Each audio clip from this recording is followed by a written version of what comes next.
Bom dia, everyone, and welcome to Brazil. It's day 2 of stage 1 for what is the best region of the world, and what better way than to spend your St. Patrick's Day alongside myself and CDAPS. CDAPS, how are things today? You know, I'm doing pretty well. I had to put on my green because I'm with an Irishman here today, but like you said, we are in the best region in the world, and this play day might not be the best, but it's still the best compared to every other region because we are the best region in the whole. I couldn't agree with you more. Like, you just look at the performance all year round. But it's the start of a new year, and let's have a look at the start of Brazil Playday 1's results. We were speaking about this in the pre-game, and it does look like the teams that didn't make the changes are the ones that came out with the most consistent performance on day 1. Yeah, and that's what you would expect starting off a new stage. You kind of got to feel out so many things. And, you know, it's a lot of teams, it's their first time playing in a true game day situation with these players. For W7M, they have a core 3, but 2 more players joining in does make things a little bit complicated.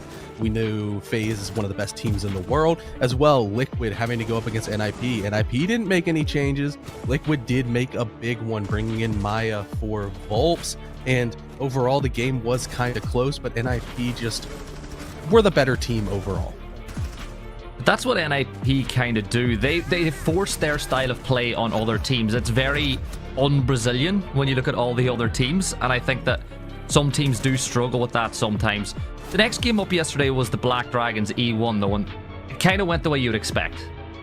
Yeah, Black Dragons just slightly winning in a game of a bunch of new players. A bunch of rookies kind of showed themselves off, but even more impressive was Hates showing himself off in this Vivo Keystars vs Fluxo matchup, where he went absolutely crazy. And now going forward toward our final game of yesterday was MiBR versus Furia, where Furia, we expected, they are the best team in the world. They are the reigning champions. We would have expected them to absolutely destroy MiBR, but MiBR were actually able to get quite a few rounds and keep it a lot closer than most people would give them credit for. And you could argue maybe there was that post-SI hangover for the Furia roster as well. Let's have a look at the standings after day 1. Again, we know that there was only one play day, so you can't take a lot off the back of it, but round difference is going to have an impact this season in BR, right?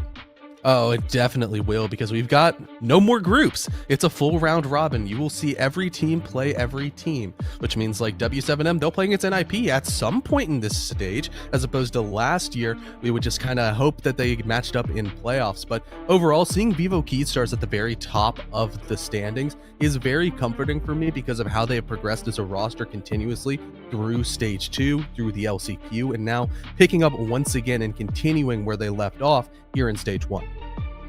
And then when I look at maybe teams like NIP, you and I were here for their first play day last year in stage 1, and everyone was like, they've made some changes, this is going to be great. And stage 1 was awful for them, but they still made it to the major by going through the LCQs. Do you think that it reads a lot better for NIP actually starting this stage with a win? Yeah, I think it definitely does, because they beat a Liquid team that has also made a change, and a lot of people have very high hopes for. So NIP are cementing that they haven't regressed at all, and they were a pretty dang good team. They qualified for all of the S-tier events, including 6 Invitational. Sure, they didn't have the best 6 Invitational as for their standards, where last time they did really well. You know, they kind of lifted the hammer, but all things considered, they are starting off at a good, solid middle ground. It can only build up from that foundation. That's what it's all about, and let's see how they'll build up their foundation today with our schedule for Playday 2 inside of Brazil. There's a couple of games that I know you and I are both looking forward to, CDAPS, but the one that I think everyone's going to be talking about is Furia against W7M. Yeah, last time we saw these two teams play, it was in an S-tier event at the grand finals of that event. It was the Atlanta Major, where it was W7M against Los. Both these teams, the cores are still very similar, but the organizations are very drastically different. Yeah, and we spoke about it. We think that obviously the Furia roster are a bunch of professionals. They're not going to be going, yeah, let's get one over our old org. But there might be one player on the other side of the coin who might be looking back going, I should have been part of that dynasty. But he's back with W7M, and that's Volps. Yeah, Volps kind of had one of the most unfortunate transfers I've ever seen in Rainbow Six, where he left this W7M core after a second place finish at the 6 Invitational, and went to Liquid. He went over to where grass was greener. He wanted to join the legends of Nesk and Palu and try to push them over the edge. And then when the W7M core, who are now Furia, picked up Velopox, all of a sudden they win everything afterwards. And I'm all for it. I'm all for it. But let's speak about, Furia winning and dominating, right? We were looking at the map stats for this roster over the course of the last year. Apart from one map, it is way over 1 on their win rate for every single other one. Yeah, and it means that this Furia team is just so incredibly versatile and so much more dominant than every roster in the world, because there is not a map that you can take them to that they are not winning on. Even the map that is not here, we have a 9-map pool, there's 8 maps with a winning record, it's Consulate, and they have a 2-2 record on it. So they aren't even technically losing on that map, but it's just something that they can always ban. And it means whenever they go into any series, whether it be a BO1, a BO3, or a BO5, they're going to be so incredibly comfortable on whatever battleground that they are able to force a team to take them to, and they will just in turn beat you over on it. Yeah, and look, from listening to all the people on ranked, apparently, a record of 1.0, that 2-2 is a positive. So I'm going to go with that too. I'm going to say they're positive on all 9 maps. Have you anything else you want to add about Furia before we jump into our first break? Well, one of the things with Furia is they are so internationally dominant, but we have seen them be a little bit more struggle bound here in the domestic league where, they win every single S tier event. They are first place, they are lifting trophies, but stage 1 and stage 2 last year, they got 3rd place and 2nd place respectively. So maybe we can see a slight regression until they make it to the international stage again, or they can finally get that missing sort of silverware in their cabinet here this stage. I think that's just copium from every other region, hoping that they might regress just a little bit. But hey, we're going to jump into a break. That's it for the pre-show. When we come back, we'll have pre-game for game number 1. We'll see you guys in a few.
E1 versus Vivo Keed is our first game of the day, CDAP. So let's bring up that E1 roster to see what we want to talk about.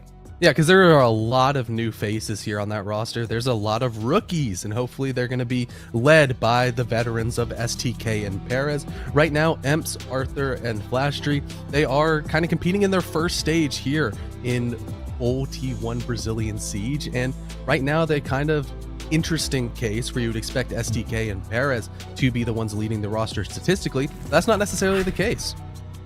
It really isn't. You look at those highlights, I always say your T2 level is kind of the best that you could be at Tier 1. And Arthur and Emps, they kicked off their Tier 1 debuts really strong for a team that kind of overperformed as a whole. Yeah, especially when they were struggling against Black Dragons, who we don't have the highest expectations for. It does kind of leave a little bit of comfort in the fact, if you're an E1 sports fan, that maybe these players do kind of have a baseline fundamental fragging capability, even on a hard support for Arthur. And if they are able to just continue to progress, maybe they will be winning games and start knocking on the door of being competitors. And those rookies will be going up against a pretty more storied roster in Vivo Keed. Let's have a look at their lineup. And straight away, my eyes are drawn to that dynamic duo of Hits and Hornetau. Yeah, both of these players are so incredibly phenomenal. Hornetau, we know from stage 2 being so crazy, but Hates has really progressed as one of the greatest and most prolific mid to late round fraggers in the entire region. I'm really excited to see him eventually get to an international competition because he is absolutely able to take over rounds and take over games completely if he is left to his own devices towards that mid to late round. Right there, 16 kills in, I believe, 9 rounds of play against Fluxo yesterday was absolutely massive because he would see a hole, he would see a weakness in the attack or in the defense in the late round of that Fluxo team and absolutely decimate it. I love drawing comparisons between players, and the one we landed on, right? Hates is just that same caliber of player of KZ, and he does almost the exact same role for this team too. Yeah, the slightly lurking fragger is so incredibly impactful, and I think that's a big reason to Furia's success on the international stage. Ready, Sam? And that makes me really excited to see exactly if Hates is going to be the exact same level of prolific fragger that KZ has if he ever does make the international stage. Yeah, that's it. We've seen the players. Let's see our casters. Lynx and Stokes are taking us away with E1 versus Vivo Keyed Stars. No, I like that final point because me personally, Sam, I'm a Vivo Keyed believer. I thought this team was going to make Atlanta over Los last year, and I was very disappointed. But after I've seen a player go 16-2 in a 7-2 victory, I have to believe in this team and have to believe what these players can do. Yeah, definitely puts a little stock over in the Hates little, Keyed Stars location, right? Put some stock in that for sure. I'd have to agree, but, I'm gonna this one though. Up to 2-1, got some fresh talent in here that could be experiencing some new things up against people. We're gonna be along for the ride. So excited to see what both of these teams have to offer here today on Bank. Yeah, and I'm particularly excited to see how E1 improve over their Bank showing yesterday, which looked profoundly unconvincing. The way I described it, I'll describe it a bit more politely. It was a lot of solo play and kind of like a Furia style of play with, 5 different players all contesting different parts of the map, except there didn't seem to be a whole lot of intentionality to it. It was just like they were going about it praying they got a 1-for-1 or a 1v1 that they could end up winning. So I think there's a lot for Keyed Stars, a team that I thought had great individual coordination and team coordination yesterday, to exploit against E1, assuming that they haven't been able to completely transform the way they played yesterday. Of course, we do have the ban phase coming through, and I don't think a whole lot of surprises on the attacking side, no matter these teams' histories. Dokkaebi and Ying are common bans anyway, but we've got a follow-up on the Legion from Vivo Keyed Stars. Well, definitely kind of a telltale sign of what's to come here for the offensive perspective from Vivo Keyed. It's got to be the shields, right? I mean, when you see a Legion ban like this, especially with what they've done to the shields in this recent patch, there's no reason to not be bringing something like a Blitz, something like a Monty, maybe both of them at some moments in time, just depending on really what you want to try and accomplish. But we'll have to see down the line. Legion is just one of those operators where he can be a nuisance and he can be brought in practically every single lineup. So it could just be a spot check on something along those lines as well. You also do see E1 changing up their offensive bans from yesterday. We had the Hibana and the Azami yesterday on Bank, and now instead moving to the Dokkaebi and the Valkyrie, which, of course, denying that Valk will be great for stopping Vivo Keyed once they're on the defense from going for any big roams. A map like Bank where you need to control a lot of the map to have a chance against the attack. Valkyrie can be a big bonus there. But on the flip side, even though they banned the Hibana yesterday, which can make opening those basement hatches a lot easier, with that Dokkaebi off the board, by the same token, acquiring all this map control for Vivo Keyed will be a lot harder. You can't just send out a Dokkaebi call, hunt down a roamer, maybe in CEO or inside of Elevator. Really, the focus from E1 seems to be making sure that defending or acquiring control of the whole map for Vivo Keyed will be a big problem. It does leave the Solus on the board, though, and Perez, well, will be sitting inside of ATM very early on, I imagine, to deny as many drones as he can. A pretty aggressive location, but something that can definitely benefit the squad, especially with the amount of drone utility they have along for the ride here on the defense. Only the Mods, but also that Solus, as you touched on, so things a little bit more difficult to try and clear this map. Actually, for this roam strategy, should be assisting them gracefully. Exactly have the most reinforcements on this mid-level, but don't exactly need it either, especially with all these angles that you can see Flash Tree especially creating with the Bailiff right now. Might force Vivo Key to go about this in kind of a direct manner, as you can see Lenda already walking his way up the side of server. He's read that it's completely free. Nobody behind the server stacks, nobody on the server stairs. So even though there is a roam that Vivo Key need to worry about might retreat down to the bottom floor, they can take this bit of control for free, open up the walls to sight, and Arthur's the only one actually inside of Locker CCTV at the moment. But once they burn this Aruni gate, so long as Vivo Key are actually aware of these hatches, they might be able to get a bomb down a lot sooner than E1 anticipated. This is a usual line that we see the offense take on, more extended roam from the defense. It's either that or try and cut things off, and obviously try and those players to rotate back in through those cuts, maybe get some kills that way. But instead, it's going to be the direct route here for Vivo. So far, so good. Line's going to go down from Lenda with a volley of kills going either way. Astry's going to end up getting Ertz here on the back end. Step, nice cutoff here on blue too. He's got the last two lined up, or at least a couple of them here. Able to get it down to the 1 versus 2. So he's got to be around the hatch or the bottom of blue here. Their EE1D out for Arthur. He's trying to rotate back through. Doesn't have to worry about 2 different positions here, so things are going to get complicated. With the skeleton key up close, life's going to be easy for Step. Pretty simple round, all things considered. I mean, Vivo Keyed see E1 are going for a very extended roam. That leaves only 1 player on the site. They realize they can open up the locker's walls extremely quickly, use the Monty to turn around, go for the plant, and that shields him from the open hatch angle that Perez was holding. It shields him mostly from Arthur trying to peek the red hallway. And there's not much that E1 can do because Vivo Key have also held down the one spot that could really cause them problems, being that blue hatch, by having presence on server stairs and square. Even though E1 got a lot of kills in that post, Vivo Key still had great positions, and you saw kind of the lack of coordination E1 had, all trying to go for kills, which, to be fair, they got. But when 2 people line up right in front of the guy watching server stairs, you can tell that while the gun skill is there, the comms might not be as much. So, good start for Vivo Key. Pretty much everything I'd expect from this team in round 1. Yeah, most definitely. All calculated. Didn't want to play into the hand of E1. I mean, the entire strategy rests on the precipice of them forcing Vivo into that clear, but you don't exactly do what your opponent's game plan is asking of you. Sometimes things can most definitely go awry, and that's mostly what we see there. Vivo get, a lot with a little. That's the best way to put that, especially with just that little bit of presence there inside of server. But now we're going to go into round 2. The top floor we go for E1 is they want to try and find greener pastures earlier here on bank defense, and why not? You want to make sure to try and set a precedent if we do end up switching sides later on down the line. They've completely changed bomb sites as well, moving instead up to that top floor. A lot of the same operator lineup, or a lot of the same intention. You've got a lot of intel denial, that Mozzie and that Solus. You also have a lot of operators, specifically 2, that are meant to stop Vivo Key from just flooding in easily. You've got the Fenrir and the F-Knots, the Lucy and the Banshees. So, I like the overall setup. It's how it was played before. And you see Perez go for a very quick run out. I like this aggression. He might have been spotted over by Garage, but there's really nobody from Vivo Key to cut him off at the moment. So I like that heads-up call. Sees Daffodil is on that rappel. Goes for the kill. Sure, he doesn't secure it, but he's really caused Vivo Key to stall a little bit, hunt him down, maybe get focused on that Mozzie, but instead he's sent out into the site. We see Lenda try to move upstairs with the Monty, but falls. There is a trade for Vivo Key, so an even 4v4, but losing that Monty on a main stairs push is not a great start.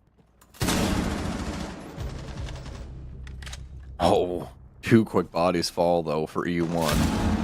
What looked like they could potentially build off the back of a solid start to their defense after taking out the Monty, which could be the heartbeat of this offense.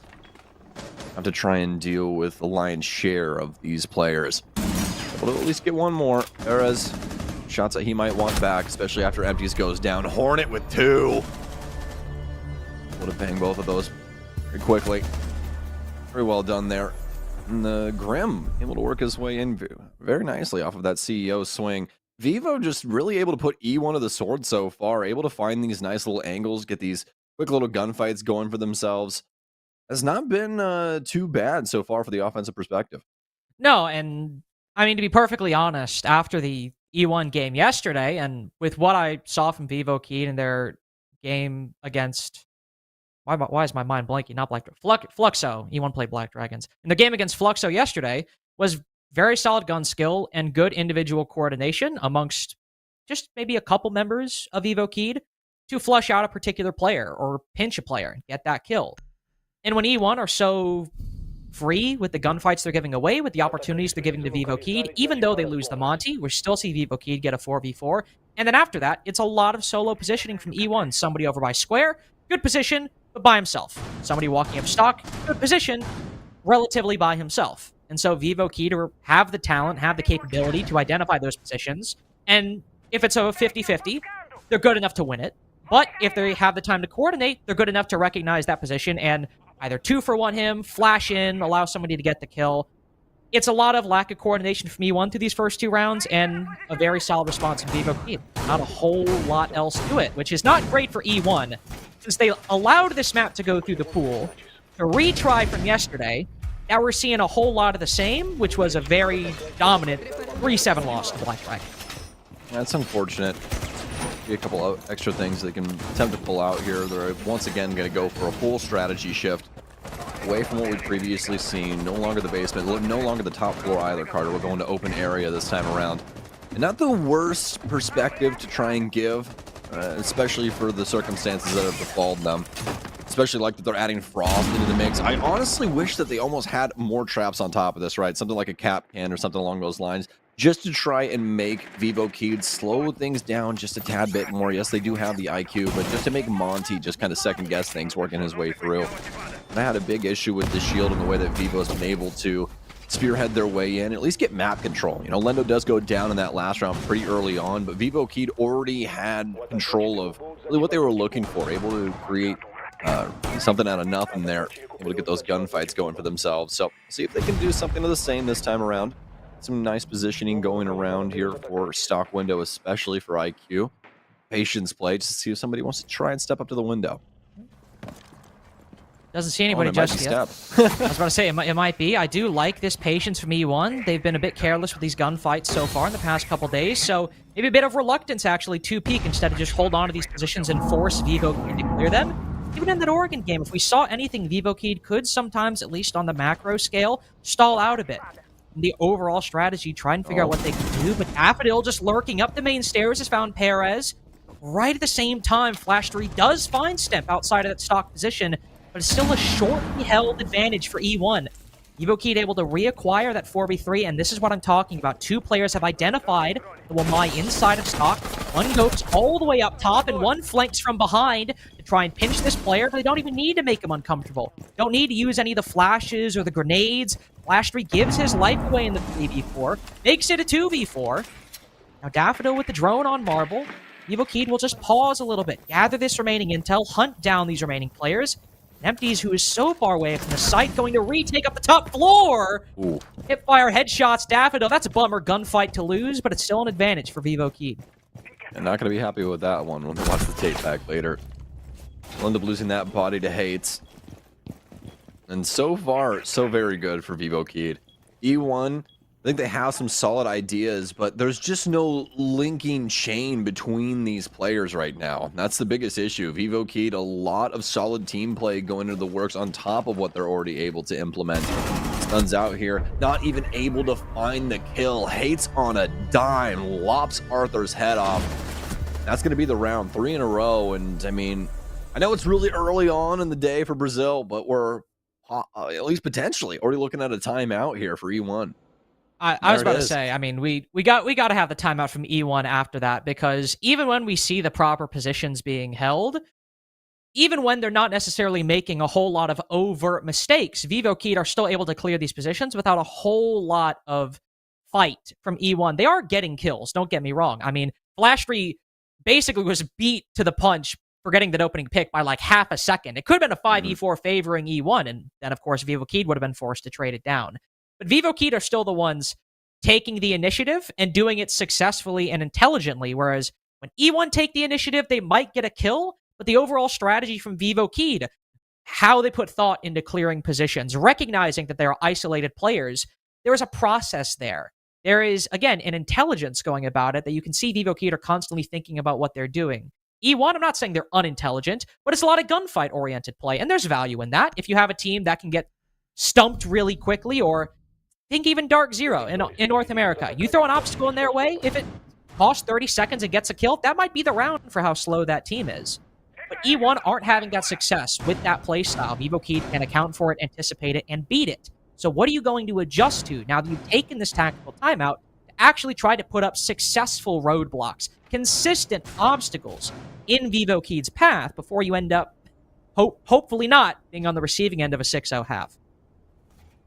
Well, pros. Oh, big con. We just disconnected.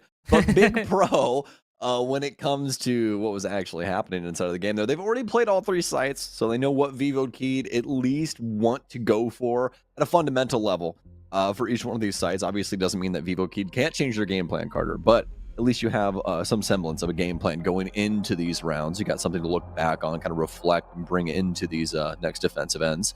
And that's going to start off with the basement. And then you can kind of already see that with what E1's game plan is. They went completely away from the roam strategy. This is going to be a lot more turtle-esque, probably a lot more team-oriented as well. We saw a Mira window and Echo as well in there, and a couple of other things to kind of just, lace across the entire site and make sure that there's not exactly going to be too many gaps for Vivo Keyed to try and exploit. So maybe we see Vivo Keyed lean back onto that Monty once they get some more info inside of that prep phase, but who's to say they even try and do that? We did have a Solus the last time on this round when they did end up playing this defense too, so might not want to risk things too heavily trying to get too much info. Yeah. I think leaning back on the Monty, certainly it's not a bad idea. I mean, even when the site isn't completely free, Monty on Locker CCTV is a perfectly fine operator to bring. Monty on a lot of sites is a perfectly fine operator to bring on the attack. So I don't think Vivo Key need to make a lot of operator changes, but if we do see that Echo, we see those yokais being used on E1's defense, one change that I think that could really lend into being successful for E1 against a Vivo Keyed is, okay, instead of 4 roamers, we have a couple. Maybe playing a bit looser of a setup, we're not extending into open area. Maybe they have a bit more freedom to move around the map, but as a cost, have a bit less firm control to fall back on or rely on.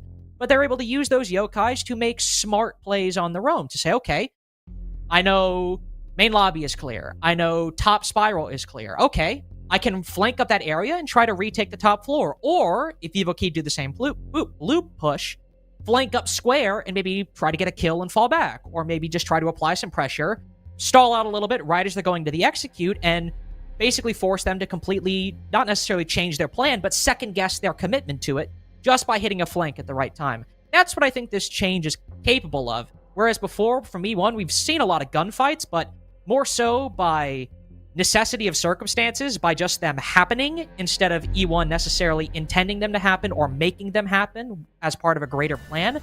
With those yokais and with the roamers, it might be a small change, but we could see E1 sort of take that gunfight style they've liked and try to enact it with a bit more intentionality. Well, that's not great. That's when we immediately get back into the game and 2 players immediately drop. That's sort of the when we're getting back into the lobby, Sam. Players leaving is usually the opposite of what we want to happen. That's true. I think we had a little bit of a round error there. So we'll have to give him back over to Vivo Keyed so that we can make sure that the stat line is correct, because E1 sadly haven't gotten around yet, but doesn't mean that can't change down the line. So far, so good, I would definitely say, for Vivo Keyed's sake. I know we've done a lot of talking about what E1 and potentially they can do in these upcoming rounds with what we just saw befuddling them in these last 3. But Vivo Keyed, they've looked so very solid. You can see that they're definitely bringing things over from yesterday, where they ended up putting Fluxo at the bottom of the barrel on day 1, as they had the worst round differential at -5. And that obviously means Keyed had a pretty dang good day. Oh, yeah. 7-2 victory. What map was that on? I'm trying to remember right now. It was Oregon. It was Oregon indeed. So pretty good showcasing from Keyed there, and following through so far, at least, on Bank. Yeah, I think the most impressive thing for Vivo Keyed, at least for me yesterday, was I mentioned that it wasn't necessarily the macro strategy, the op lineups, how they wanted to overall approach the map. That was the big star of the show, because honestly, a lot of the times, Oregon's a difficult map to attack, don't get me wrong, but even on the defenses, attacks would come down very late, and rounds were won by, a 1v2 from Hates, or Lenda ratting in a corner that Fluxo didn't check.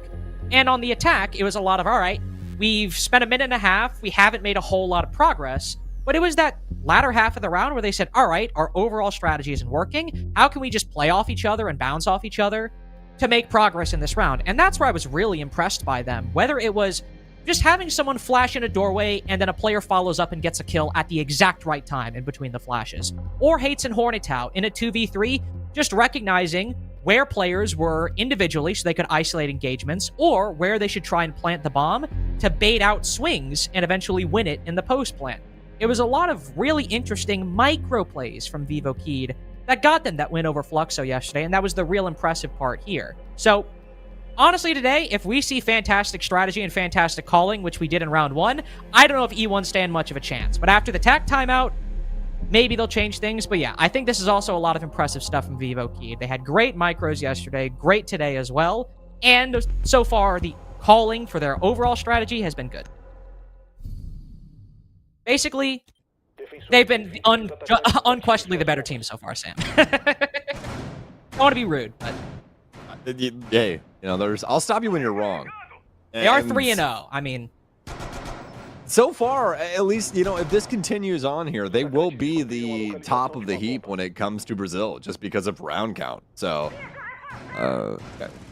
especially when you're looking at these other teams that we have inside of this region, when you're talking about things like FaZe, things like Furia, things like, Nip or Liquid. That's pretty wild. Pretty cool crown to hold, even if it's at the beginning of the stage. So we'll see if Vivo Keyed can try and continue on this tear as we get into round 4. It's going to be a basement defense. As we saw previously, there was some new entities that were being added in from E1 to try and shore up what we saw previously. But on second glance, now that we get to see the way that they want to try and implement this, Carter, there's definitely still a roam aspect to this. At least what I saw initially. Kind of sticking back to the basement now. Do have a soft hatch there for open area, so still some things that could lean over more towards the aggressive side, but only time will tell.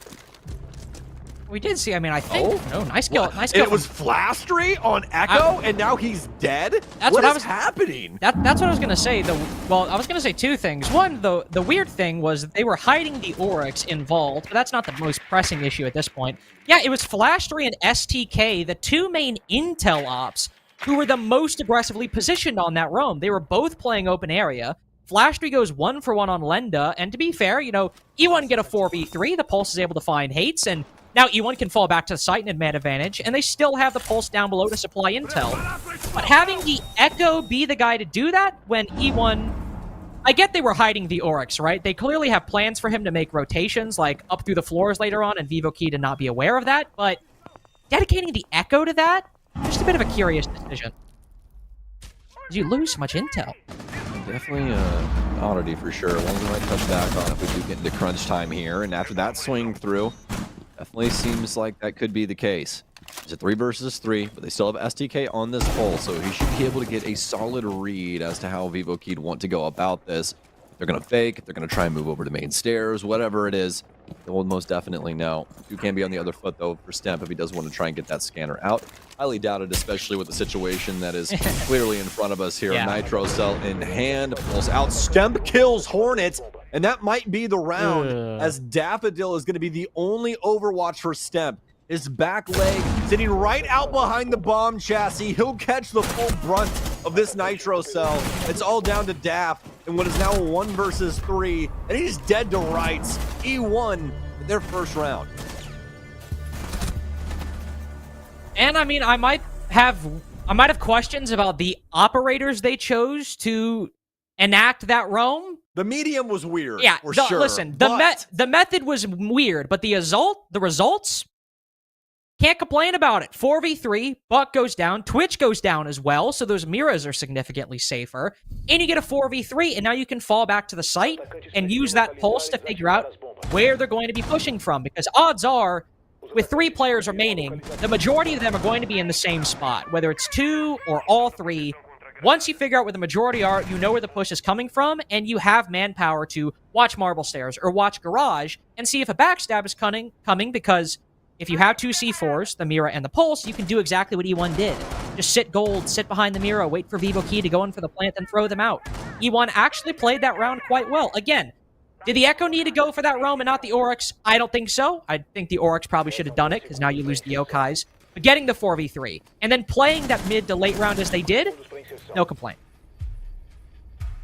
Hey, I think you summarized it the best at the very beginning. You can't argue with results. You know, at the end of the day, if you're winning rounds, then who are we to say that you can't go about it in that manner? So, E1 able to pick up that.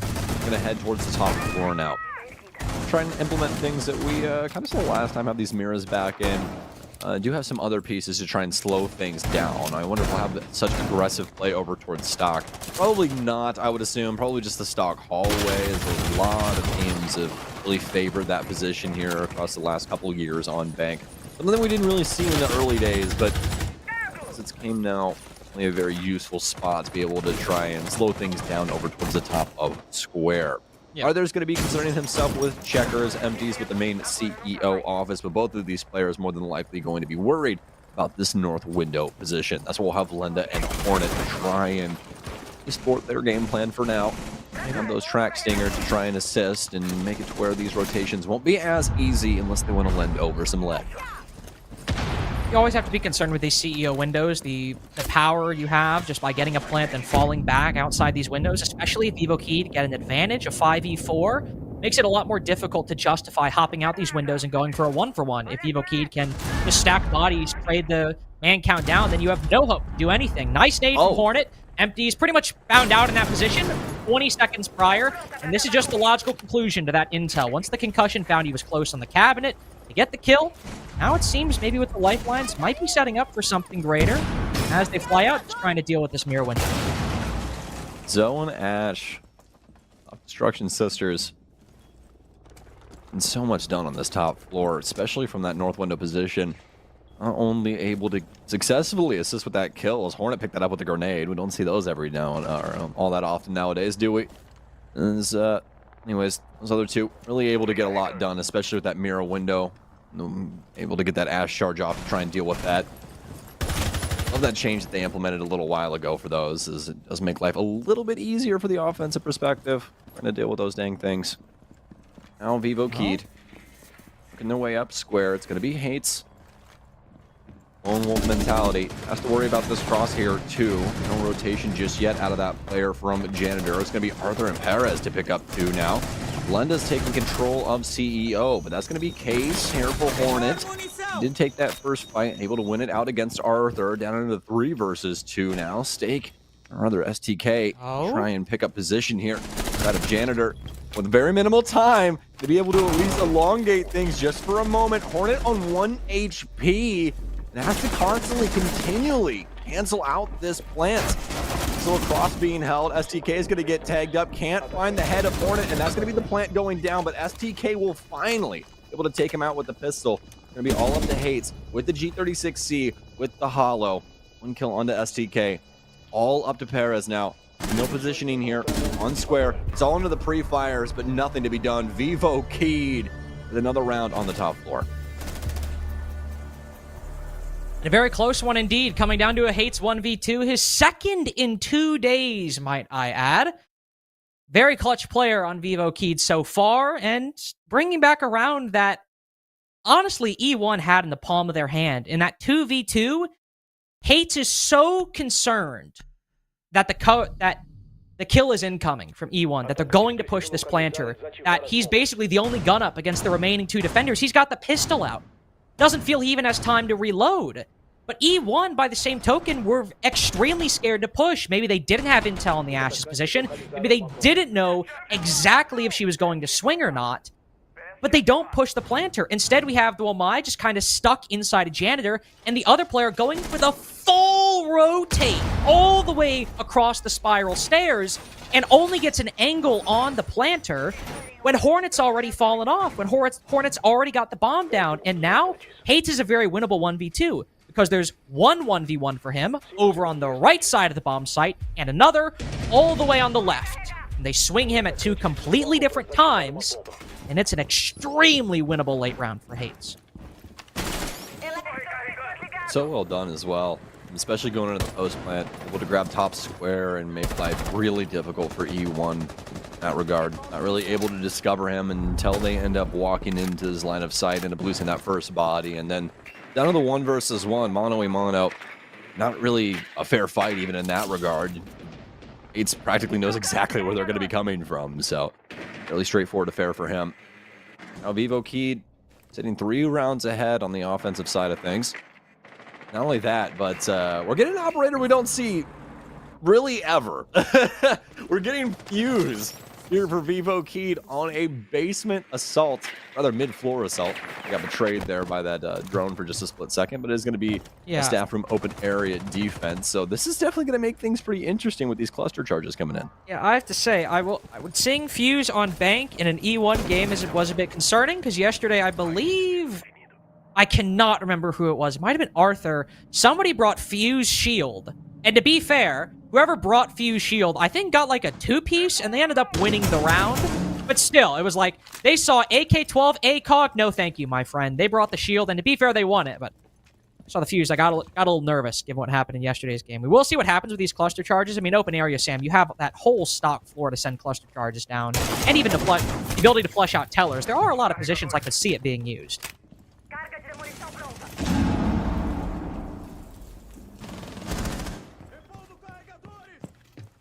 Only some top floor control going the way of Vivo Key. We'll get control over towards Marble. Kairos down for the hash. Empties will continue to hold on to E2 or E1. Could drop down to E1 if he wanted to. STK though ended up picking up 8s. Still fine there with the commando. This will start here for them as well, as this is something they've been searching for here throughout the entire side of Bank. Just a very clean opener. They're able to keep everybody up and at them. Stump trying to make that not so. Especially with that stun now coming in. Doesn't want to give too much of an aggressive look though, as he won't transition down square just yet. But with very minimal time remaining, they got to get something going. Otherwise STK and the rest of the gang might end up getting 2 kills, or rather 2 rounds here. And they might. This Teller's clear has completely fallen apart. SDK now going for the retake up through the top floor. I mean, at this point, in the 5v2, some trolling is sanctioned. Not even saying he's trolling, but you can do whatever you want, it seems. Vivo Key completely asleep in round 6 as they go for this clear. They get the vert, but then no follow-through whatsoever.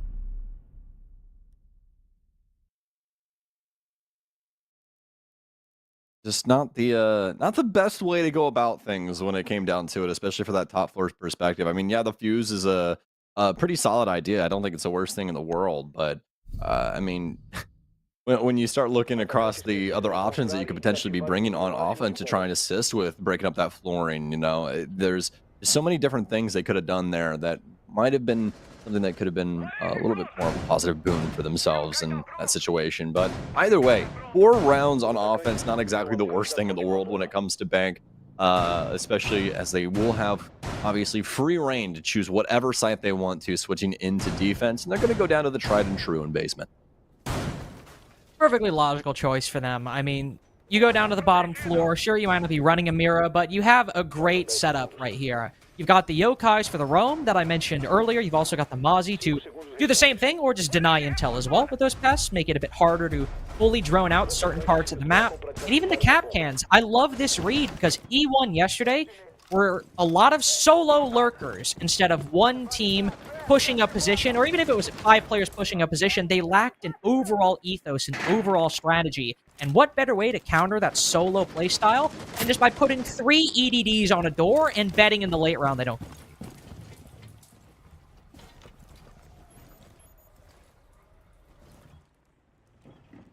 Oh.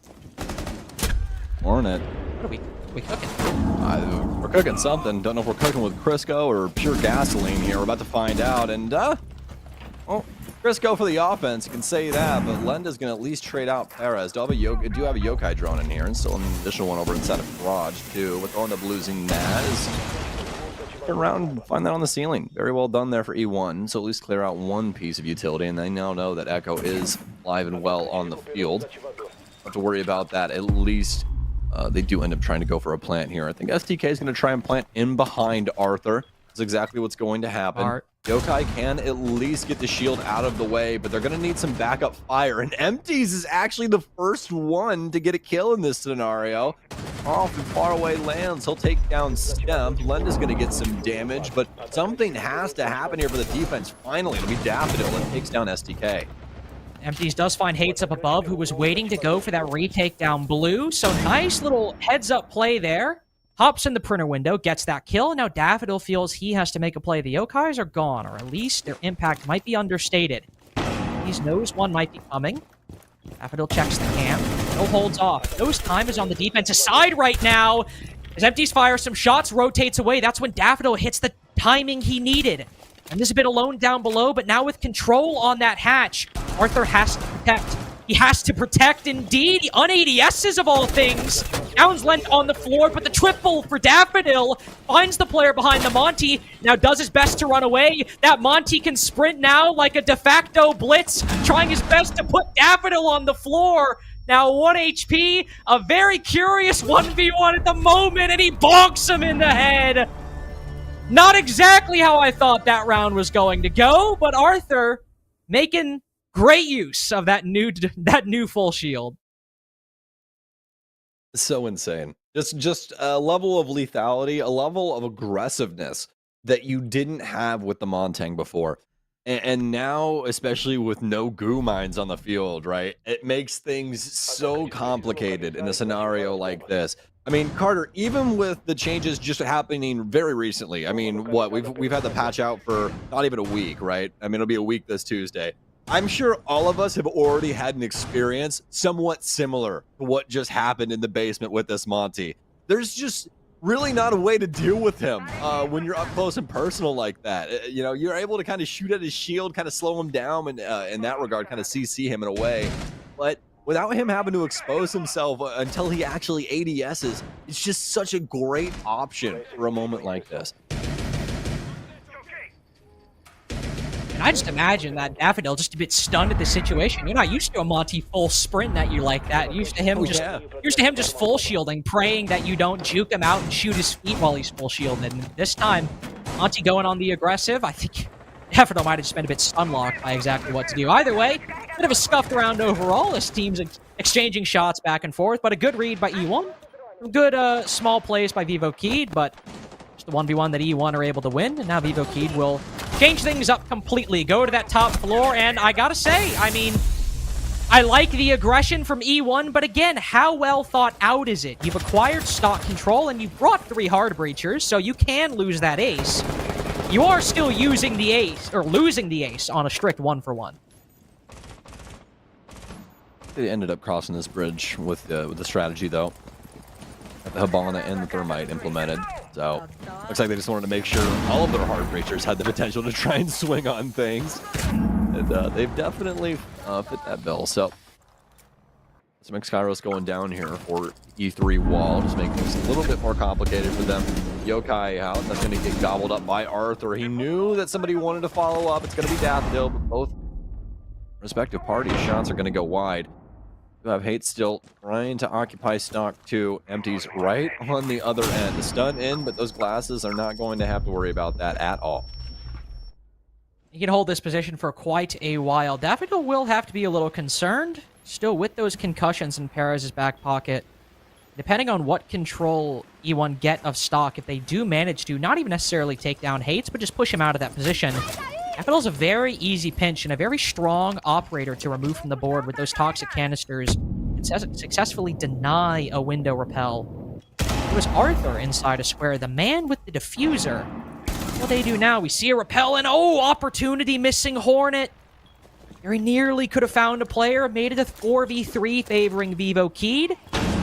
Even with that gunfight loss, that opportunity missing, E1 are still starting to stall out, and on the repeat, that's the one that gets him. That's the one that's important for Hornet Tau to find, because with the diffuser now on the floor inside a square, what's Flash 3 to do? Just to try and find a way to make this lurk up main stairs work, which it does, only thanks to Perez joining him on a long angle from the backside in square. 30 seconds left, 2v2. And aside from that long angle, E1 are very separated positionally, and strongly lacking information at the moment. With 30 seconds, they both have drones. Can they maybe take some time? I don't think they care. Flash 3 commits to the walk up into CEO. Waiting as it's Perez with the diffuser, so the player covering has only 1 HP. Needs to win these fights, needs to be clinical, needs to hit every single shot. Daffodil goes for the rotate, spots his head with ease, and Perez on the fall off. No match for Hates, a triple in round 8. Vivo Keed extend their lead once more. Assuming Hates had to type something up there in chat real quick. we probably have the chat off, which is probably a good thing, and that's all right. Hates and the rest of the gang able to clean that one up, and honestly, it was pretty neck and neck there, even on the health pools that we had inside of that 2 versus 2. But positional awareness just not really there for E1's side, sadly. Especially as that player's just kind of able to freely rotate over through checkers, doesn't really have anybody to be too concerned with. Just a very straightforward kill there for Daffodil. Very common check there for the windows. So, well done. E1, though, able to at least get themselves into the ballpark, right? They're able to get the plant down, make an opportunity for these players to at least have a chance to pull another round out of their back pocket. But unfortunately enough, not able to tie things up there. Vivo keyed better in the clutch. I just love Hates, man. This dude is like finding himself in like 2v3s or 1v2s on so many different occasions in these past couple days. And whether it's with Hornetow, which by the way, in the 2v3 earlier, I think he was with Hornet again, just like the 2v3 yesterday. In that particular occasion, this time he's got Daffodil going for the 2v2, the one who gets that initial pick onto the Hibana. He's always finding himself in these clutches, and he's always making some great decisions. I mean, to be fair, Daffodil as well in that particular case. Hornetow in the 2v3s we've seen so far. But he's constantly making the right decision, flanking around up Janitor to get the angle on the diffuser. I love watching him these past couple days, and sure, he might not be 16-2 at the moment. Still leading the way 6-3, definitely a standout player for Vivo Keed in those 1vx's or 2vx's. Absolutely, still a great stat line to be holding up. Especially against E1. I mean, E1 have still found their marks, especially when it comes to the frag department. You look over STK, empties, and Flastry. We'll find a bit of traction up against Vivo Keed so far. Now, honestly, could continue to be the case here, too, as it is going to be an open area defense. Does dictate how the defense is going to hold the top floor. More than likely going to have to extend up there, probably have some lone ISO'd players. Something that E1 would really appreciate harnessing, especially with these opening picks being so very bountiful in a game like Siege. Era is certainly trying to find one, timing the repel in with the E1D, alongside the Selma opening up the Janitor wall. Timings are a bit slower now, so the breach will only open up once Perez has already moved all the way across CEO. He plays C4, I suppose, well, actively plays C4 from Stemp. Might be a bit delay in detonation, but no follow-up with a kill. Perez a bit more secure and going for this vertical control as both C4s now used for the defense. Hates is early on at the beginning, thrown out from the stock window. Stemp's now just used. Plant denial as well, you're relying on those Yokais, and the smoke canisters for Lendo. Bit of a hot drop incoming, well, one that's frozen in place, thanks to that Zoto canister.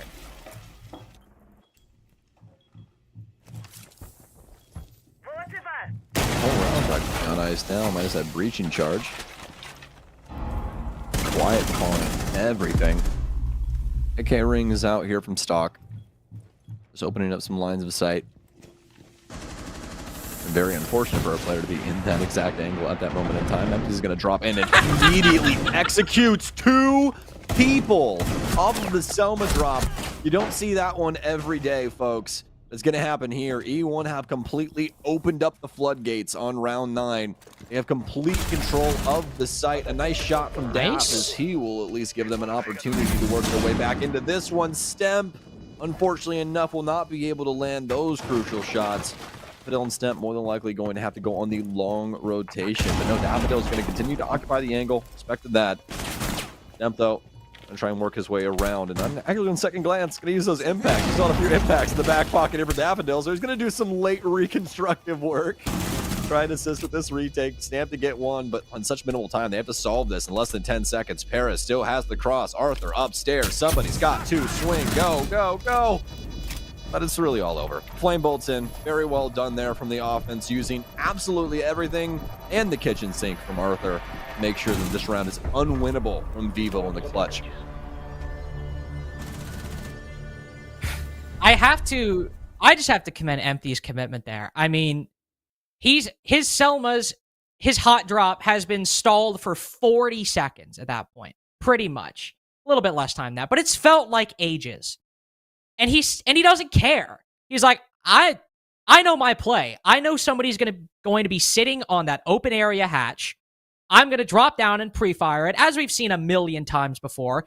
And I don't care if it takes that long. And ironically enough, I think the Zotos built up a little bit of complacency in Vivo Keed's mind. Understandably, they're like, all right, we've stalled that breach. E1 are going to move on. They'll go do something else, whatever. Even if it opens up, it's just stock hatch. What are they going to do? Well, once Empties gets that kill, the Tuber House caught a bit off guard, and as he goes for the swing, there's just enough time for Empties to react and completely open up the bomb site, because the rest of the players from Vivo Keed are pretty much all off-site, or at least all by cafeteria. Open areas almost entirely free. E1 are able to flood in, able to almost tie the game. Just one round away now. Vivo Keed still maintain a lead for the moment.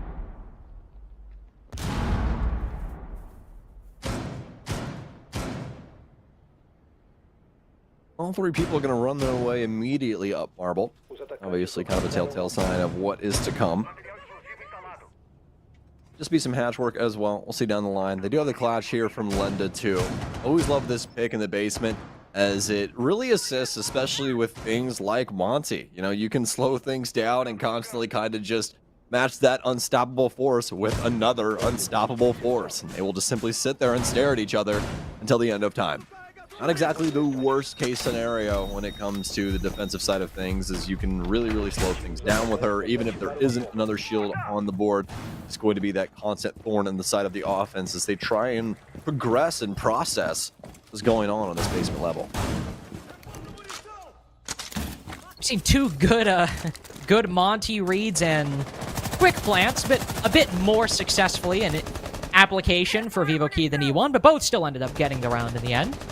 And we go all the way away from the Monty. Likely a more traditional full clear. We don't have maybe the Lion to time the repellent for the Buck like we saw in the previous round in attacking open area, but you have multiple sources of hard breaching, 4 hard breach charges in the Maverick. Plenty to deal with those hatches, even without the Hibana. We even have the Twitch to deal with those Goyos on the site. This is probably going to be a pretty standard bank round, especially as, aside from the Clash, which is a bit of an interesting addition, it's still only to bolster a relatively anchored setup for all of Vivo Key.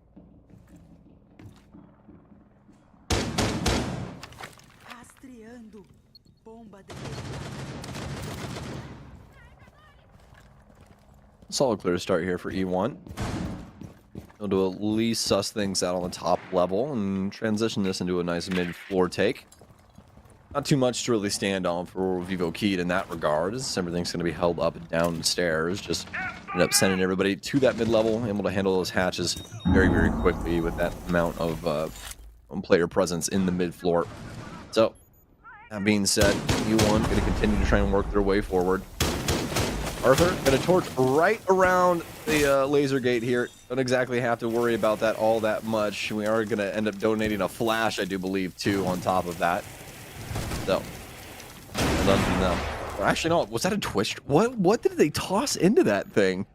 It wasn't the smoke from Flash Tree. No stuns, no nades.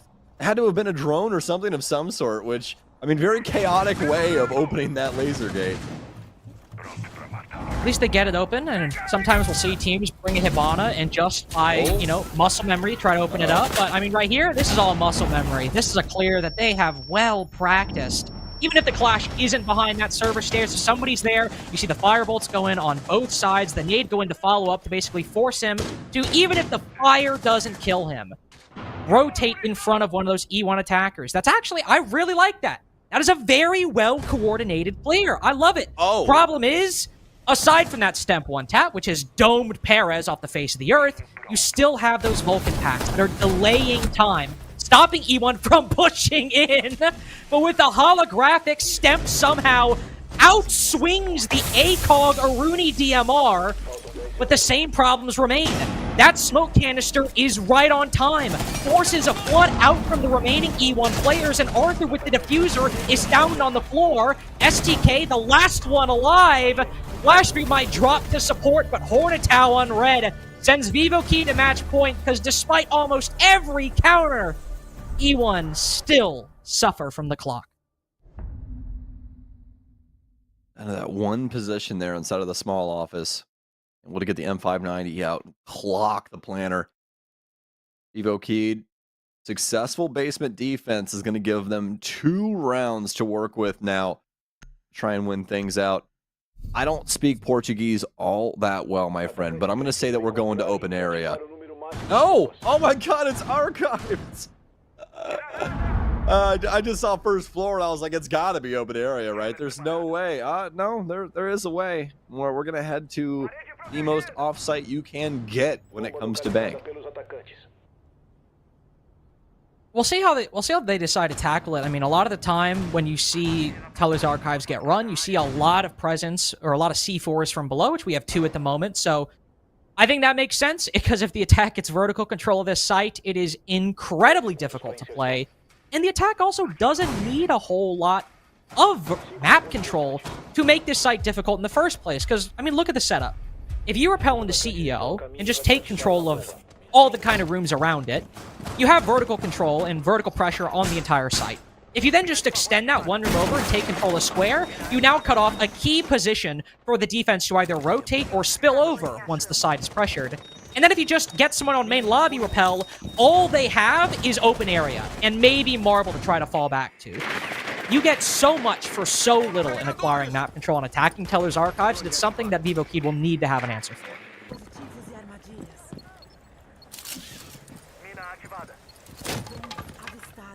From the lineup, it's looking as though E1 want to go about this methodically, but doesn't mean that they have to at the end of the day, right? Love that we've got the Ram in here.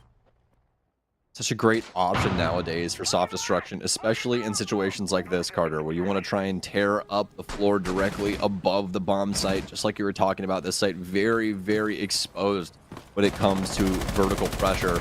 The Ram going to be a perfect medium to be able to create a situation like that. Gonna drop in on the top of square. It's gonna be Arthur as well as the IQ. Empties is already in tow, so it's gonna be making life a heck of a lot easier for them as they do have the full team front on this top level. Don't have to worry about flanks, hopefully. Don't have to worry about too much. You will have eyes on. Lots of soft destruction still to be had, especially with the skeleton keys still in play for STK. He'll continue to rip things up. Already have the boogie drones being expended, so Harris's job already done. Trying to make sure that they cross their T's and dot their I's before, getting down the line. Vamos, boys. And vamos indeed, my friend. Looks like we might have a rehost here. I think, I'm pretty sure, probably the Observer client crashed, would be my guess. So. But, I mean, I was about to say, as, we move into the late round, that it was starting to look a bit worrying for Vivo Kid, at least in terms of the map control that E1 had, because they had that CEO control. They had the ability to get full vertical pressure, and with the Buck and the Ram, they had the utility to do it, and from what we saw, with most boogie drones used and the skeleton key utility and ammo being rapidly depleted by opening up that soft floor, E1 were making good use of it. And then at that point, start seeing movement over towards square and main lobby as well. They're starting to spill over and encircle the bomb site. It's a shame that either the whole lobby crashed, the Observer crashed, because I was very excited to see how Vivo Kid would answer that. We already saw one C4 used, and I think still one in pockets. There was opportunities maybe to find that Buck, who still had a lot of soft destruction left to do, but it was looking like a very great setup for E1, and like some of the best sitcom episodes of all time. Right as we start crescendoing, we cut to credits, and have to wait till next week. Tune in next time. Dragon Ball Z. That's not us saying, by the way, just to clarify, it's not us saying the game is canceled. We will still have the game. No, Carter said that. No, it's on the docket I want to clarify, I'm not an admin. I don't make those calls. It was a rhetorical point. It's meant for effect. Not a legal decision. Yeah, okay. All right, buddy. All right. I have you on the docket right here, on record, saying... I don't think we keep a meticulous record of what we say on broadcast. I mean, there's a VOD, but that's still a retroactive. What are those people in court typing things up? The record. Their what? That's the record.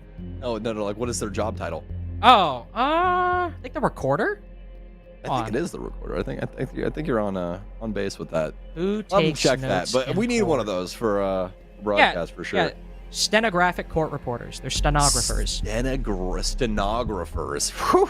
Well, that's the overall profession. This is specifically a court reporter. That's something else. You know what stenographers are? Well, I'm assuming it's the little thing they type on, right? Well, no. I mean, no. Like the profession stenographers, they're people who just transcribe speech, like into the written word. Interesting. All right. Well, again, the more you know. You learn can't- something every day. you can't Today say- I learned what a stenographer is. Can't so. say we didn't learn anything during this tech pause. Very true. Very true. Cannot say that. What I can say though is the way that round was starting to tool up. I do think that E1 do have a pretty solid, chance with the lineup that they end up bringing. We're more than likely gonna do that exact round over again, right? But just with the same operators. Yeah. I think that they definitely have a solid shot going into this if we end up doing that. If that round does end up playing out, I think it's kind of up in the air as to what happens in between the two, just based off of the situation that we were in. Because Vivo Keat, I think we're actually doing a really solid job, Carter, of working around the verticality that was implemented from E1. Yeah, and they were starting to make good reads, start using those C4s and rotate out.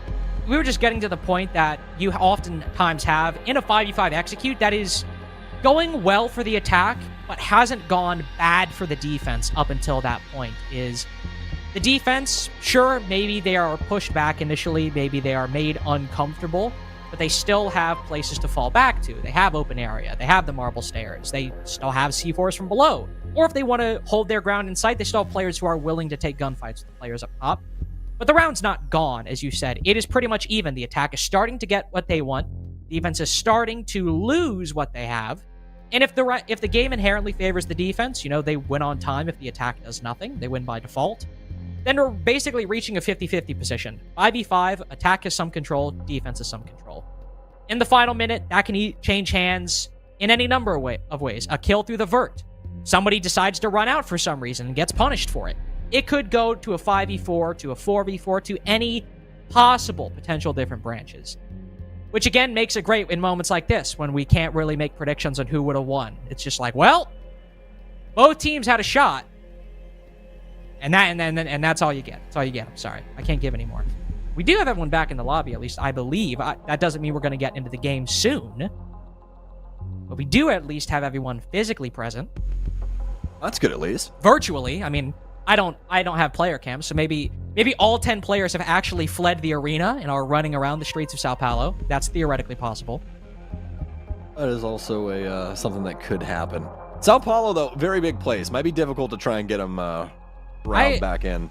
I talked to a person on my flight, and they're like, it takes 5 hours to cross. And I'm like, that is just incomprehensibly large. Yeah.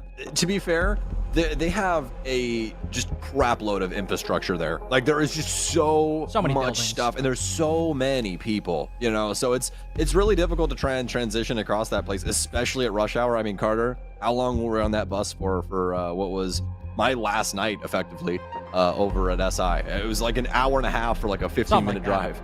And that's the funny thing, too, is like, hour and a half because of the traffic. And then it genuinely was like, if there was no traffic one day, 15 minutes. No problem. It wasn't a distance issue. I think that's the first time, honestly, because I've been to cities, but when I've gone, I've done a lot of walking, like when I went to London, when I've been to Dublin.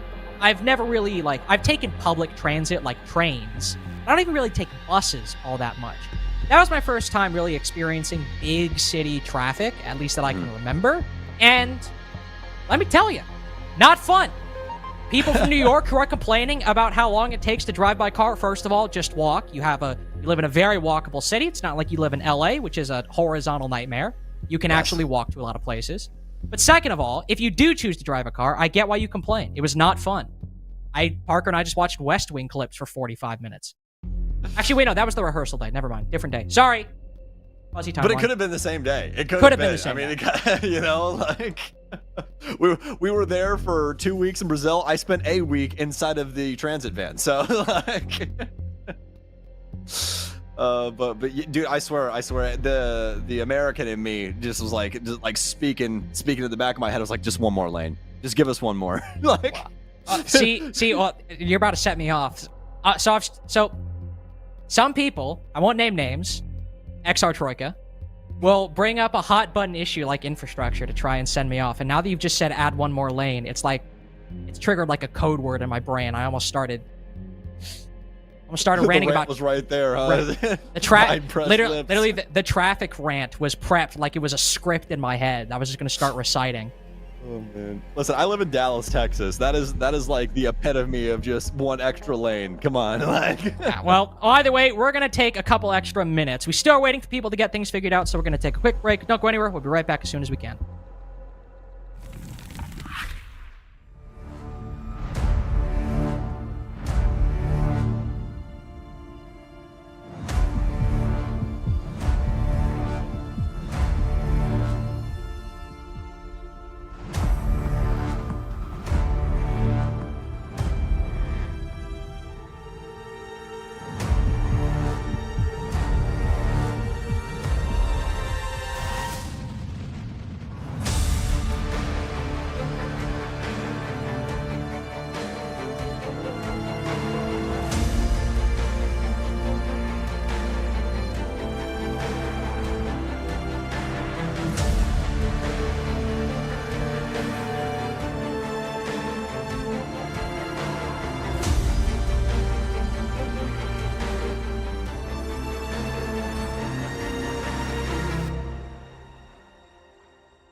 What did I tell you? Do I ever lead you guys astray? Do I?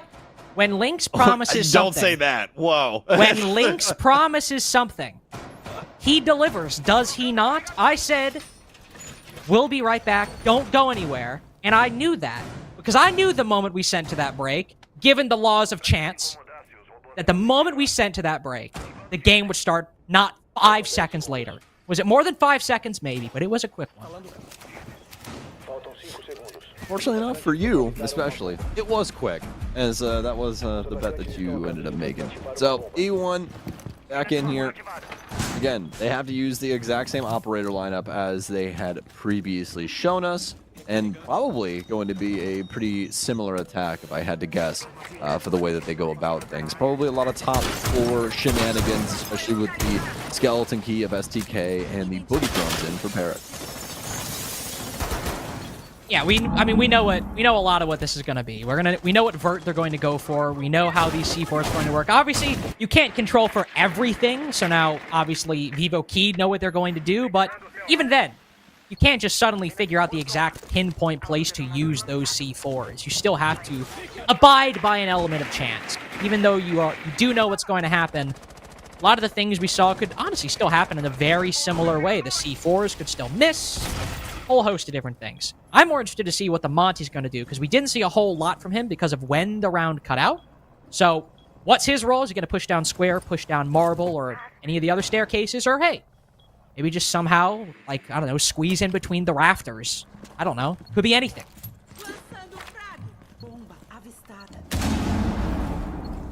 Almost thought the grenade kill came That's through different. right there with how well timed that was, but it's going to be Daffodil instead that empties life. Well, nice start here. I don't know if it was a hop over for Marble or what have you, but either way, the MP7 will be the one that is the bearer of bad news.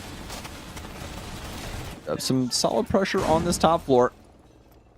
Somebody really wanting to give too hard of a look here from Vivo Keyed. And this is what I was talking about the last time, Carter, with their ability to kind of work their way around this verticality and make it not such a big deal at the end of the day.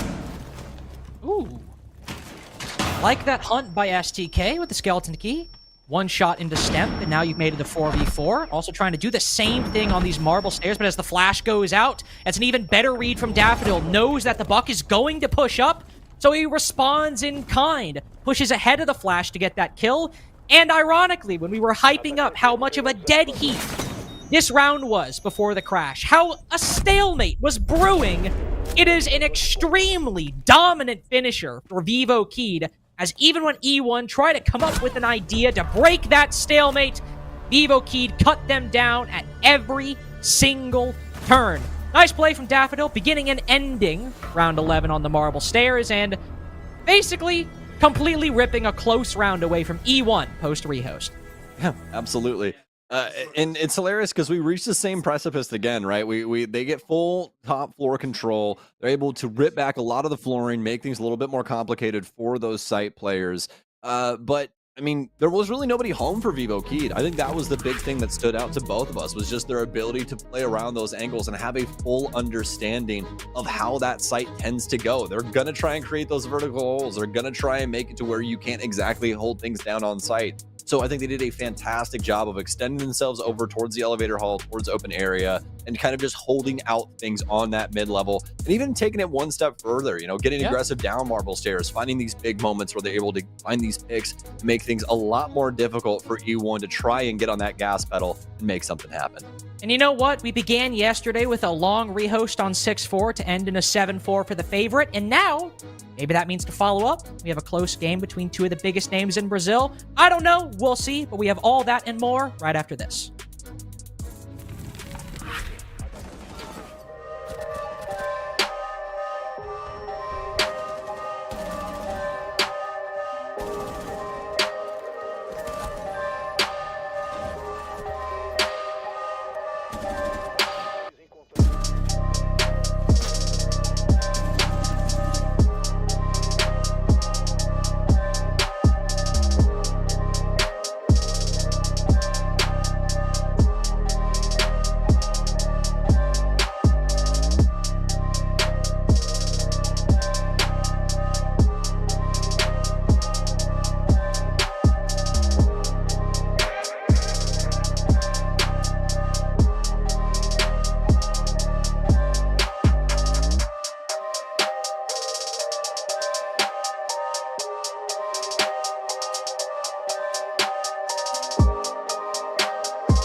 Welcome back in. It is Gibson and CDAPS here, and we've just watched E1 go to bank for a second day in a row, and both days they weren't able to withdraw that big dub they wanted. CDAPS, they tried it again, but things just didn't go the way they wanted. Yeah, I will say they did take a massive step up, and there were times where I was sitting there feeling like I might have been eating my shoe of saying Vivo Stars are going to absolutely wipe this map. And sure, they did win. 7-4 is a very comfortable win, and a +3 in that round differential will be very important. But for E1, considering that they had a slightly better scoreline against a much better Vivo Stars roster as opposed to yesterday against Black Dragons, is a little bit promising for the future of this roster. It definitely is. I think when you look at the way they played, though, the vast majority of that win was done on their attacks, right? They took a 4-2 split on bank. It means you're comfortable. Yes, it's a map that is more attacker favored, but they did do a ton of good work, right? Yeah, especially on the attacks for E1. A lot of the sort of successes that we saw in the second half of this game did fall on the back of great utility play, such as being able to counter something like a Tuberao, just constantly freezing that hatch and do a hot drop aggressive play coming through, especially when there was the win condition of those Capitao asphyxiation bolts that made things look so incredibly good. Once again, the Capitao being used to clear out blue was incredibly great use from E1, where they no longer were just fully relying upon their gunplay and their gun skill to get these rounds finished. Yeah, they started off using utility really effectively on their attacks, but I feel like in the end, Vivo Stars got on the other side of it. You've seen them starting to bring operators like the Warden. The operator that player using Warden, though, was Daffodil, and you were saying that the numbers he was putting up for a support player that map was really impressive. Yeah, he played absolutely out of his mind, especially because we spend so much time saying, you know what, Horny Tao and Hades. That's all we need to talk about on Vivo Stars. Daffodil said, hey, you don't want to forget about me. He was being aggressive enough on certain operators that was fun. He played a little bit of knock. He was having some great lurks. However, when he was anchoring in the bomb site, he was still doing great work. On this attempted 2v2 retake, he was going kind of crazy on that echo, as well as just being versatile enough to play anchor, as well as extend and be a roamer, is something that I think Vivo Stars are going to definitely be utilizing for the rest of this stage. This is the exciting thing, though, when you look at team composition. There's so many teams out there who've got really good entry players, really good, second entry players. But the problem is, when things go wrong, they don't have that support star like a Daffodil. You look at EU, BDS have it in Trumps, but I think that Daffodil really can fill that role for this Vivo Key team. It's a really good start this league, and look at those stats, like 11 kills playing that support role. It does go to show when things were going wrong, he did stand up.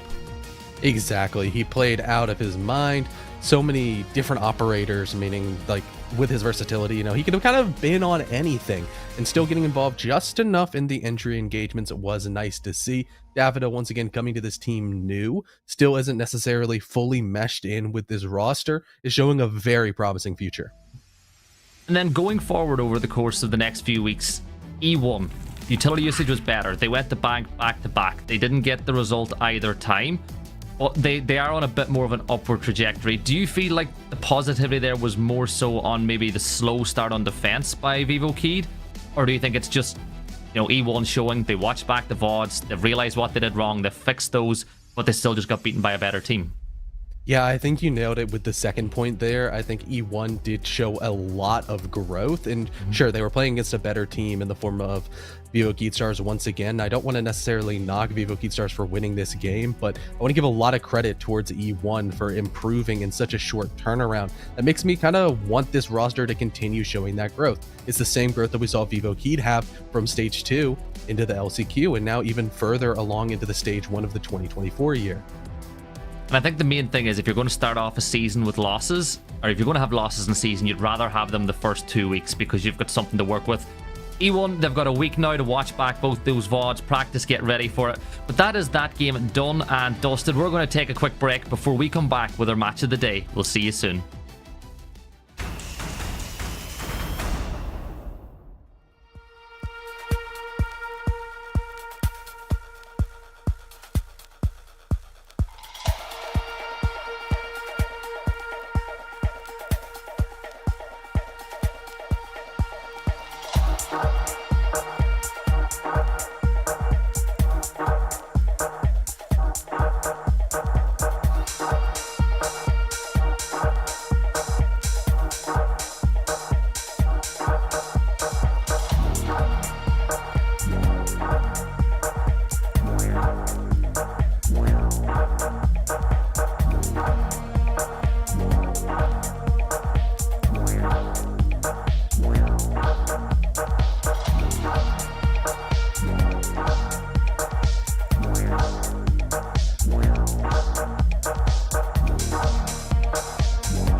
Welcome back, and up next we have Furia taking on W7M. Furia, of course, in the words of Intero in chat, Furia is the old W7M. Furia is the old W7M. Repeat it in your head, that is the news.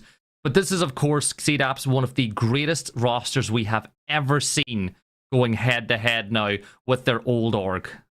Yes, and this is just 5 players that are arguably top players in their position in the world, and you put all of them together, there is not a weakness on this roster. Herds, one of the best fraggers. KZ, one of the best fraggers. JV92, one of the best flexes. Fellapox, one of the best IGLs. Nade, another flexy, more supportive player. Are just, it's so hard for you to break down this team because there's not a specific player you can target and be like, hey, we need to go after him. If you see like, hey, there's a Echo off site, you're gonna think, oh, that's terrifying. Why is JV92 or Fellapox off site? They have to be doing something. They have to be always cooking that you don't necessarily know what they're gonna be doing.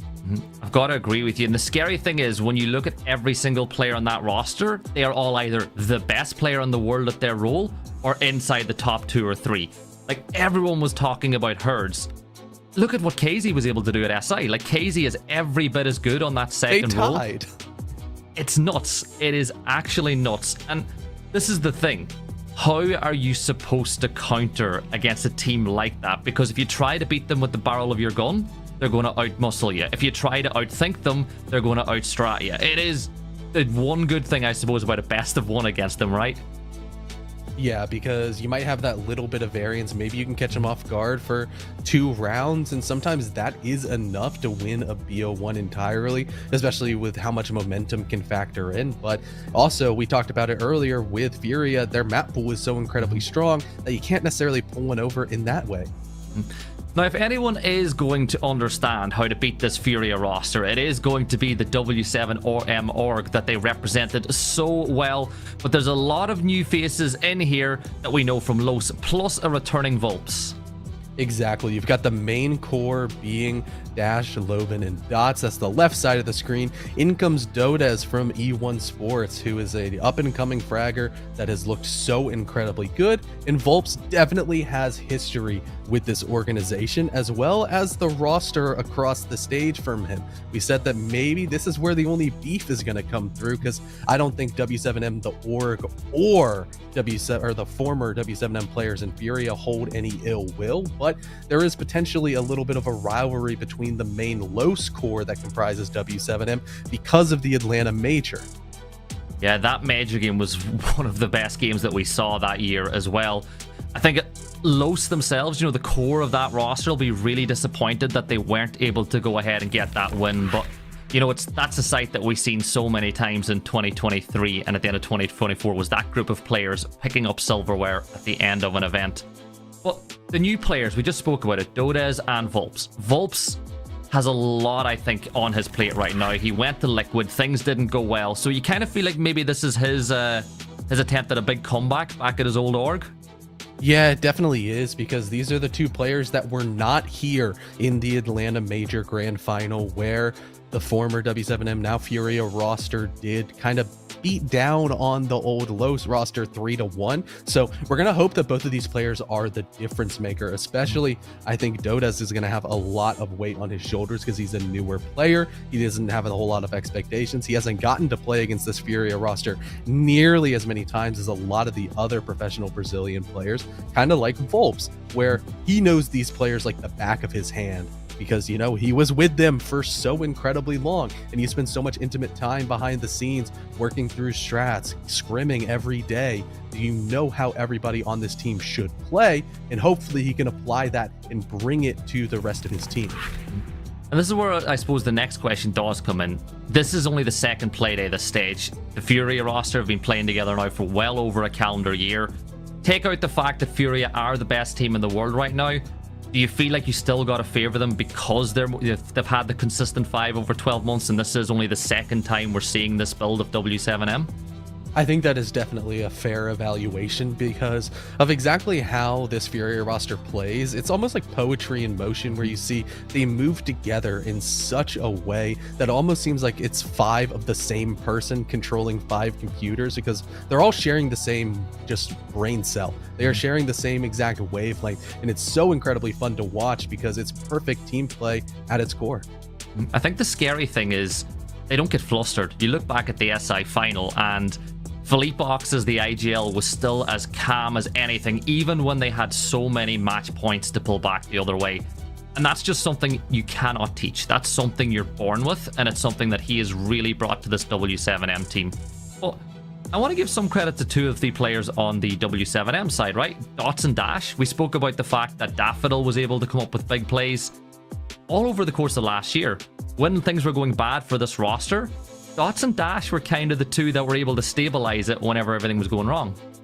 Yeah, it would be easy to talk about Los and immediately go towards Maya because he was definitely the highest fragger, but consistency-wise, I think giving it to Dots and Dash is a very, very good point, because they are a strong duo who, if they are left to survive towards the back end of the round, they can definitely make some magic happen, and that is the sort of core personality of this Los core that's once again applied to the new W7M roster, and hopefully keeps that same energy and brings it once again.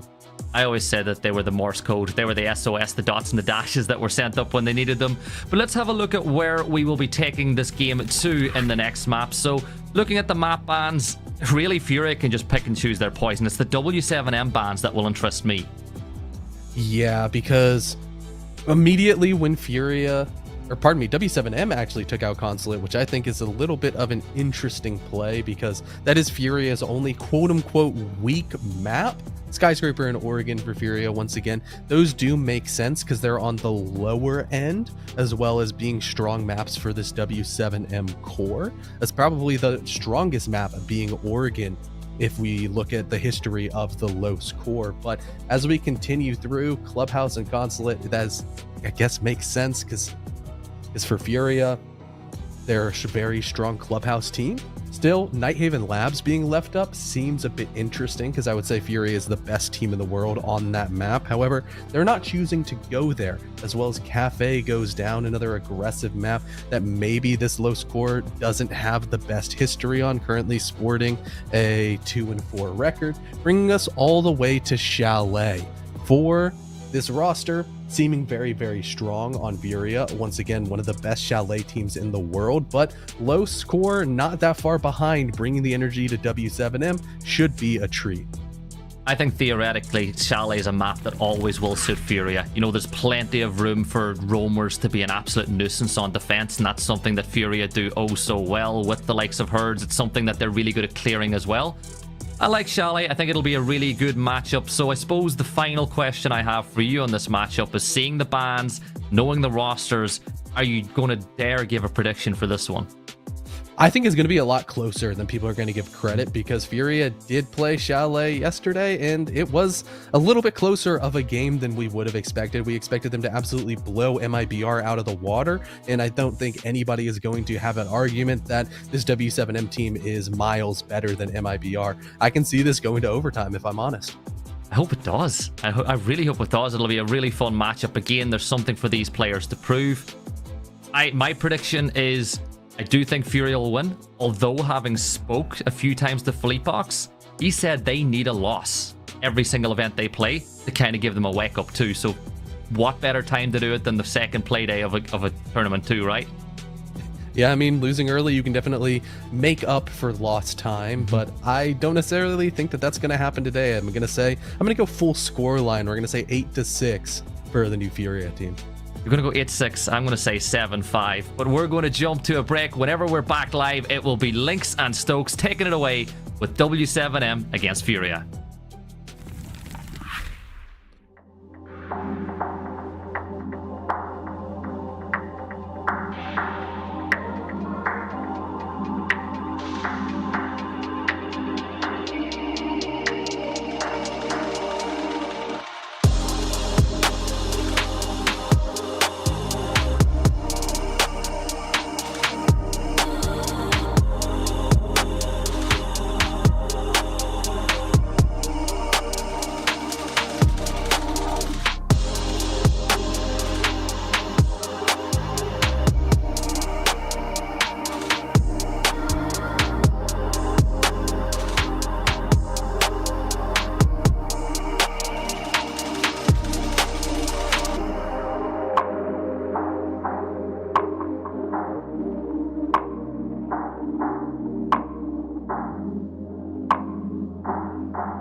We finally have our match of the day. Furia, well, this roster under a new banner, going against their old organization, and what technically is, Sam, a rematch of the Atlanta Grand Finals for at least 8 of the 10 players in this lobby.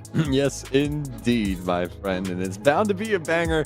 We're going to be on Chalet, and I got to tell you, this is most definitely not only game of the day, but my, most exciting game of the day as well. It's the one I was looking forward to going to bed last night, getting to see what the ex-W7M, now Furia roster is capable of.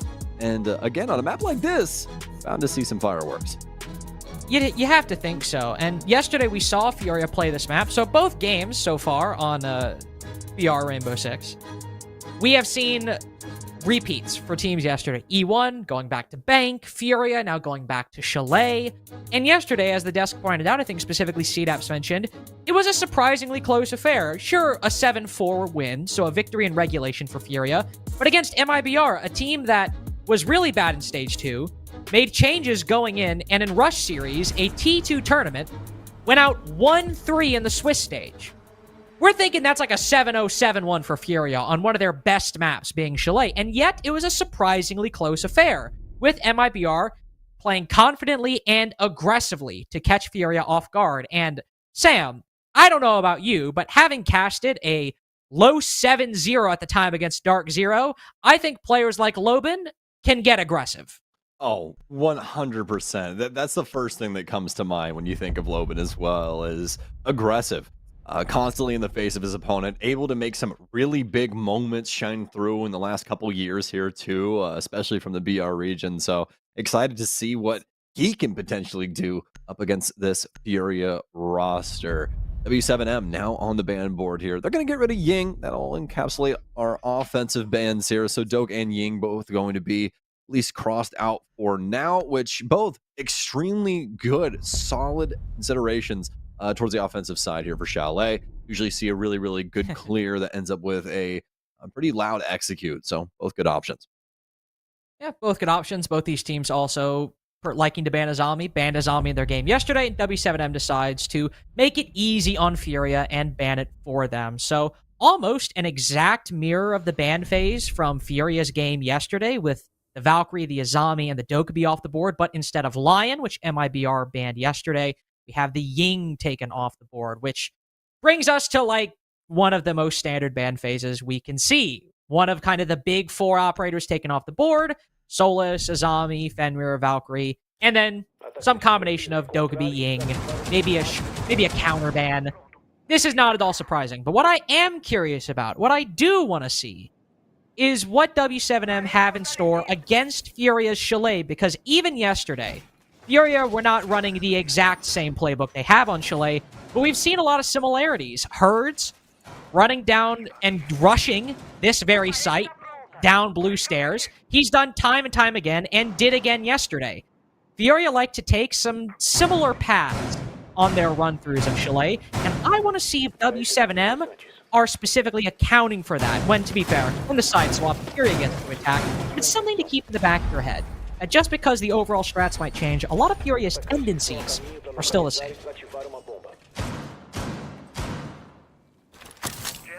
Well, let's get into things for round 1. Furia is going to be starting us off in the basement.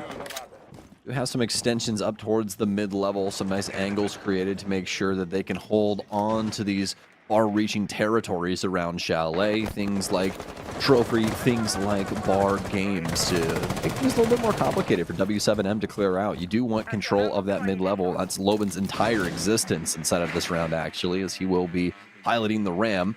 So W7M now have to try and find a solution to this problem.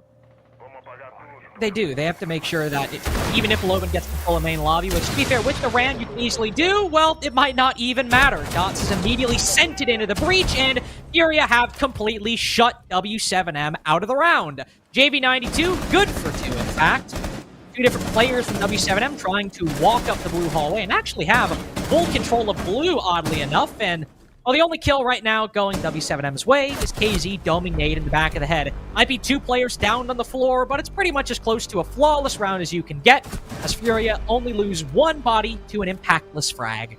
Yeah, very well done from them. And, you know, I like that W7M kind of give the pressure test to Furia, see if the site setup is solid enough to be able to take a rush strat when they're extended up, you know, so far to the top side of the map. But most definitely so, especially for JV92. He nips it in the bud immediately. No real option there for them as they cross paths with him inside of the connector closet. And that's really all she wrote for that round, Carter. I mean, they do not try and deal with that mid-floor level at all. It's just exothermic after EMP. And just trying to get things done via that snowmobile area. They did have that one outlier over towards the trench side, but I don't even know if that player ended up collapsing on that space anyways. Could have just ended up rotating back through. But as you said, practically a flawless round there for them. Don't worry, that is definitely not the round count, as it is just Furia winning the very first one there on defense. I mean, with how strong that win was, I mean, they've effectively gained a victory over the subsequent rounds, in that I doubt W7M will try to go for a rush unless the half goes catastrophically bad. I highly doubt they're going to try and fall back on a rush anytime soon. With, as you said, limit testing, seeing what Furia is capable of, saying, all right, they're running an extended roam. We think we see a gap. One, let's just exploit it anyway. But two, can we actually make this work? Can we make a rush strategy work? And with how quickly the site players were able to repel it, and how quickly Furia rotated back, completely encasing the remaining two players in the blue hallway, I don't think W7M will go for a rush. They'll likely be conditioned against it for the next few rounds. So there is an impact to be felt over the subsequent bomb sites, as I imagine W7M, as they bring some slower operators, the Brava and the Twitch for intel, a Lion, of course, to enable that roam clear. We're probably going to see a bit slower and a bit more broad in scope attack W7.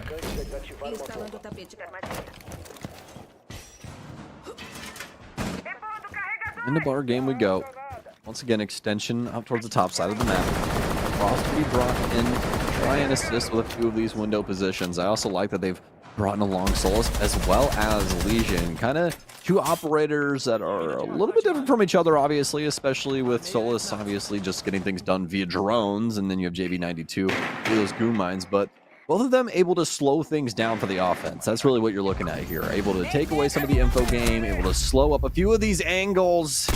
Not able to shut things down here from the west main area, as Loban, sitting on the single panel, will be able to take out the Solus.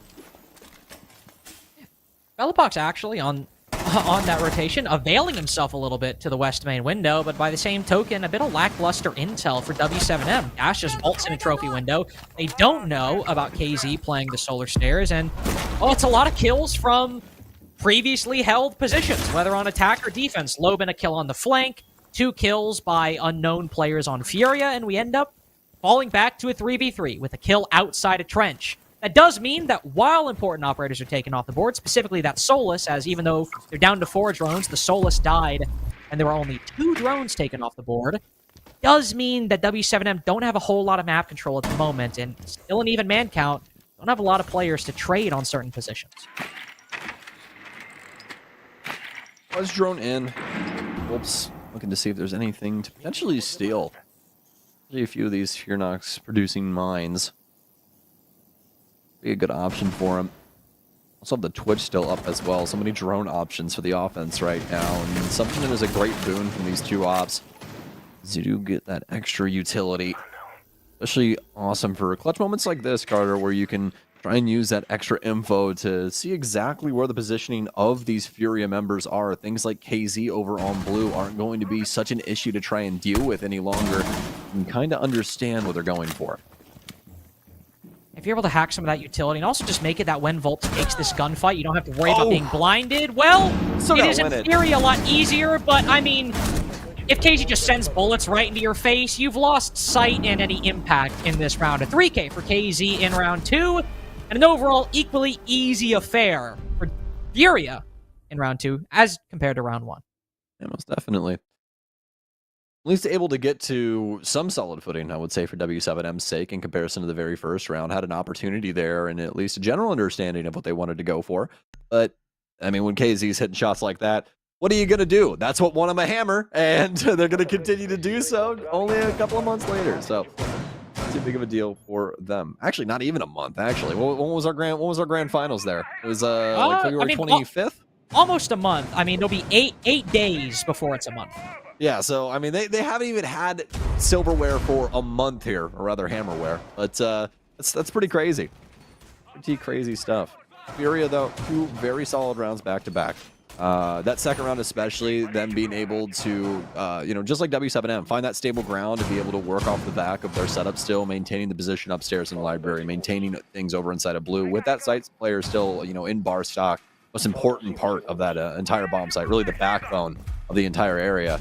It just makes it really difficult for W7M to try and find any proper ground to traverse forward. That's why they do have to lean back on those drones, try and lean back on that info and do some soul searching in themselves, try and get those kills. But as we said, all for naught into round 3 here, Coach.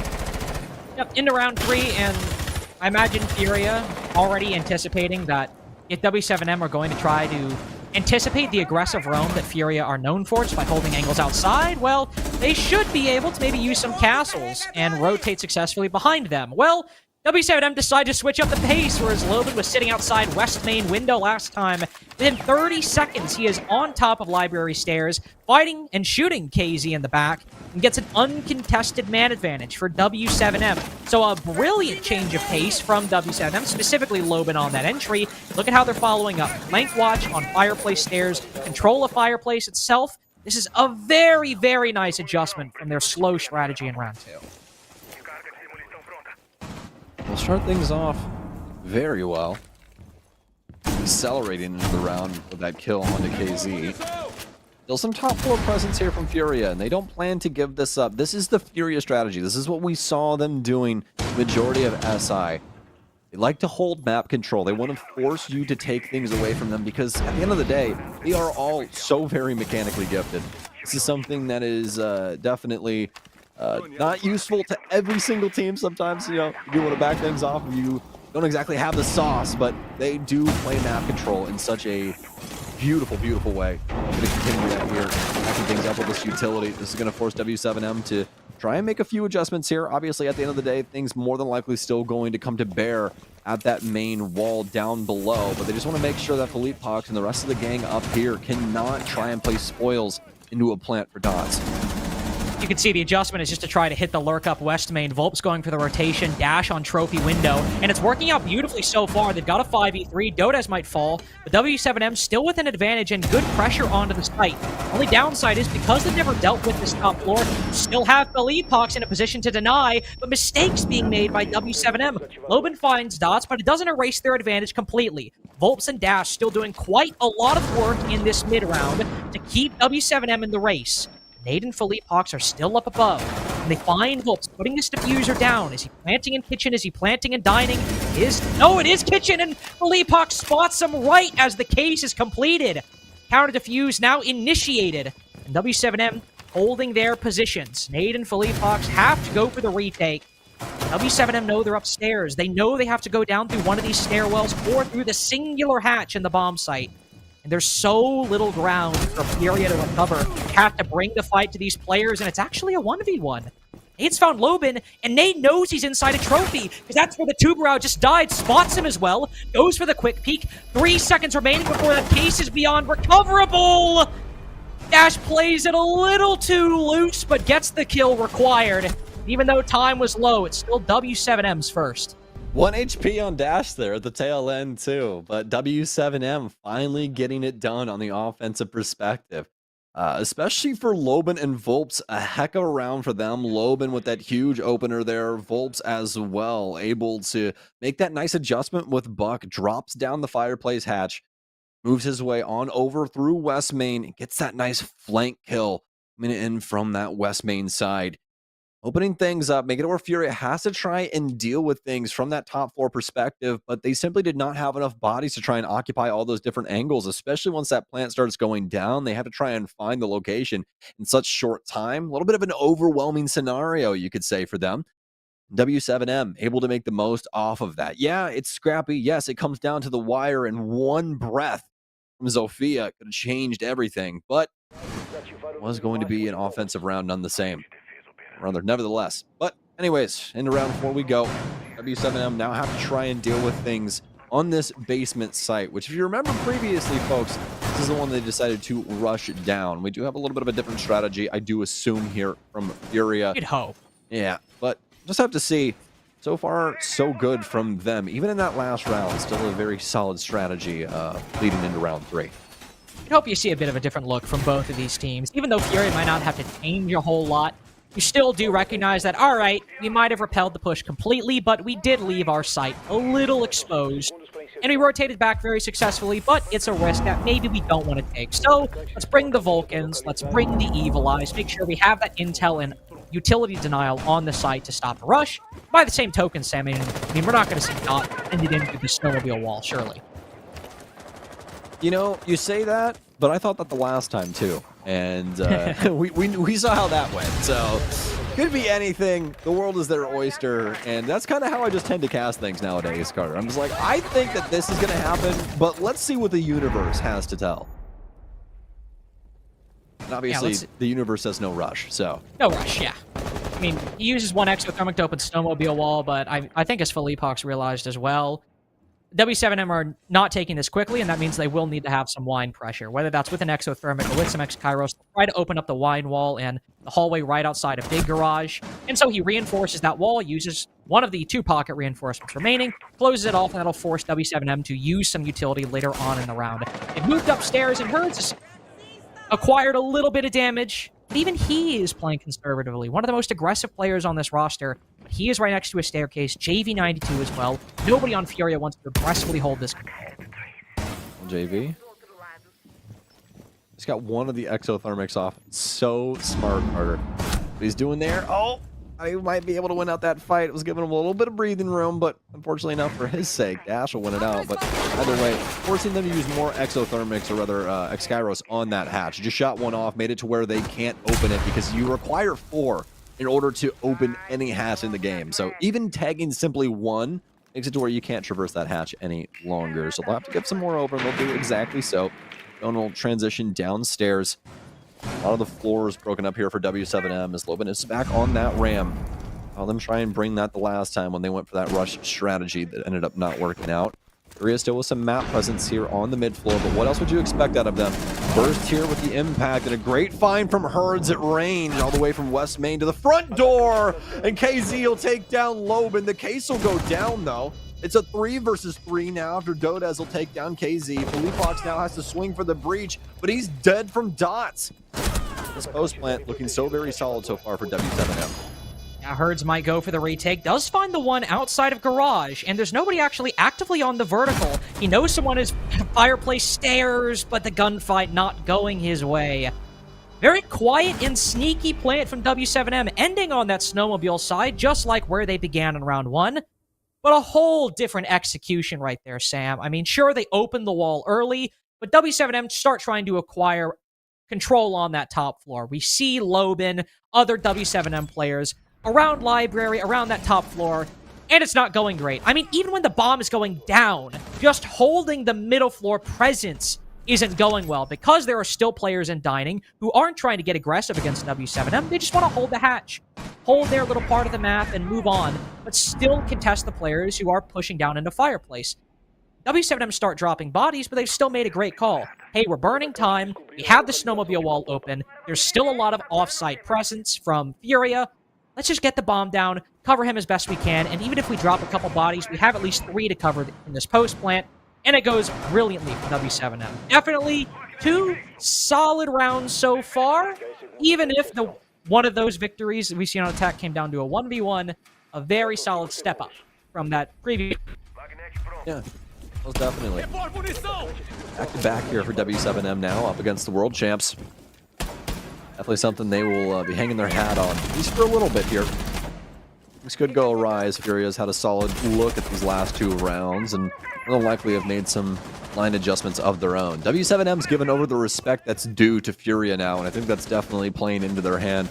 Especially for that last round, you can see them extend up towards the top side of the map, trying to deal with what could be some roam presence, get some cutoff angles designated for any potential player, trying to make a rotate, and oh my! What is it about Gridlock today in W7M? That's 2 opening bloods by this character.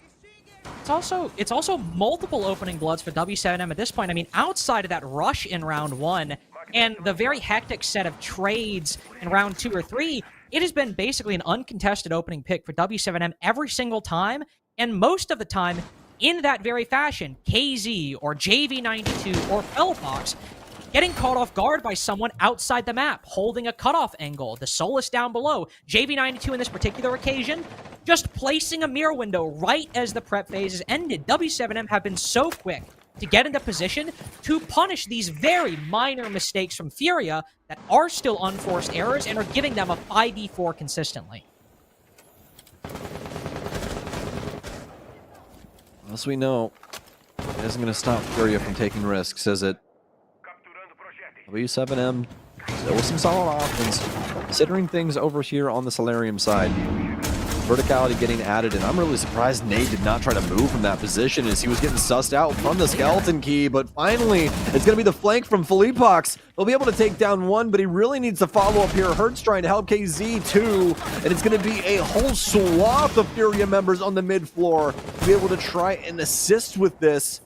They've actually completely abandoned the site in this scenario, and I think they have actually 2 people. I think upstairs above Felipox right now. Dot's holding down the Solarium stairs too. KZ, he can't get back up top, and yes indeed, Furia, they've been completely boxed out of the site. Wow.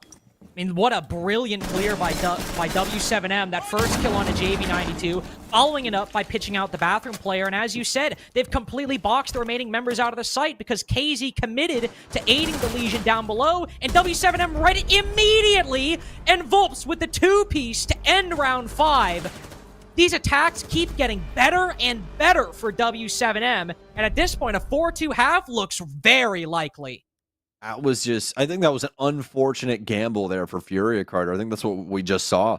I think they thought there was a lot bigger W7M presence on that mid floor when, in fact, they dropped 3 people downstairs to deal with 1, potentially 2 people. And the rest of the team is all focused on site, all focused on taking that space that you're giving up.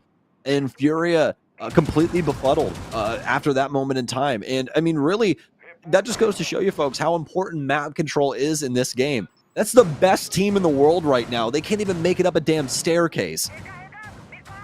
And the calling from W7M just looks very, very solid right now. I mean, obviously you have that opening pick, which could just be Volps literally rappelling up a window, and as simple as seeing JV92 opening that mirror, because on Master Bedroom window, you open that early on. That might not even been necessarily skill, just like, oh, that's a freebie. I'll move on. But then clearing out that bathroom player, they've got the pressure from bathroom window, they've got the utility to force him out of position, and the buck down below to pinch him for the 5v3. Even identifying problems and solving them, W7M are setting them up well and then executing those ideas very quickly. Once they've actually settled into this game and gotten their feet under them, W7M have had a very good game plan that, sure, sometimes is spearheaded by just finding a pick on a player with his back turned or putting up a mirror. But when you're granted a 5v4, W7M are now converting these consistently, which they were not at the start of this game. No, most definitely not. Kind of a wake-up call, I think, there for them, especially after that second round was so very close, but Furia still ended up winning it out. Now W7M, right foot forward, 3 times in a row.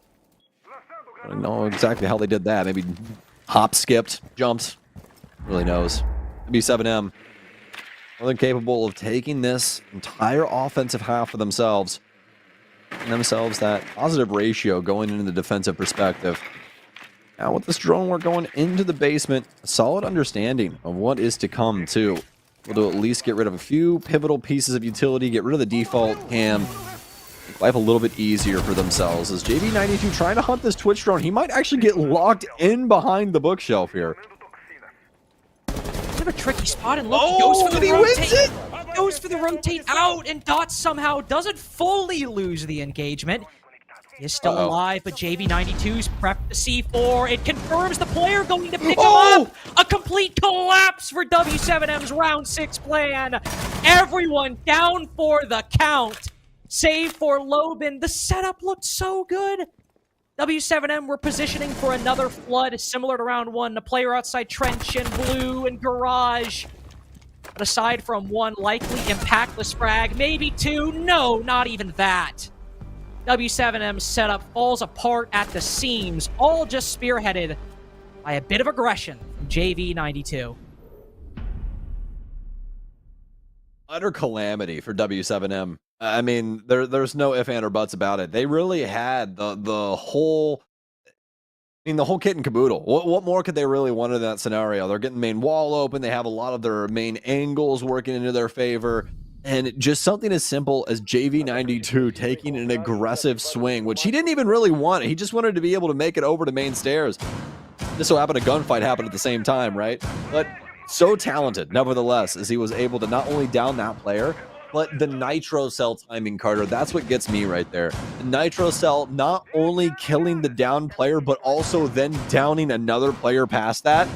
Absolutely ridiculous. Just so unfortunate for W7M trying to fight their way through that up against Furia. But Furia, they stay resilient. They're able to tie things up on that defensive side. Necessary round for Furia to win too, because W7M are gaining momentum, they're gaining confidence, gaining cohesion. And if they go into this half with a 4-2, sure, it's a side swap, but they're feeling very confident in the play they can have. And W7M, in my opinion at least, are always going to be a bit more risky on their defenses, because whenever you go in for an execute, this team, Lobin and Dots specifically, or Lobin and Dash specifically, at least on the previous, two of the previous players on that Los roster, you might make a gamble and say, all right, there's a 10% likelihood that somebody's sitting in this random corner. I'm just going to go in. There's somebody in that corner on this roster, like, every time. If you leave even the slightest gap on these defenses, W7M can really punish you for making those even small mistakes or assumptions. And as we start, it's not necessarily an offside player that sees the most action. Knots down inside of the side on the Maestro, but it's Dodez to follow up with the first pick.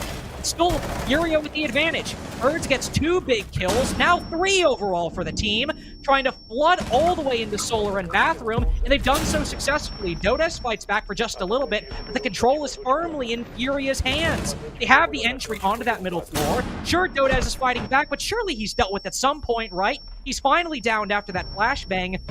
Do they know about Lobin? He's revealed his position with that T5 spray through the wall, so they know he's somewhere around Piano in the A site. He's even quick peeks and spots him from the bathroom. The Buck is very low HP. Logan reacts in time or gets the right gunfight. He might down that Buck entirely. And on the pre-fire! Anticipates the flash, gets ahead of it. A brilliant 1 HP, 1v2 for Logan. Wow, wow, wow, wow, wow. W7M. A moment right there up against Furia, especially for Lobin. Down to crunch time, clutch moments as he's able to not only deal with the bathroom presence, but also play things out up against the flash. One of those moments that it's just such decisive decision-making to get you through that. He's more than capable of showing that off. Beautiful kill from him out of the T5. And Legion lighting up a storm here to start things off on this end of things. W7M immediately switching gears and bringing things over to Bear at the Bar Gaming residence. Just a ridiculous 1v2 for Logan, but that's what I'm saying, man. These players just find themselves in positions, not necessarily by luck, though sometimes that plays a part, but find themselves in positions where there's a small gap, a small lack of intel on a specific position. Able to make the most of it, Loban especially. Easy not realizing he's there, and that's a round with W7M. If this ends up being a close game, like Connor predicted, an 8-6 victory for Furia, excuse me, or a 7-5 as Gibson predicted, low side of the way, that could be the difference between either making OT or not making OT, winning the game or losing the game. And also consistently keeping Furia on the back foot, keeping them second-guessing themselves.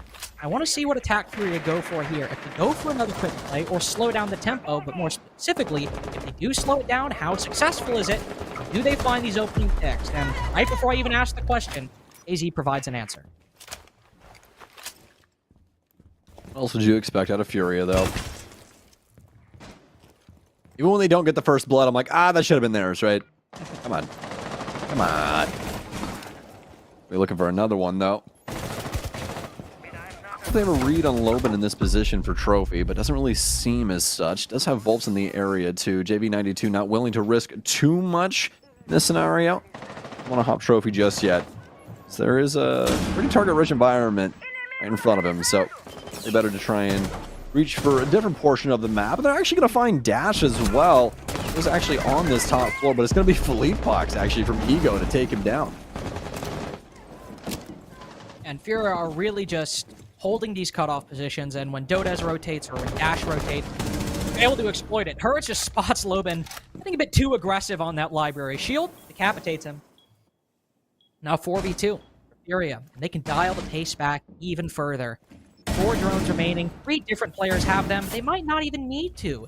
JV92's worked his way up library, and is he getting aggressive? Is he taking a 1v1 he doesn't need to? No. Player rotates in front of him, takes this freebie. Holmes finds a freebie of his own, but Fellapox is right there to trade. Excellent recovery from that 1v2 loss. An almost successful rush into a slow but methodical full clear for Furia. Their ability to change this pacing has always been one of the key points that we talk about when it comes to this star-studded roster. Furia more than capable of being able to slow things down and play that methodical pace, but at the same time ramp things up in those key moments to find some big kills or even just completely obliterate the opposing squad. We've seen that option too. More than nuclear option, but they can also try and get things done via strategy as well at the end of the day. So many different hats that this roster wears, and they've definitely brought themselves back into the good graces of at least this round as they've tied things up 4-4. Up slowing things down, holding cutoff, similar to what we saw W7M do on one of their attacks, particularly that affair over buy bar in games, finding the Solus down below. Furia almost exactly do the same thing, just outside of windows, on staircases, able to catch W7M roamers off guard. And as we go to dining, I honestly think we'll see a pretty similar affair. I doubt we'll have a quick rush to the bathroom, just because, sure, even though they almost won it, and it was pretty much successful before that 1v2, W7M will still be ready for it, and they've just had success on holding angles outside the map. Well, if you get bedroom window, cut this top 4 in half. You sit outside bathroom window, you can pressure multiple different positions. There's plenty of different opportunities for Furia, to employ a similar strategy from round 8 onto this new bomb site round. Some great consideration coming into this round here, too. Especially like JV92 and Felipox's picks, for different reasons, but really appreciating Operation Chimera, apparently, inside of this one. We'll have both of those operators along for the ride. But I especially love JV92 bringing the Finka, especially with the LMG, with that LMG change getting implemented with Deadly Omen as well, so making these things a heck of a lot easier to use. KZ doing quite a bit of damage. He's actually going to go down to Volps. Birds will be able to at least get one. I think that was like the last bullet in his magazine as well, so lop off Loben's head. And somehow, some way, W7M have actually been able to equalize into positive affairs in between these two rosters. W7M able to get aggressive on players outside the building. JV92's found himself a bit isolated from the rest of his team downstairs in Trophy. Hertz was on Solar Stairs, and as he's walked down, it's the only player he has left. Nade also joined the squad, but Fuser now dropped on Solar Stairs. One of these two players will have to recover and find a way to work back this man count. There are still roamers upstairs. Those are inherently going to be the easier ones to find. The fight players have angles, they have close corridors, and it is indeed just Volt, all alone on the top floor with very low HP. A minute 10 seconds, 2 drones in pocket. Furia can easily find these players, or specifically Volps. Will they take time to do it? JV92 pre-firing. They aren't finding this intel. Volps is still around the corner. Now JV92 is aware, and Herds goes for the swing on the opposite side. 3v2 now. Still Furia regaining momentum incrementally. Unless W7M does something just way too risky here, this is most definitely their round. Furia don't have hatch control. There's some verticality, but it doesn't really have any presence over the top of this dining area. Dash and Dots in tow with each other. Furia have to try and not only get probably at least 2 kills here, but also a plant down, all with 30 seconds remaining. A lot to ask, especially when the defense knows where you're coming from. Have to try and go for it anyways. Dots will be the first, and Dodez will be the second to get a kill here to end things off for W7M as they will regather the lead. And at W7M, they said, okay, you want to try and deal with our defensive setup by cutting off flanks, holding angles on windows, waiting for us to peek? Well, thankfully, we will oblige you, except we will win the gunfights because we know you're there. Because where does Dodez kill Fellapox? I'm not exactly sure about the window, but it's one of 2 positions. It's either office balcony window or it's piano window. And either way, those are positions you know an attacker is going to be if they're trying to clear, at least slowly, trying to clear a top floor setup. You know somebody's going to be piano. You know somebody's going to be bedroom window or office balcony window. These are common positions that are held on a chalet attack. So are they still W7M getting aggressive? And maybe getting punished for it? Yes, in another world, they might lose that fight. But they're still calculated gambles on positions that every team on the planet usually holds in these kinds of strategies. And still is a threat for Furia. The fact that they are losing these fights, the W7M are hitting these shots, that even if Furia hold cutoffs and knows someone might swing, the fact that W7M still have that confidence to take those intelligent risks, and in this particular case, Dome, one of the highest rated players in Rainbow Six history, within the first 5 seconds, Furia know they need to be careful. We got 2 kills, two kill leaders on the same team here. Furia. So far, it's been W7M that has been bringing that to bear. A solid start here to round 10 as they're able to clip KZ fresh out of spawn. To figure out exactly where they want to try and EMP this. They'll go top side as they more than likely figure out that there is a Kaid on the field that will at least assist with them getting this open. Herds is going to work his way down blue. A full swath of Furia players all trying to assist with this clear down low. Furia works his way, or rather Herds works his way in for Furia, be able to take down Dash. Already been able to discover somebody on the back end, as well as Volps is trying to run for the hills after being found out by that EE1D. It's going to be dots to fall from the window angle to JV92 as a follow-up. And by the way, earlier when I was talking about how Furia players have a lot... No way! Loban! What is that? I'm trying to get all analytical and philosophical, but Loban's like, oh, are there 2 players sitting outside library single? Those are freebies for me. I'll take those and retain library control for the remainder of this round. Is what are Herds and JV92 to do? They have control of the stairs, that much is true, and Herds spots one peeking the piano double door, but both attacking players are now on lower HP. JV92 vaults in the single window, goes to retake that momentum, finds Volt swinging, and gets intel on the remaining player Mez. Furia being chipped down, whittled down on this HP. Dodez goes for the finisher, and Herds is dropped. He can't get the trade. He's inside of the site. Diffuser outside of library, and on 1 HP, he's been spotted on the library default. He didn't shoot it earlier. That intel now comes back to bite him. Match point for W7M. And man, oh man, we might not even get the close game the desk wanted. And honestly, I'm so very surprised. I mean, this Furia roster, they had everything going for themselves, Carter. But it's Loban on what is usually a very ill-advised peak. But I think the stars aligned for him. I think he heard the player that was prone get on, with a piece of utility or get on drone or something along those lines. And then the other player just ends up crossing paths with him as he shows up to the window. Nobody aware that Loban is attempting this aggressive swing. He cleans up 2 without a single bullet fired from the opposition. That is something that you don't see all that often. And yet we have it here in between these 2 teams. And it is more than capable of deciding round 10.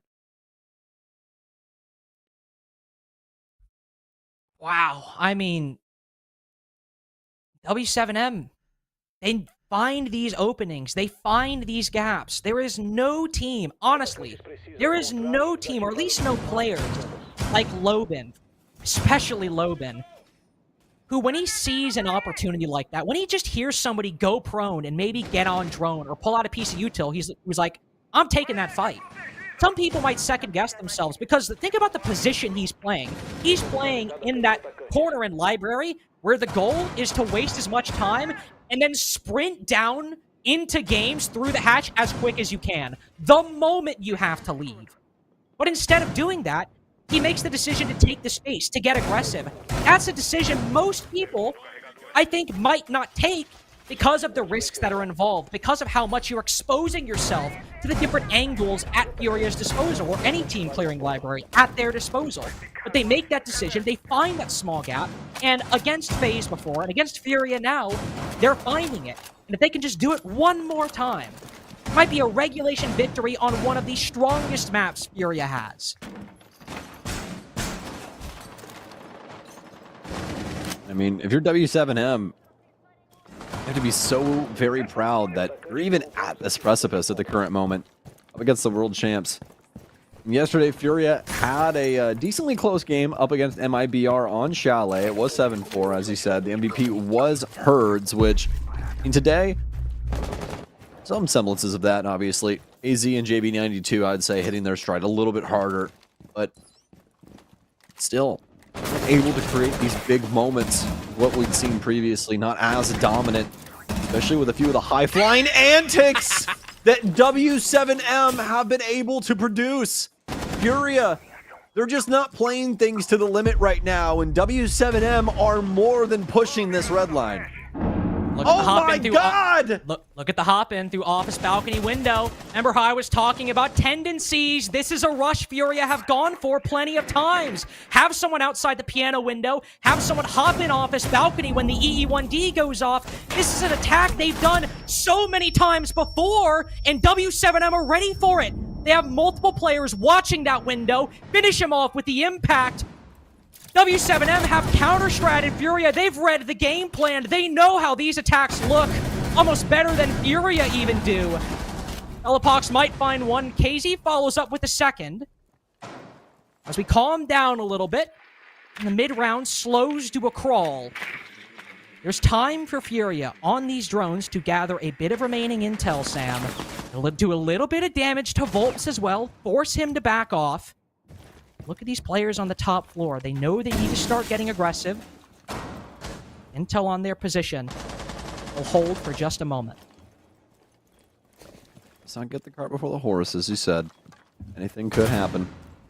John's a risky bit there. Volps will be able to decapitate KZ, though. It's down to Fleepox in a 1 versus 3. One of the stars of SI will take a dirt nap. As Volps and W7M will take it away from Furia here on Chalet. New roster might not matter for W7M. This org's dominance on Chalet is famous. And yet somehow in regulation, not even a 7-5, W7M have found a victory over the world champions. I know the desk mentioned that MiBR was stronger than to be expected yesterday, playing a very close game against Furia in that 7-4 victory for the world champions. But here in another 7-4, Sam, they have lost in frankly spectacular fashion. Yeah, they've kind of lost the plot, Carter. I think that they weren't exactly expecting W7M to know as much as their game plan, especially on that offensive side, as they did. They caught them off guard so many times, and it really, if you had, at least for me, to give the MVP to someone in that, it has to be Loban. Loban created so many moments for W7M to be able to build off the back of, even something as little as 1 kill being so very decisive at some moments. I mean, just a beautiful showing from W7M, showing that even with the loss of a star-studded IGL like Cameraman, that low score, Dots, Dash, and Loban, with some new additions, Dodez and Volps, it might be a force to be reckoned with in Brazil. But that's us done for the game of the day. We'll have more later, right after this break.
Hi guys, and I did say that Fleetbox said sometimes this roster need a loss to jumpstart their season, and what better roster to do it than their old org W7M CDAPs.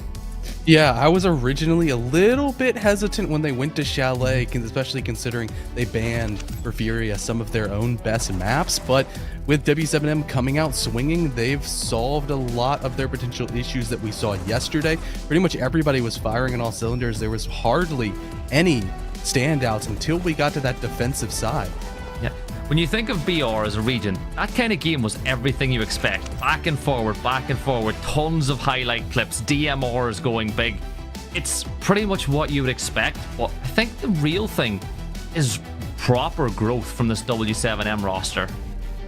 Yeah, they were getting aggressive at the right moments yesterday, even in a very close game against FaZe. They seemed to be not on the same page, and once again, 24-hour turnaround to fix a lot of those mistakes against a stronger Furia roster than the FaZe clan team that they lost to yesterday is incredibly impressive, especially now when you kind of put it in the grand scheme of things. W7M had probably the hardest possible weekend that any team could have in Brazil, facing FaZe clan, followed immediately by Furia, and they came out with 3 points. Yeah. In the pregame, though, we spoke about 4 players on the side of W7, and we spoke about Dots, we spoke about Dash, we spoke about Dodez, we spoke about Vulps.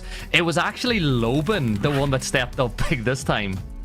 Yeah, I completely forgot about Loban because, you know, it makes logical sense of, hey, Maya disappears from this low score. Who's going to pick up the slack? Loban definitely did today. He looked absolutely phenomenal. Almost every single one of his kills being incredibly impactful. But the big one for me was definitely that huge 2v1 clutch in round 7 that started off the defense on the right foot forward for W7M to continue their momentum, where Loban just looked so incredibly good. Yeah, honestly, I was so impressed by W7M. On the Furia side, is it just kind of that hangover from SI and, you know, maybe not having as much time to prepare as some of the other teams in the region? Like, why do you think we didn't see them on the strongest foot? I mean, W7M, Furia, we talk about how good of a team they are. We almost put them on a pedestal to where they're not human. They can't make mistakes, but it's a game like Siege in a BO1 setting that it's an any given Sunday mentality that any team can beat any team in these small sample sizes. But when you go towards international events where it's a lot of BO3s, that's where we see the absolute dominance of this Furia team. But even at those international events, they do always have a hiccup or two. I mean, the 6 Invitational we just watched, they had to go through the lower bracket, and that's where they can prove they're the best team. I'm not worried for this Furia roster by any stretch of the imagination. I think this is just the sort of once per stage hiccup that we always see, and I actually think it's a lot stronger for them to get that out of the way early rather than later. Well, even think about Atlanta, they lost to Geeky as well, so it's something that they do need, is that jumpstart loss. One thing that, though, we had a laugh about during that game was a couple of players decided that they just didn't want to play the round. They swung into active pre-fires, and your words exactly was, oh, KZ didn't want to play that round, I guess. Yeah, he just craved death. I mean, it would happen for both teams where it was just an active angle being held, bullets coming down. Good recoil control though, but it's like, oh yeah, I'm gonna play jump rope with this line of bullets, and it didn't work out for the team trying to swing. This is the thing, though. because Brazil is on LAN and ping isn't a thing, do you think that players are more likely to go ahead and swing those scenarios because it is an equal footing? I think it's also just Brazil liking to swing things and try to get aggressive where they trust in their gun skill, which is definitely above average in the overall global ecosystem. So when you have that aggression, sometimes for these players, they know that they need to get a kill to jumpstart their team, and it's a calculated risk. Sometimes it doesn't quite pan out, though. It doesn't always pan out that way, but we have just seen the world champion Furia roster lose to their old roster W7M. Any closing thoughts on that map? I think there's probably going to be a lot of people in chat that didn't quite remember that W7M is no longer the same team, that just got a lot of channel points. Well, look, Antero did shout, he said Furia is the old W7M. He also called when the game was going to start, and he also called who was going to win the game. So I don't know where he got the script, but he needs to start sharing it with us as well, because it would really help before we start covering these games. But look, we're going to jump into a break. When we come back, we'll have game number 3. Do not go anywhere.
Welcome back into day 2 of BR6. This is going to be a fun one we have coming up next. It is NIP taking on MiBR, two of the biggest names in the Brazilian team, or the Brazilian league for a long time, CDAPs.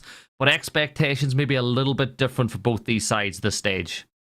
Yeah, MiBR has had a pretty tumultuous journey through the last calendar year, and now a full rebuild has underwent that roster. And for the side of NIP, they've been kind of on the outside looking in. Sure, they're still in the room where it happens, but they aren't quite sitting at the table. They're more so watching. Yeah, it's not been what you'd expect from NIP since they did reach those heights a few stages ago. They made some changes, but let's have a look at that NIP roster. I like to always call them the most un-Brazilian team because their style is so much closer to like a VP and X Empire. That's the way they play, right? Yeah, they play very, very methodically and very, very slow. And it's something that we always talk about with this roster is their pacing, especially on their attacks, being several standard deviations away from the rest of the Brazil, meaning that they're just an overall outlier where a lot of teams like to be aggressive. They like to be fast. NIP, they don't necessarily do so, which means matchup-wise, it's always really interesting for them because their playstyle being so different means that it's a jarring transition for a lot of these teams, especially if they haven't played at an international level, to know how other teams play. And we saw how they played yesterday. What do you feel like the expectations for them is going to be going into this stage? Like, do you feel like they can compete to win the region overall? Or do you feel they're going to be another team that will qualify through the, through the open qualifiers and, as they always tend to kind of do, make the major that way? I think that they're going to be one of those top 3 teams coming out of playoffs. I think that they're a definite contender. I don't know quite if they're going to be able to catch fire enough to get the number 1 seed, but I think the 2 or the 3 seed are very, very just safe expectations for this roster because they are starting a lot stronger than what we've seen in past stages. In stage 2, they started pretty dang slow, but they definitely heated up at the right time and ended up getting that confirmed major spot without having to go through the scary LCQ. And overall, I think they can repeat that pretty easily to this stage. They can, and it's another one of those tales today where we have the roster that's been together for 12 months. They know how they play. We've got MiBR on the other side, and they're essentially in the middle of a rebuild. What do you feel like they're trying to build with the players that they've picked up? It's an attempt at Rare and Gomez trying to lead by example for all these new players in the form of Yex, Semper, and even Bullet. Bullet has a little bit more history than Semper and Yex, but overall, it's just a complete rebuild from the ground up, trying to establish a new identity for this MiBR team. So far, Gomez, he's done pretty well at trying to bring this team into the forefront, but he's going to need a lot of help and a lot of support. Do you feel like Bullet's got something to prove on that side? He's had the chance at FaZe, he's back with MiBR. Do you get the feeling that this is a big year for him? It definitely could be. It's almost a make or break moment for him where there's going to be a lot of eyes on him because of his name value. You understand hey, with MiBR, there's a couple of people that you might not know. You might not know Yex, you might not know Semper, but you look and you're like, oh, that's Bullet. He used to be on FaZe. He should be a good player. And if he's underperforming, all of a sudden people are going to be scratching their heads. Yeah, they will be. But where will we be going for this matchup between these two sides? Let's have a look at the map, Vito. And I know that CDAPS, when it comes to maps, you love digging into it and understanding who likes to go where and why. First 4 bans have come through, though, and we're seeing Bank Border and Oregon and Consulate gone. Yeah, immediately when prepping this matchup, I looked and there was kind of only one map that had the potential to be played with maybe a second. The biggest one probably Chalet, because both of these rosters have quite a high play percentage. It's both in both of their pools. Bank was the second one. That's kind of the second highest for both of these teams, but it was banned pretty early on. So far, the Chalet, it's still left up in the pool, and it would not surprise me at all if it goes to this map, considering both of these teams have a slightly winning record on it and such a significantly higher play percentage as opposed to any other map in the entire pool. So actually, as NIP banned it out, it makes everything completely wrong. Instead, we go to a cafe for MiBR that has been tumultuous at best, a 2-4 record against NIP, who are phenomenal on this map, and you argue you should never take them to. They're starting on defense as well, and I feel like they're a team that can... I feel like they're probably one of the teams that are better starting on defense because they can slow that tempo down a lot. When you think about NIP and you think about Cafe, what's going through MiBR's minds right now and how to keep that tempo high? Unfortunately, I think for MiBR, they're probably thinking, oh, how did we get here? Wait a second. This probably should have been our first ban. In all honesty, if you're prepping a map ban phase against NIP, you ban the Cafe, because even one of the weaknesses that we talk about with NIP constantly is, hey, they're a slow and methodical team. On Cafe, it's a slow and methodical map, but NIP actually do it significantly faster than they do on any other map. That's the thing, though. there's always going to be that 1 or 2 maps where they don't play their normal style. I'm really excited for this game. I always like watching NIP on Cafe. I know that some people will not, especially the MiBR fans. So this is where I'll throw the prediction out. Last time you gave me a scoreline where you said it would be 8-6. I'm not gonna put you on the spot for a scoreline this time, but do you feel like NIP should get the job done just again with the fact that they've had the same roster for over a year? They're going to know everybody's moves like clockwork. I'm going to say 7-3 with a 5-1 defensive split. That's how confident I'm feeling right now, because I really just don't see a reason why MiBR took him here to Cafe, especially when they're going to be starting on the attacking side against an absolute bastion defensive force that we can see with NIP specifically on this map. You have a backbone like Khans, who is phenomenal at this map. You're still going to have Psycho, Pino, and Muzi running all over the place, and even Wizard throwing his hat in there to make chaos all over the map. Is going to be a very difficult uphill battle for MiBR, and I can't really see an opportunity for them to win this game. 5-1 defensive split on Cafe. That's a bold call right there when you think about the way teams like to attack this map. I'm in the same boat as you. I think that this will be a win for NIP. Maybe it'll be a little bit tighter because MiBR, again, you learn more in defeat than you do in victory. They're going to be focusing on this one. We're going to jump to a break, though. Whenever we come back, it'll be Lynx and Stokes to take you through all the action on Cafe. We'll be right back.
After the crazy upset over Furia and achieved by W7M, this game has a lot to live up to, Sam, especially as NIP might have just got one over on MiBR in the map ban phase.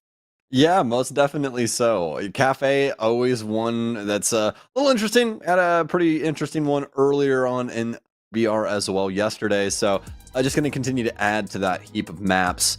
We'll see how the pool continues to flush out, but I'm just excited to see Ninjas in Pajamas, man, because at SI, they didn't exactly have the best showings, so maybe a few weeks off, maybe a reconsideration of how they can go about things has assisted them along the way. That's what I'm hoping. That's what I'm telling myself before we get into this game. But even watching them against Liquid yesterday, which to be fair, was in a game that they won, a game that they beat Liquid 7-5 in regulation, I'm thinking the same things I have thought every time I watch NIP. Good God, how is this team so slow? We're talking like a minute and 30 seconds to open up Geisha Wall with no hard breach denial on it. I mean, what are we cooking, boys? But to be fair, and this is what I will always give credit to NIP, they've got some great players, Sam. I mean, we got Pino, we have Cons, who has really been a standout performer for this roster over the past year. So even though I've seen some worrying signs that the problems we've had are still there, this roster is just so good individually that they make up for it. 100%. And the beauty of Ninjas in Pajamas is that this roster has been together for quite some time as well. So there's just some things that they're going to have the capability of doing that some of these fresher-faced rosters won't exactly have up to snuff. So should be interesting to see. But in the same breath, this might be reaching the expiration date for this NIP roster as well. You know, if they don't start getting results here, I'd say probably by the middle of this year, maybe the end of this year, just depending on how they want to try and push things, right? We could be seeing a line change for this team, but that's for time to say. I mean, obviously, with them coming just freshly into this and with a victory yesterday, it's not exactly like this team isn't performing, right? So we'll have to see how they can do up against MiBR now as we load into Cafe. And that's a fair point. They do have a win yesterday, and they are going against a team that we still have yet to see what they're truly capable of. That 4-7 loss to Furia is aging already way better than it did yesterday, just with one game happening in between now and then, at least involving Furia. So now, maybe MiBR, this is their time to showcase what a great team they are, but also NIP going to a map on Cafe that their record, surprisingly, isn't flashy in terms of just straight wins or losses. But when they're winning in regulation. And when they're losing, by and large, it is in dead heat, 8-6, 8-7 losses, the likes of FaZe, old W7M, now Furia, Virtus Pro, one of the best teams on structured maps like Cafe. So even though NIP might not have a 6-0 or a 5-1 record on this map, they are doing great against opponents they should beat, and they are just barely losing to some of the best teams in the world. And that's definitely something that is going to be a positive boon for them, you know, like something to kind of hang your cap on there and able to at least be like, hey, we got some success here when it matters most, even though we are kind of falling against these better teams, but able to learn from that in the same regard. So get farther into this, though. Nice lineup here from MiBR, especially like the Flores is coming in to try and assist with things on top of the gridlocks to try and hold down the stairs. Something to cut off that flank up white stairs, which is going to be crucial for either of these teams on attack. If you can control the red stairs and the white stairs, and depending on the side, brown stairs to a lesser extent, if you can control those portions of the map, defense is so restricted for how aggressive they can possibly be. You got to take it through long angles, they got to hold down their positions, and if they're pushed back, there's not much they can do if that gridlock is key. Some nice utility damage done, by the way. Some of those were terror drones already shot. The utility coming out in response from MiBR. The flashbangs going in, putting pressure, heavy pressure on Pino's position. And while he hasn't found anything for it just yet, he is not at all worried about this utility coming in and will hold fast inside of the long bar, not finding another Rotero, but instead finding a brilliant kill on the bullet. Oh, man. Well, unfortunate, but I'm going to assume that's on our end. I would assume. The observer's end. Mm-hmm. Indeed. So, fortunately enough, folks, we'll more than likely have that round played out. What the answer is as to who wins, I really have no idea. That was still building up in so many different ways. A solid rebuff of what was going on that top floor from the Wamai in that instance there. Yeah, he's just sitting there. He's like, oh boy, 1 Rotero, 2 Rotero, 3 flashbangs. Is any of this getting sucked up by magnets? No, but there's no follow-up. So, like, what do I care? I'll just hang out here. Nobody's actually really pressuring my position. I'm not being pushed from New Balk. I'm not being pushed or from the skylight beyond this little bits of utility. I like it from Pino. Do I like that I don't really know much of what else happened aside from some track stingers being placed on white stairs? Not really, Sam. But, I mean, I guess good showing from NIP to start. You know what? Actually, you know what? I'm not going to cop out and be like, oh, we didn't see enough. I'm not going to talk about anything. No, you know what I'll say? One thing I love, Pino might struggle internationally at times. Mm-hmm. But that's a great player who still shows up every single game domestically. Yeah, Pino is still a very, very solid player for NIP. Has been for years, honestly. I think the international stage has just kind of been difficult for NIP in recent history because people have just such a good read on them. There's so much history with this iteration of this roster, let alone the old iteration of this roster, right? And even with that old iteration, they still weren't the most aggressive people in the world. They were amazing at taking gunfights, don't get me wrong, but they weren't the ones attempting to light the world on fire in that metric. So I think that people just have always had a really good understanding of the way that NIP want to go about playing the game. And it makes it really difficult when somebody is practically reading over your shoulder as to what your strategy entails. But, however, I need him to suck because he's on Flynn's fantasy team and not mine. So if he could drop a donut every game, that would be greatly appreciated. I'd be a big fan of that. That'd make me very happy. You know what's funny too? Flynn was quivering to pick Pino. He's like, oh, should I do something stupid? Should I do something dumb? Like, this team doesn't show up domestically. Like, don't get me wrong, they have problems internationally. But Flynn was freaking out over picking one NIP player in Brazil. Like, Sam, I just don't think Rob knows ball. I'm gonna be honest. I think you need to tell Rob to get a grip. I do. He does need to get a grip. He's freaking out over... This is entirely for Jesse, by the way, coach training. This conversation is entirely for him. But, like, come on, Rob. What are you doing? And Rob, I know you're in Jesse's chat. I know you're there. I know you're hearing everything I'm saying. Go back to Chell. Either way, that aside, Sam, unfortunately, we don't have any update on the tech pause at the moment. Hopefully the server comes back online soon, but until then, we do have a break queued up, so don't go anywhere. We'll be right back as soon as we can. See ya.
Oh, very kind of you to wake me up, Sam. Right as I...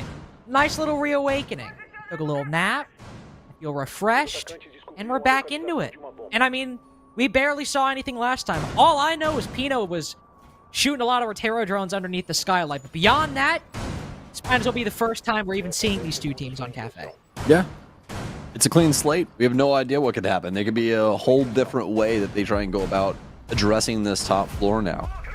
But, as you said, we'll be hopping in with round one. Clean board between these two, Ninjas in Pajamas and MiBR on Cafe.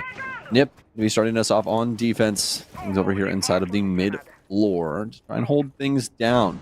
Obviously, doesn't mean what's going to happen on this top floor. Well, last time we did end up seeing a lot of those Rotero drones gifted over initially before Pino ended up getting a nice kill on Heaven Balcony, but I highly doubt that it goes down the exact same way. I highly doubt it will as well. I mean, now, obviously, unfortunately, you can't completely Men in Black pen wipe the minute 20 seconds of the previous round for these teams' mind, but MiBR will know that Pino was playing underneath white stairs before, and that opening engagement could very well be influenced by that knowledge in MiBR's head, and also likely an anticipated reaction from Pino. He is still, I believe, playing underneath the skylight as he's serving an important purpose. There's a player from NIP playing inside of the Humidor. He's got to back him up. Yex thinks he's found a gap, though. Nobody inside of mining, and as we know, and he's likely about to find out, nobody inside of train either. So even though the hatch is open, and he needs to be careful that the defense might retake it, he can relay this info to the rest of his team. Good amount of patience here from MiBR. Want to make sure that they deal with things accordingly on this top floor. Just also working in a few different pressure points around the map. That's what we see this angle working forth over on this far side. Wizard, he's going to want that one back, Carter. Pixels away, but fortunately enough, on the spin, he'll be able to get Yex, trying to move his way in through Fireplace. Tempted to get in towards Dining. They know Gomez is over on this far side now for Red. So more than likely going to take some time for both of these camps to and figure out exactly how they want to go about this. But this timer is going to start pressuring this offense to a pretty unfortuitous situation. Yeah, you've lost Yex lurking into the site. Gomez's position is relatively known over on the red stair side, and you can see Khan's concerned about it. C4 Rift will force Gomez back. It's just meant to do that very thing. He even comes off and gets a kill onto Rare before he detonates that C4. Bullet's able to go in. Traded back out. Ironically, by the way, Pino was in the opening engagement, but still, been on a different manifestation of it. Now, okay. About to say MiBR have vertical control, but what can they do with it? But Bullet has found all 3 kills for MiBR so far, and with that full vertical control established, they can actually start pressuring the site. All they have is Semper Super Shorty, and they don't have a lot of time to do it, but at least they have some position with some quick impact lifelines to rotate back up to. They can get this diffuser down, placed in default. Semper finds the remaining 2 players. Just Psycho to find one in the late round as it's a slow encroachment upon the top floor by MiBR. And a round I honestly did not think they were going to win. Yeah, no, MiBR able to at least form like a perimeter around Ninja in Pajamas setup on that top floor, right? But it was really Bullet was the one to swing it home. And time again, not only capable of finding the big opener, but also those 2 pretty consistent frags coming through on the tail end of that top floor clear as well. Did get a little scary, though, as they really didn't have the verticality or means in order to break things up in such quick timing on that top floor. I mean, for Bullet's sake, he only drops that 1 impact, and there's nobody there to even try and play that verticality. It was just some ghost pressure that he was trying to apply to the situation. But MiBR with kind of a stroke of luck, I would say, able to find those last 2 kills, especially for Semper's sake, as he's able to not only get one in transition as he jumps over the white stairs, but also get that other kill on the player inside of sight that well, a little bit too close to the sun as I tried to swing out Semper at the bottom of white stairs there. It's also an important round for MiBR. This ends up being, at least for NIP's side, the defender-sided nightmare. And one attack round on the board early. We have 5 more rounds for improbable second attacking victory. But after that, with Bullet's ability to find isolated 1v1s across that top floor, and obviously Semper finding the remaining 2, there are some workable pieces for MiBR, in line with sort of what we saw yesterday against Furia, which is this is a very mechanically talented roster. If they see fights given to them, they can take them and usually win them. If NIP just keep giving those chances, it might not be a dominant win for MiBR, but it could be a 2-4 or even a 3-3.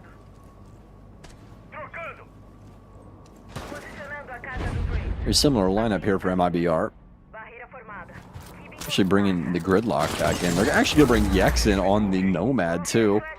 A little interesting choice there. Trying to make sure that not a single Ninjas in Pajamas player is capable of moving around on these rotations. Also, Ninjas in Pajamas, they're bringing it to bear on the top floor. This is not exactly what you expect out of a cafe, especially in the modern day of Siege. Used to be a favorite of a lot of teams, but I mean, the stat line just not there to back it up as of recent history. Wizards going to go down 2. Psycho not able to find anything over on the black balcony.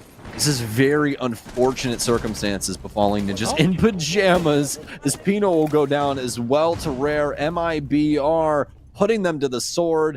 Finally, Ninjas in Pajamas will be able to at least stem the bleeding for now, especially after they pick up Bullet. Problem is, though, it was Rare walking into the site with the diffuser, so the ability to recover this is a little bit difficult for MiBR, but after all of those engagements have transpired, see the final shots sent, they go MiBR's way, 3v2, and Psycho down below, he is, or I think he's able to rotate up White Stairs and join Muzi on that top floor. So it's not a complete isolated 1v3 for Muzi on the site. Psycho's able to back him up, gets ahead of those crack stingers. There are still some in his way on the top floor. At least he's created the option to retake those long angles from the cocktail balcony and stop the rest of MiBR's push. There's one player not on the side with Yex and with Gomez. It's Semper on the cocktail rappel, and as Psycho fights the flood into sight, he's forced off the angle and takes a lot of damage doing so. Retakes a different position, Muzi trying to find a way to deny this diffuser, but Yex has made the long trek all the way across. Behind the cocktail bar, the plant goes down successfully. Counter diffuse now necessary if NIP want to stop MiBR from going up 2-0 in the first 2 rounds. How are they to do it? The passive play from MiBR, holding angles, waiting for NIP to make the first move. It results in Psycho being down, and another Semper 2-piece end an MiBR victory.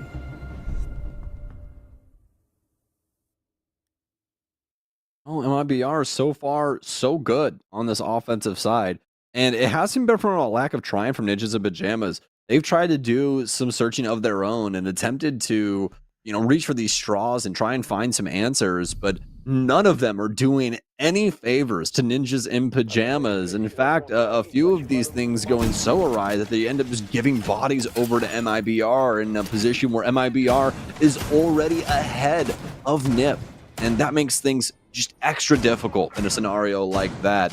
And now MiBR not only capable of taking that first round, but the second too. Ninjas in Pajamas, like I was saying, not exactly having the answers. We did have that high-flying moment coming out of the window there from, I believe, Psycho, but nobody on that side of the map at all. And it's just these little moments of aggression here from NIP that aren't really finding their mark, that are truly making things matter the most for them in these scenarios where MiBR are able to exploit them to the fullest. Hunter's prediction already wrong, by the way. 5-1 NIP defensive half, and it's currently 2-0 for MiBR on their attacks. And while they haven't looked dominant, it's not like they're flooding into the site, washing over all of NIP. They don't even stand a chance. It is a very close affair. I mean, both times now it's come down to 2v3, 2v2. Something where MiBR, especially in round 1, had to come back from. Had to do a long series of engagements, fully stake their claim in the round.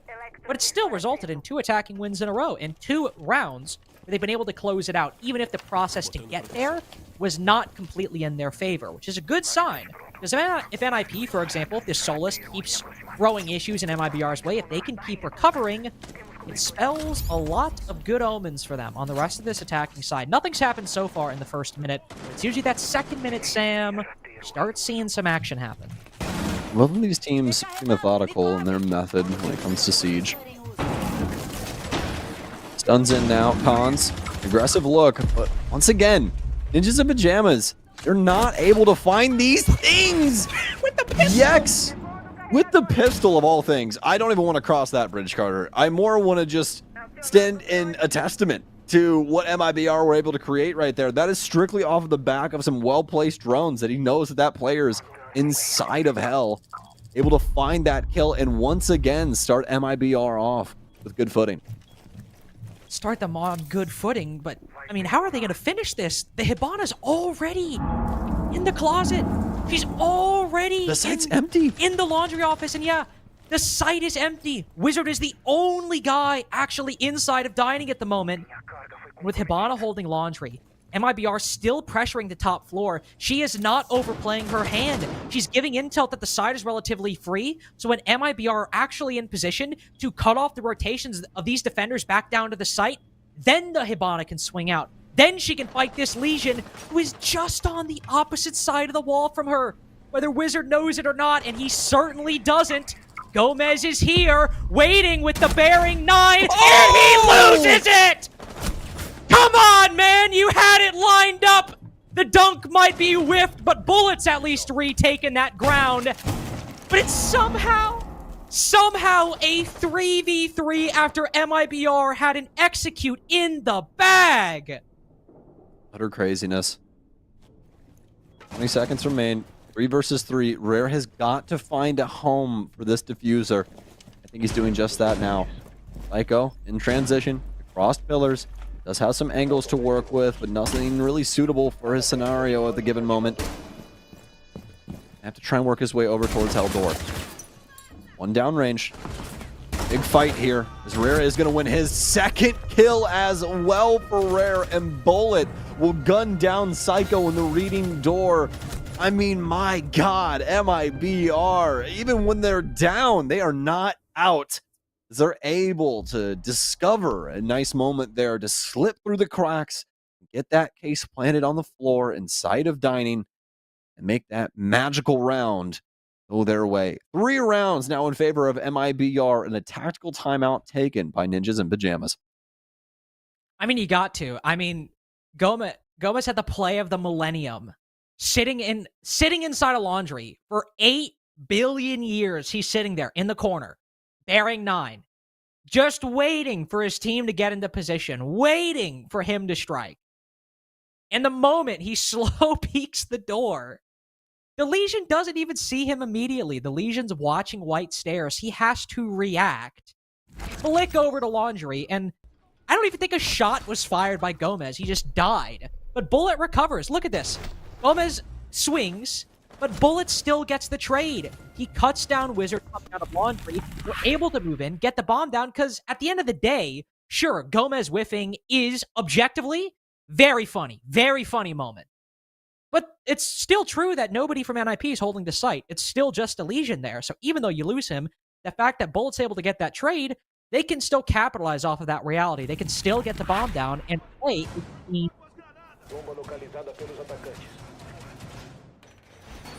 Well, MiBR, it might have been some rough waters, but this ship has most definitely sailed at least around 3 different continents so far. We'll secure all 3 of those.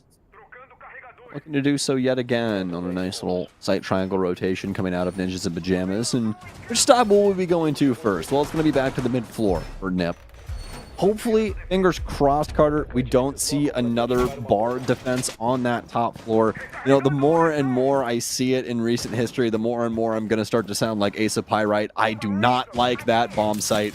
It is not worth the struggle. It is not worth your effort when there are so many other great options on this map.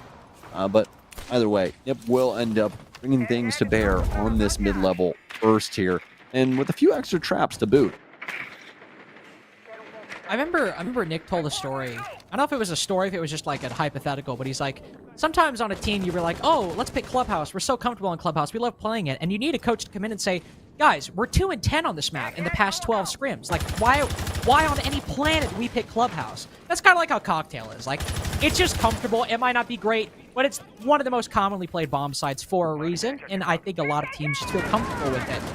NIP, on the other hand, not on the top floor, are on the middle floor. They might find themselves very uncomfortable momentarily because an Amaru has sent her way into dining. Yex gets the first pick on a Cons, and Rare just needs to check one corner, but doesn't check inside a train. Wizards caught Rare completely off guard, but Bullet still has control of the site. MiBR have still flooded their way in completely. Yex with both kills in the round so far. While the Amaru might not work, Pino on the retake finds one of the players inside. There's still Bullet on 1 HP, but still inside of the site, contesting and bringing the pressure to these defenders. But it's not a clean sweep. It is not an easy round for MiBR. As Semper falls on the top floor, Gomez has had to rotate all the way from vent window to brown stairs, below half HP, but it doesn't matter if you hit the one bullet for the headshot. Both MiBR players, though, now 1 bullet away from death, but they know Wizard was trained earlier. They've confirmed his position now. But can they recover this diffuser? Can they make their way into the site, or can they at least pinch the singular player remaining for NIP? Literally stuck inside of this train. One will slowly creep up. The flash goes in, blinds Wizard. Do we see the follow-up? No capitalization. Bullet instead holding, waiting for Wizard to peek, and he finally takes the engagement, but cannot find the second. 1 HP, and the 2v1 does not matter. The trades still work, and MiBR move up 4-0. I'm honestly at a loss for words as to how they won that out. Even in the 1 versus 2, MiBR still capable to take that. And, you know, given the health pools, you really think that Wizard has a chance, but things just continually going MiBR's way. You know what's funny, Carter? You could have blindfolded me, deafened me, and then asked me, like, post-round, what I thought about halfway through what it looked like, and I'd have told you they're going to get to a 3 versus 3 somehow, and they Probably. did. They more than were capable of doing that for both of these teams. But the big difference maker in round 4 in comparison to the rest of the rounds was the fact that we ended up seeing Cons have that nice kill with Legion to put it into NIP's favor. That was the first man advantage they had in a clutch moment like that in quite some time. But yet MiBR still able to kind of twirl around the map, find these new paths, especially for Lion coming up brown stairs, able to find that big kill onto the player in Pillar. Just not things that you exactly expect with Nip having so much going for them in those dying moments. But yet again, MiBR continually snuffing out NIP here on Cafe. And not only that, but from the offensive side. On the offensive side, and not faltering to one of NIP's biggest strengths on this defensive side, which is these players are also individually strong. Cons, Pino, Wizard even.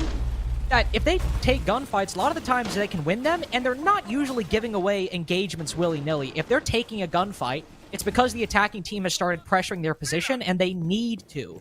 Think Skyscraper on Drum. Cons usually plays that position. He's taken a gunfight only when he's been flashed and his Kibas have been cleared. But now, MiBR might be losing in the opening round, but they find these gaps. As Yex moves down red stairs, he thinks he's found an opening, but this time it's a bit more haphazard for MiBR. Muzi's able to find 2, and he's still alive. And a minute in, we're back to a 3v3. MiBR, I don't know if it's exactly perfect every single time, but they are just playing the odds enough, gambling enough, that even as we come to a 3v3, look at how Gomez is encircling the position. They found the clash, pushing up prep, looking to increase the pace further. Nobody from NIP biting just yet. Semper wants this kill so bad on the Whiskey side, Carter.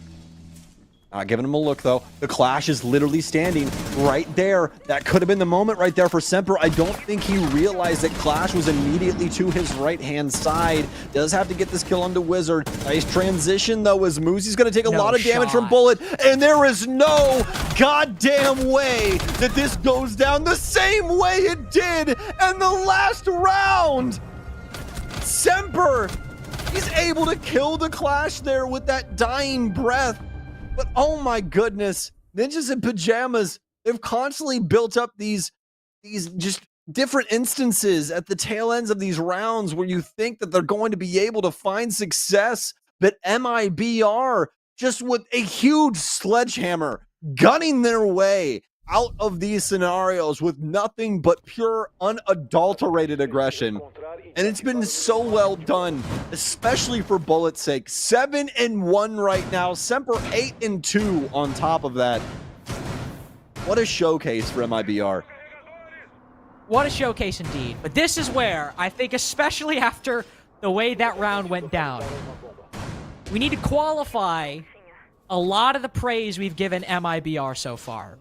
Because, yes, they are 5-0.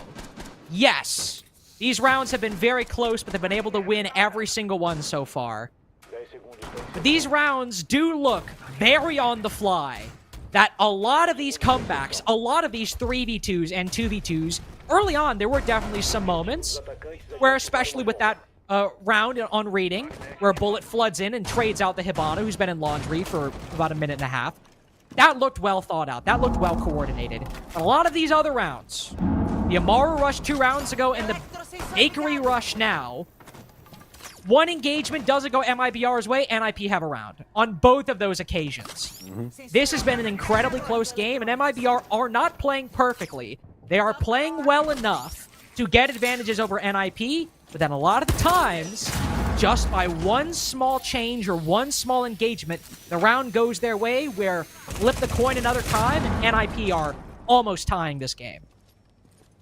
Oh, man. I think I was yelling too loud, Carter. My roommate is moving his entire desk. So...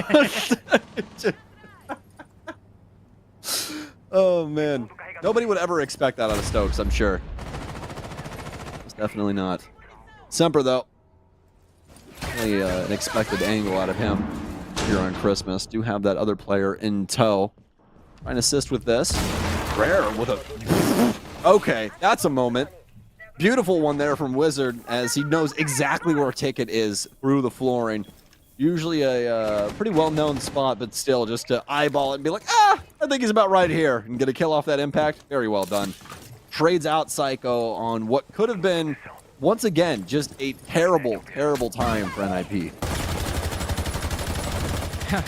As the castle barricade breaks, they know that Mute is playing the Humidor. Their solution for it, just pepper as many shots into that region as you can. But Wizard loses his opportunity. If you saw that, both players on Repel reacted in very different ways. One just sent it down to the floor to dodge the spray of bullets. The other was a bit slow, and yet Wizard does not come away with a kill. It's still Bullet to fall, though.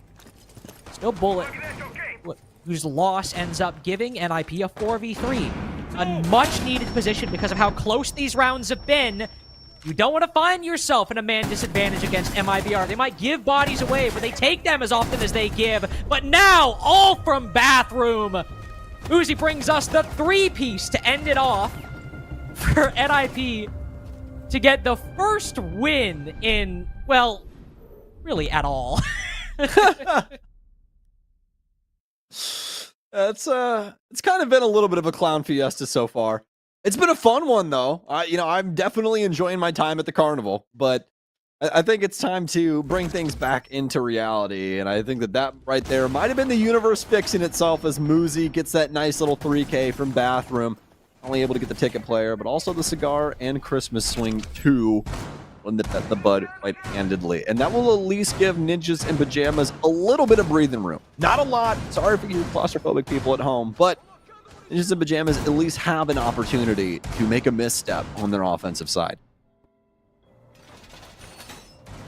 My concern, though, and this was the big worry I had for NIP going into this game, was we saw a lot of initiative by MiBR to take gunfights with players on Furia yesterday who were just sitting in otherwise normal positions. Remember earlier during the Furia game how we saw Lobin fight players on Office Balcony or Piano Window, or really a lot of players on Furia to do that very thing? Well, MiBR were basically doing the same thing on Chalet against Furia yesterday. If Furia were starting to feel comfortable just holding a position to cut off a rotation, MiBR would swing them. And on Cafe, which this map deals in setups for the attack, your full clears, your half clears, your directs, you need to set up, and rushing can be very, very difficult.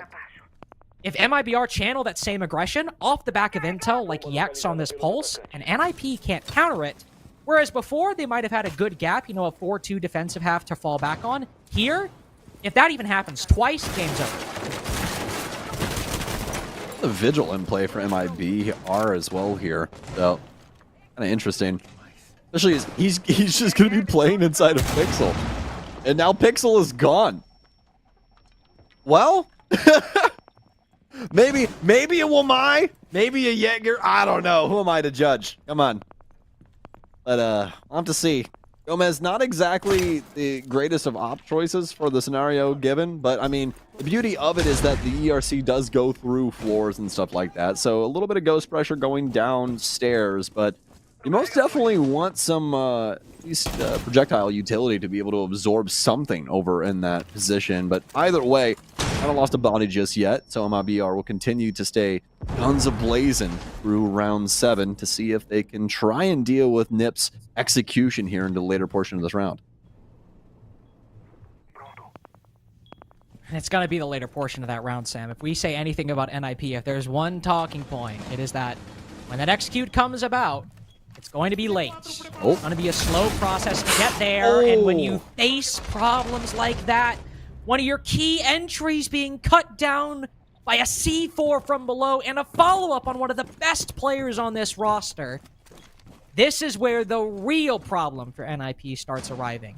If the attacks are slow anyway, how are you going to make this comeback in a 3v4 when you lack so much control? You've lost your buck, too, to go for that vertical destruction. You've got no breach charges. Maybe you've got a secondary shorty, or super shorty in Khan's hands, so you can get something. We've already got 40 seconds left. We're already running out of time. How is this transition going to come about? How is this conversion going to happen? Psycho can find one through the floor, so it's even. But Gomez has worked his way into hell underneath the new balcony. He is hoping to go unread by NIP. He even activates the ERC for good measure to make sure he can't be droned. That leaves Bullets and Yex, the only two actively contesting NIP at the moment, but they could very well make the same work happen, because with 10 seconds left, Gomez gets the kill on Psycho, and now the remaining players just have to hold out. But Khans, through the laundry rotate, has found 2, and Wizard with the finisher keeps NIP in the game. Just completely befuddling. Gomez has no idea where these last 2 players are going to be coming from. He thinks that the Nomad is going to try and come over the balcony from the far edge, but instead, it's a little bit closer over to the cocktail side. Complete disregard from the site players on that hatch drop as well. And what an exploitative move out of Ninjas in Pajamas, as I believe it was Khans able to swing through with the 5.52 commando and get some big kills there. A huge moment for Ninjas in Pajamas, as that all looked but just to be, I mean, really just a very straightforward affair for MiBR to be able to take that round. But still, Ninjas in Pajamas persisting and able to take round 7 away from them.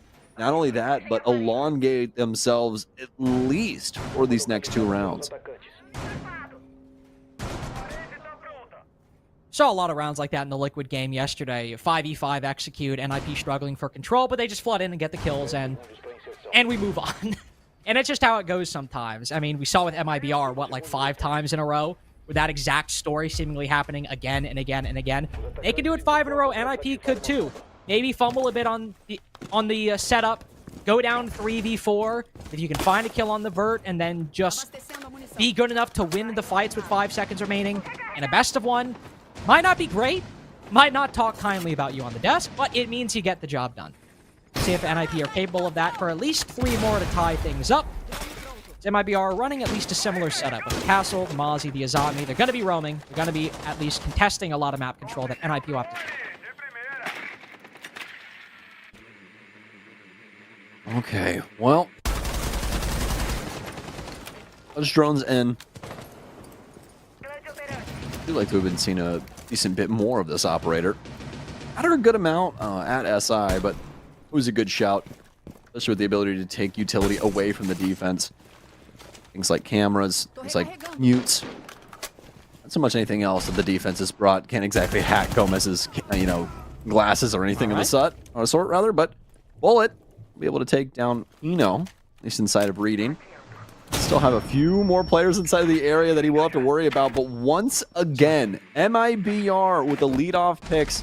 Now, I will be the first one to say this. That does not mean that MiBR wins this round. 100%. Like, The way this game has gone so far, even though MiBR have won the vast majority, you just simply, objectively cannot call this round for MiBR. By the same token, if the NIP were in this position, couldn't call it for NIP either. We'll have to see, even still in the 3v5, what both of these teams can do.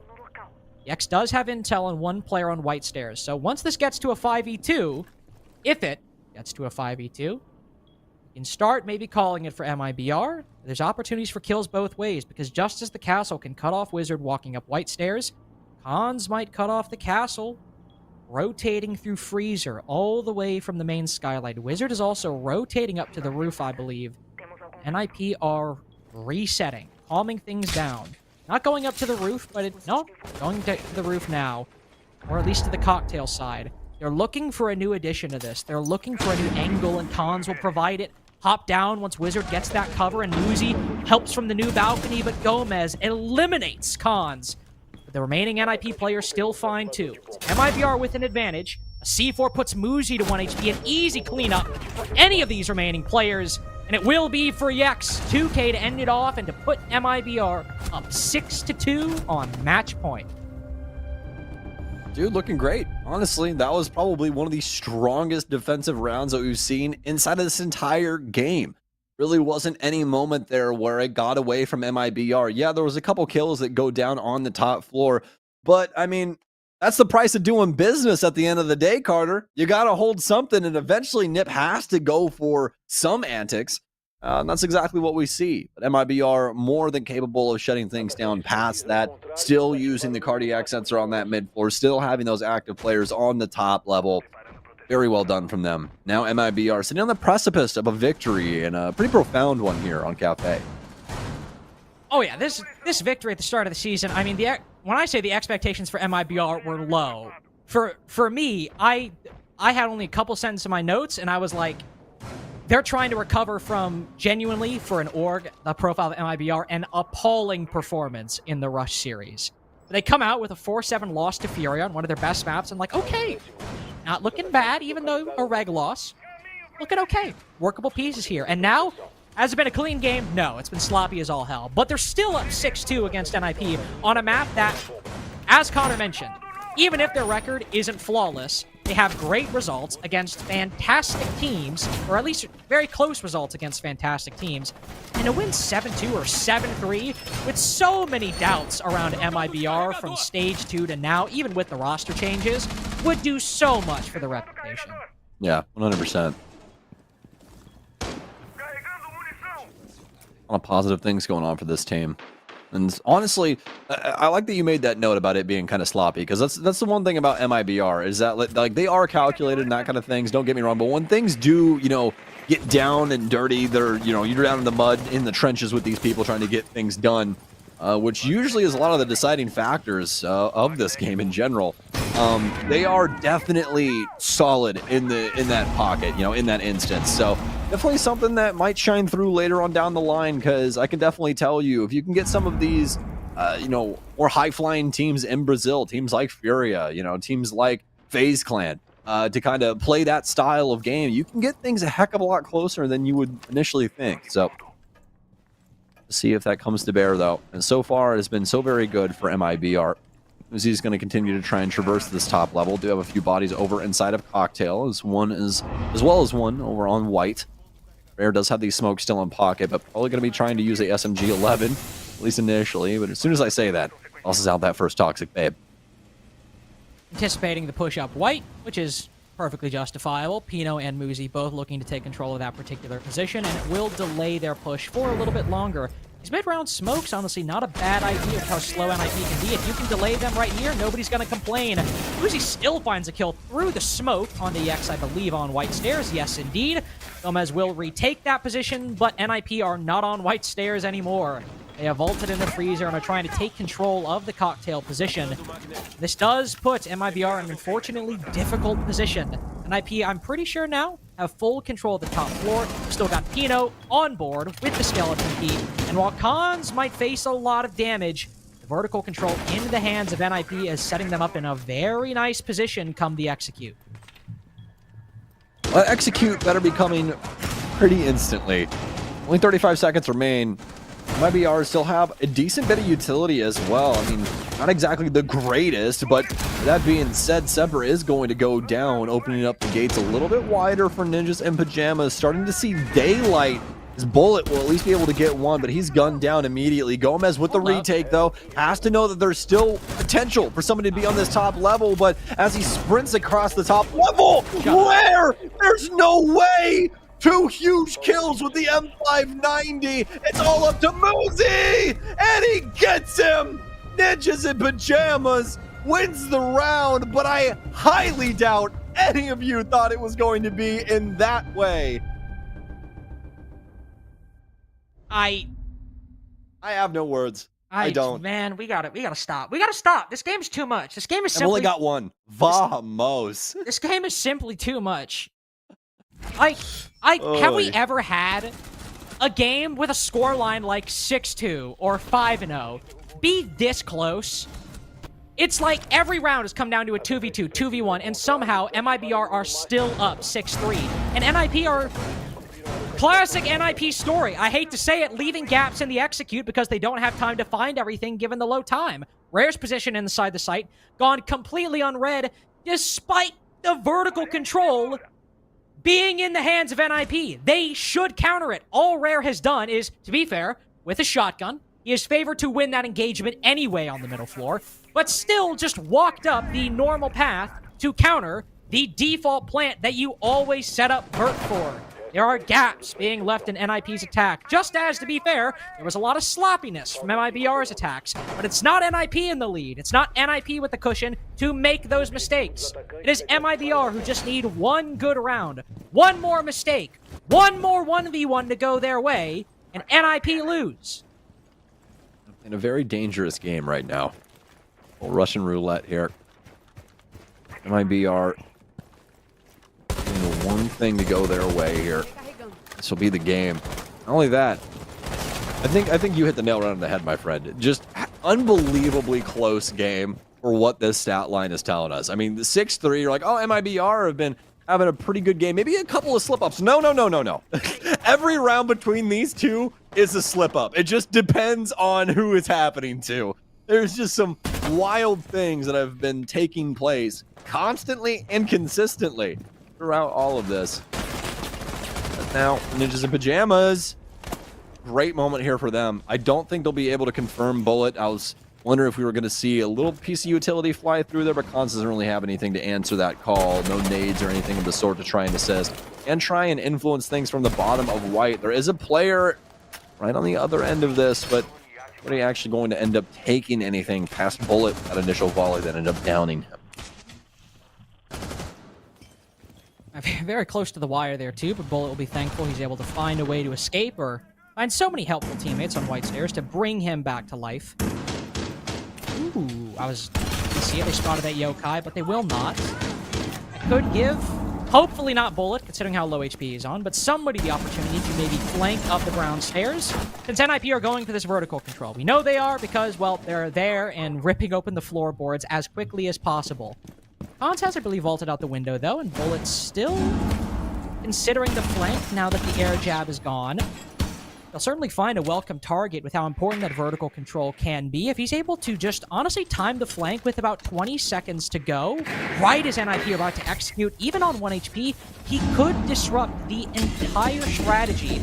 Candela's flying out, moving through the bakery double door. Muzi aware of it, but we're waiting for NIP to push. They finally made their way in. Somebody, that's standing inside of the smoke. Doesn't matter. Cons has still found him. 40 seconds to go. NIP have the lead. That was a crazy moment there from Yex, but gunned down by the skeleton key, and now 2 kills going the way of Ninjas in Pajamas. 3 kills now, as they do have this late process going on that mid-level. Bullet's finally going to hit the flank. They've known that that has been at least open for quite some time. Bullet's still capable of getting the kill. I don't know if they have any verticality working to try and stop this plant, but they definitely don't have an answer. It's going to be 2 quick kills from Ninjas in Pajamas after plant goes down. Don't really have to worry themselves too much about that post plant. It'll be very well done from them. Moving on into round 11. And the best part, I don't have a big reaction to that round. I don't have a lot to say because it was just normal. Yeah. It was a normal clear on Cafe.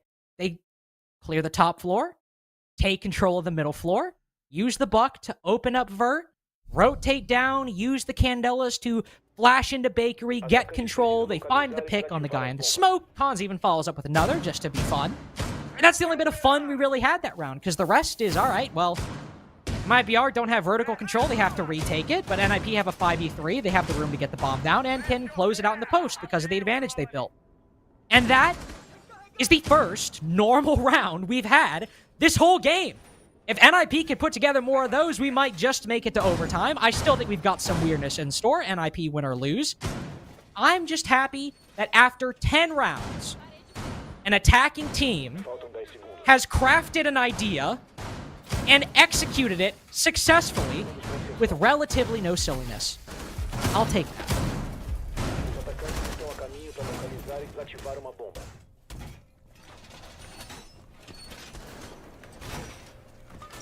This lineup here from Nip, it begs for an aggressive, at least entry here. Maybe an aggressive execution, depending on if they want to try and line up cons for something. But I can definitely tell you this, though, Carter. This is a lineup, especially with trying to address the top floor, right, where they cannot really lose bodies. If they start to lose people early on in this round, MiBR should be well within their right to take this one, because this rests on the precipice of cons being able to swing in and get this plant down, probably followed up by, fire arrows as well as smokes to break things up, flashes on top of that, and moose probably with some extra info, all to make sure that there's just utter calamity going on while cons gets this plant down. They'll probably have Psycho be active in there as well, just like running around, since he won't have to deal with the flashes and such. But really, they have to be worried a little bit about this, especially with Gomez here. You have the Warden in play too, and I think that we're moments away from seeing how this one finishes. We should. Wizard with the first kill on DX. That's got to be the go button. You can see everyone stacking up around Skylight. Cons ready for the backstab in through the balcony. Once those bees and those Candelas land, we are switching gears, but we are still Amaru hooking into the cocktail balcony. But where's found Pino? That's the Capitao down. Still advantage held for NIP, but MiBR can quickly trade it back. Cons position revealed on the cocktail balcony, and the initial push is a failure. It might be a 3v3, but NIP don't have control of the site, and Gomez can swing around the corner and secure that kill. Now it's all down to what gunfights NIP can win, because while Gomez is 1 HP, Bullet has freezer control, and NIP, their only position right now is a plant around new balcony, but there's a castle barricade in Bullet's way. If he wants to get this kill, he's got to wrap around. This might be the blessing for Psycho, and as I'm saying all this, it has just occurred to me, Cons had the diffuser, and that diffuser is cold, it's possessionless on Heaven balcony. Oh no. Sam Bullet doesn't need to swing. Gomez doesn't either. All NIP need to do, or MiBR need to do, is hold on, and Psycho needs to force the issue pre-fire cocktail, but it telegraphs his position. His final Candela doesn't find a single bit of impact on these remaining players. Bullet's still in freezer, and it's been unread by Muzi. As he pushes on in, Gomez is attracting the attention, taking the aggro of the remaining attackers. He's still firing, still sending shots. Bullet holds on just a little bit longer. And NIP, in classic fashion, takes so long to reach the inevitable conclusion. A failed rush gives MiBR the opening they need to close out Cafe 7-4. Ah, man.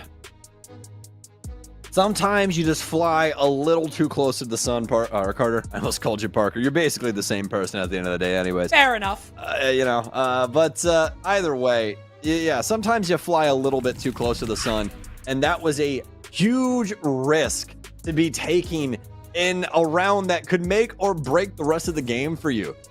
When you build up something, especially with Amaru being the kind of the call sign there to hit the go button, right? She's got the K, she's gonna be the one flying in, trying to find a plant spot and everything. when it comes to that top floor site, things get so risky for that exact reason, Carter. Things can go right for you over on the Christmas side, Yeah, but if she ends up losing out her engagement, the case is dead, and you have to clear out everything, and you've already expended everything to try and get that execute to go off in the first place. They don't have drones. They really don't have utility. You said it yourself. The last Candela that they used landed on deaf ears. There was nothing there for them. And they simply have to try and walk into the thick of the woods in utter darkness and try and find where these last players are. It's practically impossible, especially when you have somebody as talented as Bullet awaiting your arrival in Freezer. Well, I could say, with how weird and stressful that game was, I certainly need a break, and I imagine if I do, you all certainly do as well. So that we're over the halfway point of the day, and I imagine we've only got a little bit more craziness left in us, but don't go anywhere. Hopefully, we'll have more right after this.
Well, NIP MiBR is in the history books and it's been rubber stamped with a scoreline of 7-4 MiBR. CDAPS, all I'm going to say is our prediction elo was in the bin today, right? Yeah, it was definitely rough, and I just really expected NIP to bring something on the defense, especially with how bad MiBR looked on their own attacking side of Chalet. You move on to Cafe, which is a harder map to attack than Cafe or than the Chalet. And you would expect, by all logic, that, you know, they aren't going to all of a sudden get a 5-1 split on a defender-sided team. Yeah, we were looking at it going 5-1 split. We thought it was going to be 5-1 to NIP, and it was the other way around. But the big thing for MiBR is how they were so clinical in getting those entry kills, right? They seemed to know, based exactly on the tape they've watched at NIP where they could isolate those ones. Yeah, all of a sudden I have to put my foot in the mouth because I was saying, oh yeah, why would you ever take NIP to Cafe? MiBR knew exactly what they were going to be bringing to the table because they haven't changed anything since the 6th Invitational or even Stage 2 where they showed this map extensively. So MiBR, they definitely did their homework, and much credit to them. The entries kind of defined the attacks for them in that first half, with them going 5-0 up at one point. Like, it was the very last defensive round that was won by NIP. Why do you think their entries were so effective?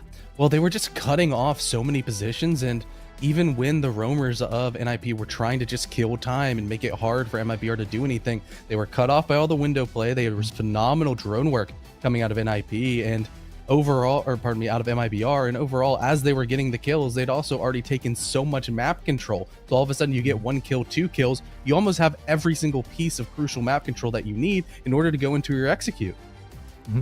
And overall, that whole game was very attacker-sided from the top. So, like, even NIP on their attacking half started finding some rounds. And it's that whole idea that Cafe is a bit more fluid. The game has changed a lot with the most recent update. We've seen a lot more ACOG. Like, we've seen an Ash ACOG beating a shotgun from a yard away at one point during that game. Do you feel like, if you're an NIP fan, that you'd be a bit worried after that game? Because it was really bad for them on the defense. It is a little bit of like an alarm situation that it's like, it's a first indicator. You aren't necessarily going to go, hey, we need to just burn down everything. We don't need to restart from scratch. It's just kind of a, hey, we need to focus just a little bit. And hopefully over the course of this week, focusing on setting up the proper crossfire setups inside the bomb site, as well as safe ways to fall back on roams when players like Wizard get a little bit overextended. Maybe having somebody sent to help him fall back instead of just leaving him alone on an island could help out. And those are things that can be worked on in scrims very easily and can be brought back next week. And let's be real, they were in a much worse point at this stage last year. They did terribly over the regular season of BR and still made a run that brought them to the main stage in the Copenhagen Major. But we thought about SI and we spoke about it a lot. It was like a brother versus brother in that final. We had more brothers going against each other in this game, and Semper being one of them. Him alongside Bullet were able to put up great numbers in this last matchup. Yeah, and it was really fun to see that it's like an old guy and a new guy coming together. Bullet definitely looking a lot stronger on the early side of the game. He actually got multiple entry kills, but I think Bullet and Semper are supposed to be flipped. Bullet was the one on Zofia, while Semper was a bit more of a passive role on the flex support. But having Bullet kind of start off rounds and look real strong, and then Semper stepping up in the mid round was just too much of a dynamic 1-2 punch for anybody on NIP to really stand up to. And if I'm not wrong, Bullet was 7-1 at one point at the start of that game. That's how good he started. And it's a funny one because we built the game up in the pre-show kind of saying, you know, you feel like this is a big year for Bullet. He isn't on FaZe anymore. You're kind of wondering what next for him. If they can have Bullet performing at that level we've seen today, along with new kids on the block like Semper, adding that additional added value to MiBR, this rebuild that they're currently on might just be a bit ahead of schedule. Yeah, it really could be. All of a sudden, there seems to be a couple of spaces opening up. And even with a game that we just watched, seeing Furia fall at the hands of W7M, once again, the top of the entire league isn't fully necessarily set in stone. There is openings. There's some cracks for teams like MiBR, if they're ahead of schedule on their rebuild, to slot right in and could maybe even like snipe a third place spot into the major or an LCQ spot. Yeah, I couldn't agree with you anymore. But what we're going to do next is we're going to jump into a quick break before we jump into Game 4. We'll see you guys in a few.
Time to talk game number 4. And up next, we've got Black Dragons taking on Team Liquid.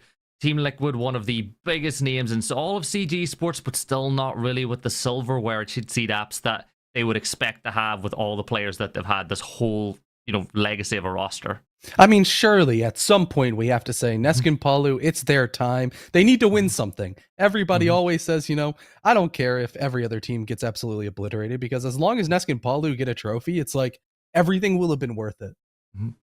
Well, we're going to take a look at the rosters, and we're going to start with the team that's actually playing a lot better at the start of Brazil, Black Dragons. And one of these players you claimed yesterday went full demon mode. Yeah, it was Loira. He started off incredibly strong, showing why he was one of the main pieces that got to stay on this Black Dragons roster and what they're going to rebuild around. In conjunction, Ask also did pretty well, as both of them combined as a duo ship to really lead the new Nutska, Florio, and Gudo core of this team. And if Loira is going to continue bringing the same energy that he brought yesterday against E1 Sports, then hopefully this Black Dragons team is another roster that might be slightly ahead of schedule with their rebuild. They were very good yesterday, and this is where I'm going to pose you the question. Was it a case of they were really, really good yesterday, or were E1 just not great? I think it's a little bit of both, because naturally Black Dragons might not be the strongest team in the league. We don't have the highest expectations for them, but they can clearly push themselves into the conversation of having high expectations if they continue playing like they did. E1 did look a little bit lost yesterday. A lot of their rat plays weren't necessarily working out, but Black Dragons also were in the position to punish those accordingly. And having good synergy already to cancel out solo plays from an opposing team is something that typically comes along with team cohesion, and for Black Dragons to already kind of be a little bit ahead of schedule with that again might be a good sign. I'm looking forward to see if, the likes of Ask can have another good day, because he was pretty good yesterday in the server too. But next we're going to talk about a team that gets my heart racing every single time I talk about Siege. I am arguably, alongside a Whippet and others, the biggest Nesk and Palu fan in the world. They've changed up the roster again. Volps is gone. Maya is back. Does this look like a championship winning roster to you? My heart wants to say yes, because it would just be such a great story for Nesk and Palu to finally lift the hammer, to get a trophy, to win a major, because they've come so close so many times. But I still see a lot of issues with this roster. So far yesterday, they didn't necessarily look that good against an NIP team that definitely struggled just a few minutes ago. NIP were not a flawless team, and they were beat there was a solid victory against Liquid. Once again, you don't necessarily need to fully go into panic mode if you're Liquid for losing that game yesterday. You're still trying to work in a new player in an overall different play style with how drastically different Maya is in comparison to Volps. But at the end of the day, if you start 0-2, especially against a Black Dragons team that's not expected to be competing for an international spot, then you can start panicking. I just started to question how many times they can go to the well of getting this close and not making it and still keep their heads and hearts in the game. They've made the roster change though, and the player they have brought in, if you've been watching Brazil for the last 12 months, Maya is him, right? He has plot armor, he is main character syndrome, and you're going to give us a comparison of him yesterday compared to the previous stage. Yeah, this was his last chance qualifier performance where he helped spearhead Los into a overall win of that qualifier and ultimately a very strong performance in Atlanta. And this is sort of the potential that we can see out of Maya. This is the Maya that we know. This is the Maya that we need to see. But yesterday, in a poor performance against NIP, we didn't see this level of Maya. Sure, maybe the roles are slightly tweaked a bit. On the attacking side, he didn't have to get as aggressive as we've seen him play on his past roster. But on the defensive side, he was a little bit more aggressive. Maybe it's overall going to be a slight just adjustment of knowing hey, I need to be a bit more conscious with my defensive positioning because my team needs me to step up in those positions. But as soon as that happens, hopefully we'll see Liquid kind of come to their full potential as well. I think when you look at those stats from last stage, and even if you look further back, Maya a lot of times grabbed Los and carried them on his back. Like, he was dragging them through games that they shouldn't have won and picking up results for them. In Liquid, I think expectations will be a little bit different when you have Nesk, when you have Palu, these veteran players who've, they've seen it all, they've done it all. Once upon a time, Nesk was that player who would pick up the team and carry them on their back. There's going to be a little bit of an adjustment, right? Because there's going to be very differing expectations between a team with Nesk and Palu on it and the old Los 1 roster. Exactly. I mean, when you don't have as much pressure on you yourself to be like, hey, I need to pick up 3 frags every round or else we lose, then maybe you're going to see a little bit more creativity with Maya, and overall, maybe a bit more consistency, which might actually help in with Liquid overall, because Volps did have kind of some streaky tendencies, and that was part of the issue that we saw with Liquid. All of a sudden, they lose some momentum, you lose maybe 2-3 rounds in a row, and they just couldn't stop the opponent's ball from rolling down the hill. And whenever things start rolling and going downhill, they get faster and faster, so they need to find a way to stop that today. So what map will we be going to find out where the buck does stop? Let's have a little bit of a look-see, Daps. Anything those spring to mind is what you expect we definitely won't see? It makes you think that we're probably not gonna see a cafe. Liquid do not like that map at all, and yep, there, go ahead and take it down with their second ban as well. The Nighthaven Labs from Black Dragons make sense, not necessarily fans of that map. Chalet, also a map from Liquid that we've seen very limited success, currently bolstering barely a positive record. Maybe actually could have been an interesting choice for Black Dragons to be taken to, considering their own records, looking at 2-6, significantly worse. So far, the only kind of equalizer that we have left would be Oregon. Both these teams really do like that map, but instead we're going to be going to a border. It's a second in preference for both of these teams. And the last time that I was able to cover Maya playing on border, he went nuclear for Liquid. So I want to see if he can do that again. But Black Dragons, they're going to start on defense on this map. I think that border gets the wrong, the wrong type of brushing sometimes, right? People say, oh, it's really frag heavy.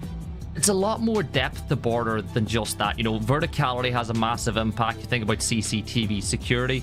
What would you put down as the key win conditions or key points that these teams need to take into consideration as we go here? Overall, I think that the defensive side is going to be incredibly impactful right now statistically for both of these teams. The attacks are pretty much neck and neck. They're at about a 48% and a 46% respectively. But on the defensive side, that's where the big gap is as to why Team Liquid has a stronger border overall. They're boasting a 62% win rate on the defensive side, and that's including stages 1 and 2, where border was a lot more attacker sided. In stark comparison, when you have Black Dragons, they're sitting at a 49.5, so pretty much a 50% of the win rate on the defensive side. So that's a little bit worrying. All of a sudden, maybe 2 rounds can be shifted over the way of Liquid. They get a 4-2 as opposed to maybe even a 5-1 on the defensive side, as opposed to a 3-3, 4-2 kind of split for Black Dragons. And this game's over in regulation. Yeah, I actually want to do some myth busting with you before this game starts, right? During SI, there was this massive talk about, is the game too defender-sided? And then you had teams like G2 saying it's not, it's just teams aren't attacking correctly. Do you think that the game is more defender-sided, or do you kind of side more with the likes of G2 and, the old W7M roster where it was just teams weren't approaching it correctly? I mean, we just saw almost 2-5-1 cafe attacking halves, so I think as teams are slowly building out the meta more and more, even across 6 Invitational, we saw teams start to just get better and better at attacking, understanding how certain pieces of utility were being utilized with the inclusion of something like a Tuberao, really slowing down attacks and having to change your pacing completely. I really like how almost every single team is learning how to attack, especially here in Brazil. The attacks actually have not looked bad by any stretch of the imagination. I think we're slowly going to shift towards a more kind of neutral play style in the meta. Exactly where we want to be. There you go. Myth has been busted anyway. We're going to jump into a break, and when we're back, it'll be Lynx and Stokes to take this one with them.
Well, you know, if the day was getting too silly, Sam, that's okay. You want to know why?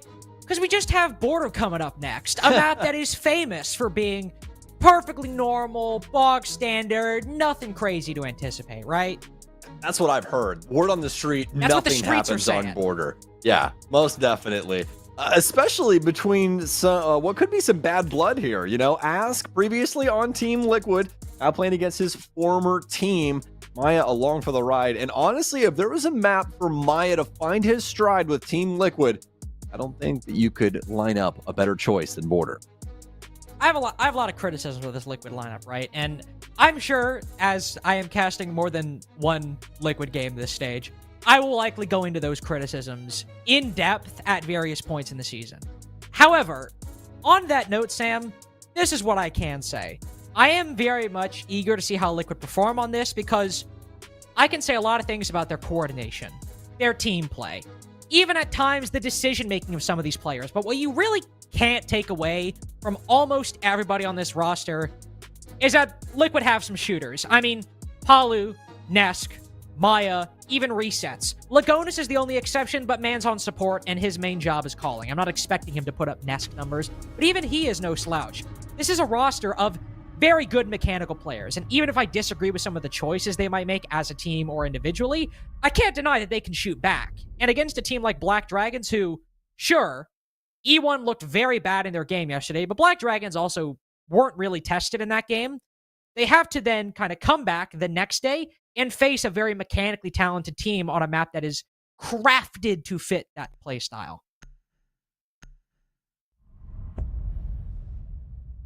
Well, when it comes to Border and the application of that, I think that at least the Gunners will shine through, most definitely, right? To. Yeah, they have to. They have to. This is a map that's got a lot of history, especially for Brazil as well. I mean, there's been some fairly hotly contested maps throughout national and international competition fought out at this location. So excited to see how this goes, especially with the Twitch ban coming in. Got a spot ban here from Liquid. Just a great option, honestly. She's got that 417, and that thing has been ripping people to shreds here for the last few patches. Plus, those Twitch drones can find so much. I mean, he's banned, but if F-Knots are activated, he can find them. If we got Goyos on the board, those Vulcan packs aren't going to be alive for long. Or, now that the operator ban phase has completed, the mirror windows that will be left up could theoretically be easy fodder for those Twitch and those shock drones.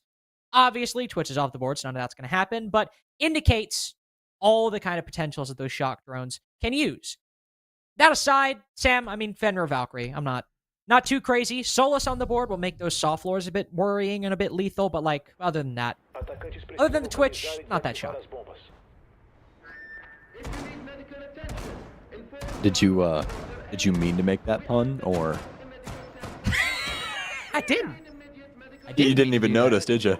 Dude, the amount of times on broadcast I make a pun and I don't even intend to do it. It's so funny. I'm like literally half the time I'll make a pun. I never make a pun intentionally, by the way. That's not my style of humor. So right there, I made the pun, didn't realize. Other times I'll make puns and I'll literally be so proud of myself that I did it unintentionally. I will stop the cast and be like, haha, I did that. Fair enough. Fair enough. I've definitely caught myself in some instances like that previously. So, but be more on topic because I wanted to make sure we had this locked in first. The Liquid of old, do you think that this lineup is being brought? Because I sure as hell do not. I just don't see it happening. Palu on Cali just kind of makes sense. Not necessarily in a great way, but like, yeah, I kind of get the. I get the Cali pick for Palu more than anything. We got Nesk on Blitz. Does that not shock you? It shocks me a little bit. I mean, just a tiny. I will say, Nesk not being on R4C ACOG is a bit weird, but Resets has hopped in the window and Maya has fallen, and you know what I'm shocked by? We didn't account for the break player, unfortunately, so Ask has just completely shut down the rush, but hey, that's why I wasn't shocked, Sam, because Nesk runs on in, quick little ADS, 2-tap in the head, Ask falls, and it might be a bit hectic. That's CCTV control for Liquid. I love that Gibbs was like, well, you know, Border, it's a lot more than guns. You know, there's a lot more depth to it, and that's true. That is definitely true about the map. but our opener is just strictly people shooting each other in the face. Like, that's just strict, all-out aggression from both squads on CCTV, or rather security, to start us off for round one. And we've somehow, some way, Carter, still gotten back to a 3 versus 3. Welcome to Brazil, folks, if you don't watch. I mean, honestly, just welcome to Playday 2 of Brazil, because we just got off a game where this was literally the story every single round. Oh my god, crazy, crazy. Oh, it's a 3v3 or a 3v2. Cool. They're good at I it, guess. man. They're good. Okay. I'll give them that. They are good. But what is Palu going to offer right here? Because I was about to say, with that sniper, he's going to have to push on in. And, well, Nesk and Lagonis have made that decision even without Palu's input. They have just sent it in the middle, and the round ends almost as quickly as the execute began. Wow. Wow, wow, wow. So, as it's decided there for the offense, right? I mean, at least in the initial portion of that round, and inside the opener, right? They set things up for themselves over for the security side. And it's kind of just a repeat of those factors after that initial volley of kills from both respective squads, right? We get back to the 3 versus 3 after security control goes in the favor of the offense. Kind of redrone things, get a better assessment of what's happening for the defense, and then start to apply themselves. I especially like what we saw out of Nesk in that round. I mean, just a very solid way of handling things with Blitz, especially with the update to the shields. Blitz is going to be a heck of a bigger threat for a lot of players. So any of your favorite shield players around the world, you know, when you think of North America, we think of people like Spirits, right? Or maybe some hot and cold every once in a while. Those kind of players are going to be so very solid with a character like that. So see if these operators continue to bubble up. And speaking of operators bubbling up, still sticking persistent through this line change, it's going to be Deimos for Nesk. So, actually, I'll save this point for later. I'll wait to see if it happens. I'll just say right now, I think we're going to see a bit of Deimos from Black Dragons for reasons I will get into later. But we did see Deimos actually used against Liquid yesterday, and only for one round. But on Border, I think in what could be a very hectic game, Deimos is honestly not a bad pick. Especially if you've got someone like Solus, especially, just lurking around the map trying to deny drones. If you're able to spot that Solus and send a Deathmark tracker after her, you all can collapse on that player, and Border is a map where if you get that opening pick, it is so easy to convert that into a further map control. Maybe not necessarily the round, but to get that 5v4 and then immediately spring forth off of that. Dokkaebi Call has also gone out. We haven't seen a tracker used to full effect yet. It's spotted the castle, but nothing on Florio at the moment, as instead, Liquid are actually a bit focused on that Solus down below and just trying to probe for picks on the top floor. The castle is getting marked right now. They do have mute jammers, though, from Ask to be able to break that up. So if he does step over that, that will get rid of the track there, the death mark. Deimos. S. Rather resets in his way forward. Miloira, though, with a nice little exchange on this top floor. Has the FMG9 on the smoke. Not something you see all that often anymore. Ask! Trying to follow that up as well. It'll be Nesk instead, though, with the revolver. Can't find the kill. Just had to practically tag him in order to be able to pick up that frag, but not capable. Although that is going to be the only kill for Liquid in that entire scenario. Now 4 versus 2 in favor of BD. One more tracker used on that castle. He's like, okay, I've been here before, but you haven't been here when Nesk was fighting you, now have you? Well, Nesk has to reload real quick, take cover behind it, and doesn't matter. Well, that's unfortunate. Florio will survive the tracking and now has some support from the player inside a bathroom, so all of Lagonis' shots will do him no good. Black Dragons answer Liquid's round with one of their own, but still in equally chaotic fashion. Yeah, most definitely. On all fronts there. Just not exactly the most convincing thing out of Liquid. And I really still haven't seen a convincing round out of Deimos as an operator either. There really hasn't been too much to show for him. His report card is not looking too hot. And that's even outside of pro play as well. I mean, there's been a couple of things, obviously, in matchmaking where it's like, oh, yeah, this has been pretty convenient. But when it comes to the upper echelons of things, just not too hot to trot just yet. Hopefully we see something down the line that is a little bit more convincing. I think it's just difficult for people to try and line things up initially with the info. Didn't seem like too big of an issue there for Team Liquid. Obviously, they did have 3 separate operators that they could have picked from with that one, position going on. But on more extensively for Team Liquid, the biggest issue was it was the follow-up. They didn't really have too much going on for themselves in that regard. 3 bodies being lost just in those top floor exchanges, not really able to translate that into map control or anything, you know, leaning towards a good site setup for themselves. It was just not really something that was in the cards for them at the end of the day. And yet they stick to Deimos again. Which, to be fair, like, I see the vision. I do see it. I know, Sam, you don't buy into it, but at least there is a vision. I see the intention. No, I'm just waiting for a round where it works out, and that's really what I'm waiting for. I don't want them to stop playing. I don't want anybody to stop playing Deimos. In fact, I want more rounds of Deimos. But I just want to have something that tells us, oh, okay, this is the way we see this going for competitive play. Nesk has to settle into it. Okay, first time playing Deimos on Border. First time playing Deimos in general on comp. He's got to ease into it, okay? You got to have a round where you track a guy 3 times and you don't get any follow-up and he just ends up I know you're doing killing that you. grin right now. I know you're doing that grin. I'm very straight-faced, I will have you know. But seriously, there is a vision there, and I'm willing to buy into it for a few more rounds. Overall, for me, the Liquid rounds have looked very chaotic, and I've said that a few times now. You've echoed that same point. It's the overall idea for Liquid, Deimos aside, and I don't really quite know what they're trying to do with Border yet. What part of the map are they trying to take?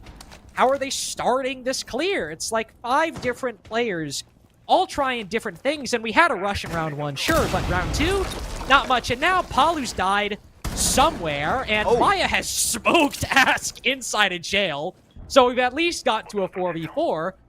Well, we're half the round in, and all we have is Passport. Yeah. I mean, Passport and a kill. I mean, you know. Passport and a kill. I'd be happy with that, at least, in exchange for Palu. Nesk's still alive and well, too. You can see through the blue there on the left-hand side that he does have a couple people to choose from. The big thing is with this this operator, folks, is that you're going to have to relay the information yourself to your teammates if you want them to know where people are. It is a really, really good form of tracking for Deimos. Oh my god! Is that a double down? It is indeed! This could be a round ender right here if this is translated correctly. Nesk looking to try and rebuff the entirety of the offense. An old trick! Like we're playing Halo here. He looks at the ground to try and move his head at bots. I don't know if you can do that in Siege. I have no idea. I don't think that's going to work, but I think it indicates the level of fear with which Nesk is engaging the rest of this round.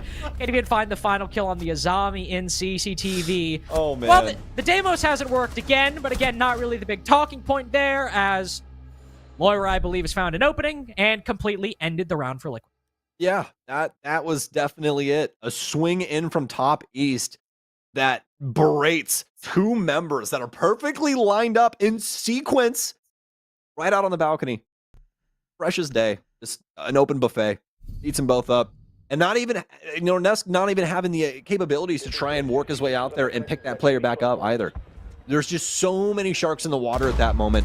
And all they see is red. You know, they're like, all right, as soon as we hear him make a move that is ill-advised, something like trying to pick up his you know, down companion, they're chomping on that immediately. So there's nothing really there for Nesk to do at the end of the day, minus really hope that they overplay their hand and he's able to get some clean-cut kills, but that was obviously not going down the way that he wanted it to.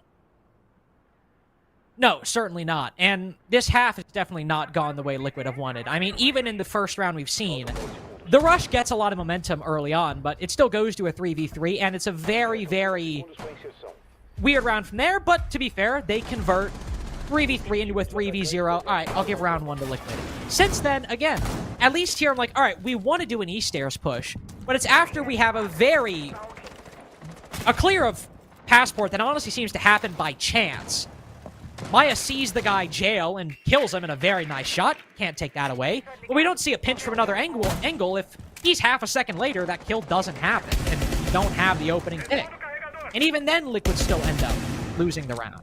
So here, now that we're not rushing, we're going back upstairs.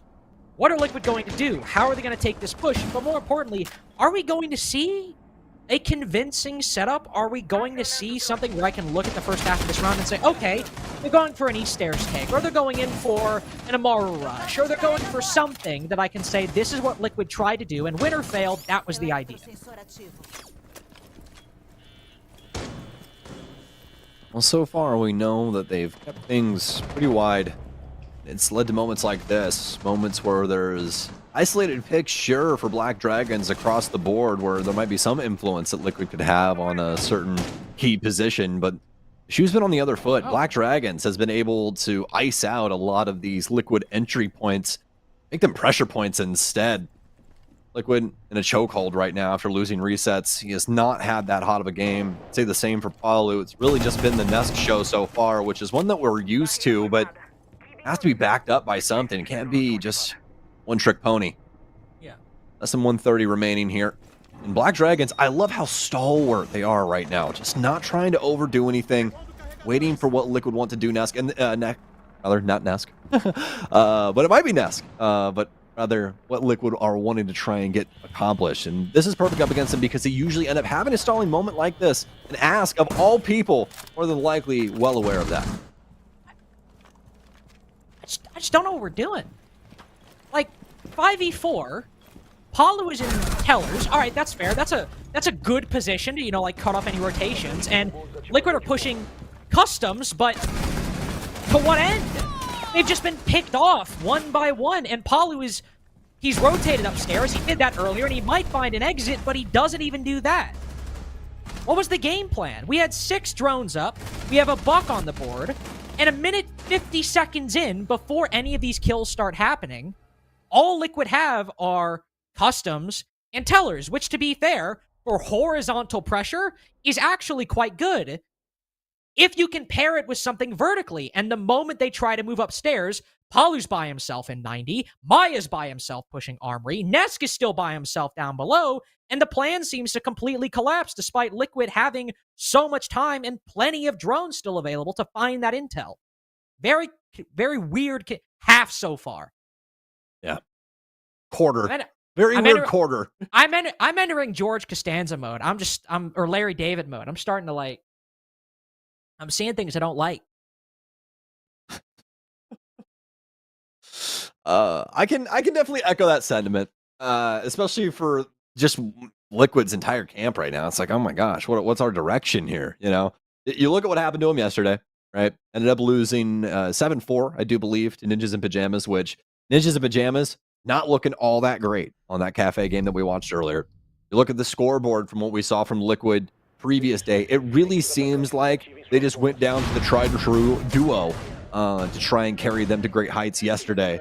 And it didn't really work out. Nesk and Palu both having 13 as well as 10 kills between those two, but still losing inside of regulation. So obviously not really able to do all that much. And I mean, not really having that much of a backline to back things up either. I mean, resets in and of himself 2 and 10 there, -8 on the day.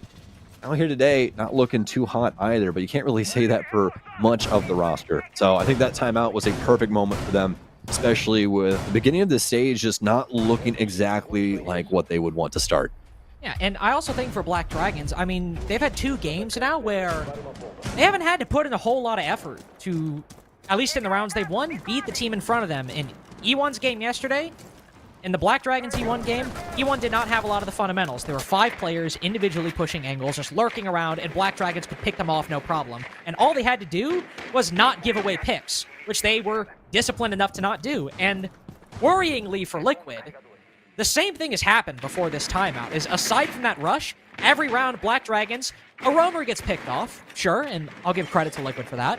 But then Black Dragons say, okay, well, the bulk of our setup is still intact, so we'll keep playing that. Well, we might lose a Solus, but in the case of last round, if we still have the Azami and Mira set up intact in Armory, and we know we can deny vertical control on Vent, don't really care if we end up giving away a pick, because the actual hard part of the round is still there for Liquid to deal with. And now that the timeout's been taken, if Liquid win these next 2 rounds and get a 3-3, honestly, still a very winnable game. The game is not lost by any means, even if it gets 4-2. We need to see something better coordination out of Liquid. And as the buck is opening up down below, the support from Nesk is ever so late, just by a second. He might be able to anticipate the kill on Maya, but now you've lost that buck from below. And in exchange, you get an operator who's already used all of his utility. Not the worst idea in the world to try and handle that positioning. But the biggest issue there is, Carter, is that it comes so late. It comes so late into the round. Border is not a very big map. You should be trying to get people on windows and other things going for yourself at like 2:15. But we're so deep into this round now. We're still dealing with top floor pressure. Resets has so many angles coming in onto this position, and BD has already done so much heavy lifting when it comes to the kills.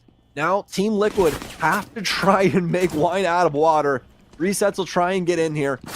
There's one right around the server stack, but the off angle will catch him instead. Another follow-up, but I don't think they know exactly where that other player shot from, what exact hole that they used. Lugonis working his way around this, but there's still another lurker somewhere. He even has a deeper angle over there on Zellers. Locked in right now. Dokkaebi trying to find a kill. He'll get one. He can't get the second, though, as Nux will gun him down with the SMG-11. That'll be another defensive victory for the Black Dragons. And the start of that round is almost very good from Liquid, because I like the idea of that clear. You have the buck below, you make the guy in CC uncomfortable, and honestly, even though you end up losing the buck in exchange for the castle, which is not a very worthwhile 1-for-1 in terms of utility gained versus lost, they still go 1-for-1. They still get CCTV, and honestly, I like that coordination. That is a very good, objectively good start for Liquid. And then we start spinning out of control. Because what do we immediately cut to? Nesk face-checking Vent with no active intel in that player's position. To be fair, he checks it, but he doesn't react in time, and the Solus down there is able to react and dome Nesk, and then not the round is done, but that part of the push is done. Then we move upstairs, and we've got somebody just face-checking Metal with Resets behind on the play, and he loses the gunfight, and while Resets gets the trade, it's a whole 3 to 4 seconds before that 1-for-1 even happens, and because of the damage done, you've traded it down to, what, a 2v4 instead, or a 2v3 instead of a 3v3? We're still really struggling for Liquid to make ground, but also to effectively coordinate off each other, even after they played very well in that initial 1-for-1, trading Maya for the castle. After that, it is a lot of solo efforts, built off not a lot of intel, and players, unfortunately, behind the play on what Liquid themselves are calling. And it's just giving Black Dragons free engagements that these players ask all the way down are all more than good enough to take. I just feel like there's also just a little level of like overcomplication for Liquid as well. I mean, at the end of the day, to deal with that position there, they could have just taken Blitz, played Grim, tossed a couple things in there, bullied him out once again with a great play that is literally still, to this point in time in the game, over half of Nesk's kills came from that one round with Blitz. There's just like some things that they can most definitely reach for. And, you know, having Nesk on a solo burner come up Metal to try and deal with the security position and then try and translate that into the rest of the round when there's crosses designed to try and just shut you down from this positioning on the map, it's not really going to bode well for you, especially when Black Dragons has been so confident in their swing so far in this game, and Liquid have constantly been the ones just you know, left holding the keys, holding the debt. You know, it's been really, really bad for them so far. So for BD, I think honestly they really don't need to change up too much. It's really down to Liquid and what capabilities they have to try and evolve themselves in crunch time. Black Dragons don't have to change anything. I mean, they're barely even changing up the overall border strategy. We have an Azami in CCTV, a Mira set up on Armory, a Mira set up on a lot of these sites. Frost for the window hop-ins, Smoke for the plant denial and the time wasting, and Maggots for some projectile denial. I mean, I'm not shocked by this lineup at all. And we're seeing okay ideas from Liquid. We have the Zofia down below now, try to apply pressure to Gudo's position, and Ness gets the first pick. They just send it into Armory. But again, they've never dealt with CCTV. The big concern here is, can this Azami get a flank off? It might not even matter. Maya has made his way in, domes the Azami the moment Gudo tries to go for the retake, and now the round is Liquid's. This is an undeniable win, an incredibly strong blitz into the site, and I've criticized them a lot, but I'll give them that. They call an audible, they push in quickly, and end the round just as soon after. A great end to an overall struggle of a half. A proper blitz, and it works out swimmingly. I really, really like what we saw right there. Especially, like, I didn't exactly like it, but I respect it. Then ignoring the CCTV position there was a risk that they kind of just had to take. The play was already going on the archive side. They couldn't really try and slow things down, so they immediately just hit the transition and try and work their way into box. But there is a realm where that player inside of security is more than capable of taking out at least one of them, trying to work their way across that door slash, you know, the soft wall right to the immediate right of that, you know, door frame. So for Black Dragons, I mean, a little unlucky for them on that rush through, but I mean, hey, tip of the cap to Team Liquid for calling such an aggressive play, because that's definitely something that we really weren't seeing out of them previously. No, not at all. And for Black Dragons, if you want to summarize that half, Black Dragons had strategies. They were solid. They played them. They won the rounds they won. The ones they dropped were Liquid, usually on the back of rushes, able to completely disrupt it, get a dominant and early advantage, and then convert it. When Liquid tried to play more standard, they struggled, and Black Dragon's setup was left relatively intact. So now on the attacking side, now that we're swapping, if Liquid instead are maybe able to harness that aggression we talked about, able to have Ness, even behind a mirror window, still put up big numbers, have Poly with the Solus deny a lot of intel, this could still be a fantastic defensive half for Liquid, and maybe Black Dragons will instead be the ones looking silly.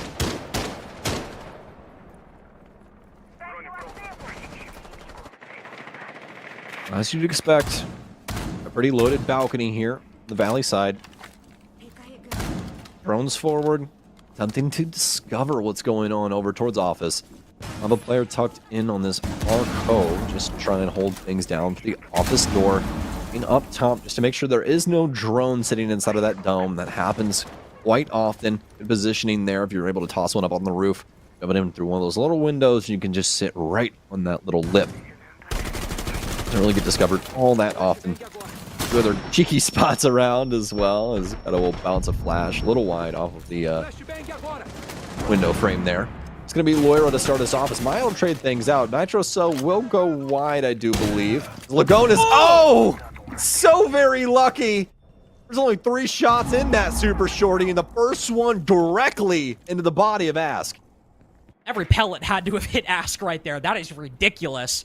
But it gives Liquid a clean 4v3. Now what are Black Dragons to do? They took out Nesk behind that Mira setup, and there's 2 players down on the site, but still have Palu in the wind. Maybe Maya doesn't feel like he can go for a retake, but with East Air's control definitely a bit tenuous for Black Dragons at the moment. Could see resets or Palu go for that retake up to the top floor. A lot of different ways this round could transpire, but unfortunately for Black Dragons, a lot of them seem to end in a Liquid victory. Got a lot of intel, got a lot of drones left to influence any remaining plays they want to make. They do have 4 drones left alive in everybody's pockets, and still 2 Rotero drones to deny a lot of this utility. So if they're diligent, they can likely make headway. Maybe find an errant defender who isn't with the rest of them. Liquid, who are holding fast right now, in a strong position to close out this advantage they've made.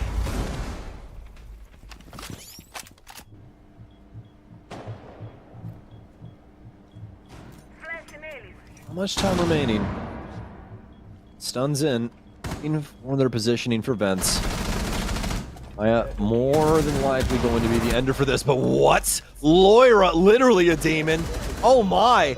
Opens up the floodgates, and the plant still goes down. Loira has a chance, has an opportunity to try and shut this up. The Ash Cog almost gets it done. 1 HP in a dream. An M1911 in hand, goes back to the tried and true. Has to hit the shots though. Minimal bullets! Oh, Loira! Oh my god! It's an ace! Who needed those rounds anyway? Only needed a shot to deliver. And boy does he. That's one for the history books, ladies and gents. I mean, you're talking about old Nest clips? You like make the graphics a little worse and take Loira's name off that. That might as well be a prime Nest clip. Look at how close that ace clutch hat comes to not even occurring. 1 HP Lagonis puts him to, as Loira has to fall back and reload. As close around as close can get. And it goes Black Dragon's way. In best of ones, that can be the difference maker.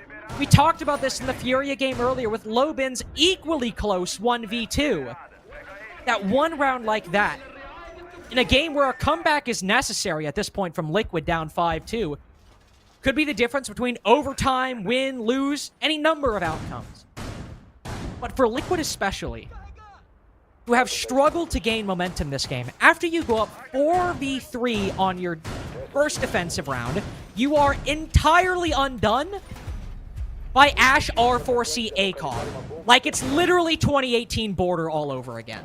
That's a bit of a chalker. It's just so insane. I can't believe that that's what we had here on Border. We had a play like this.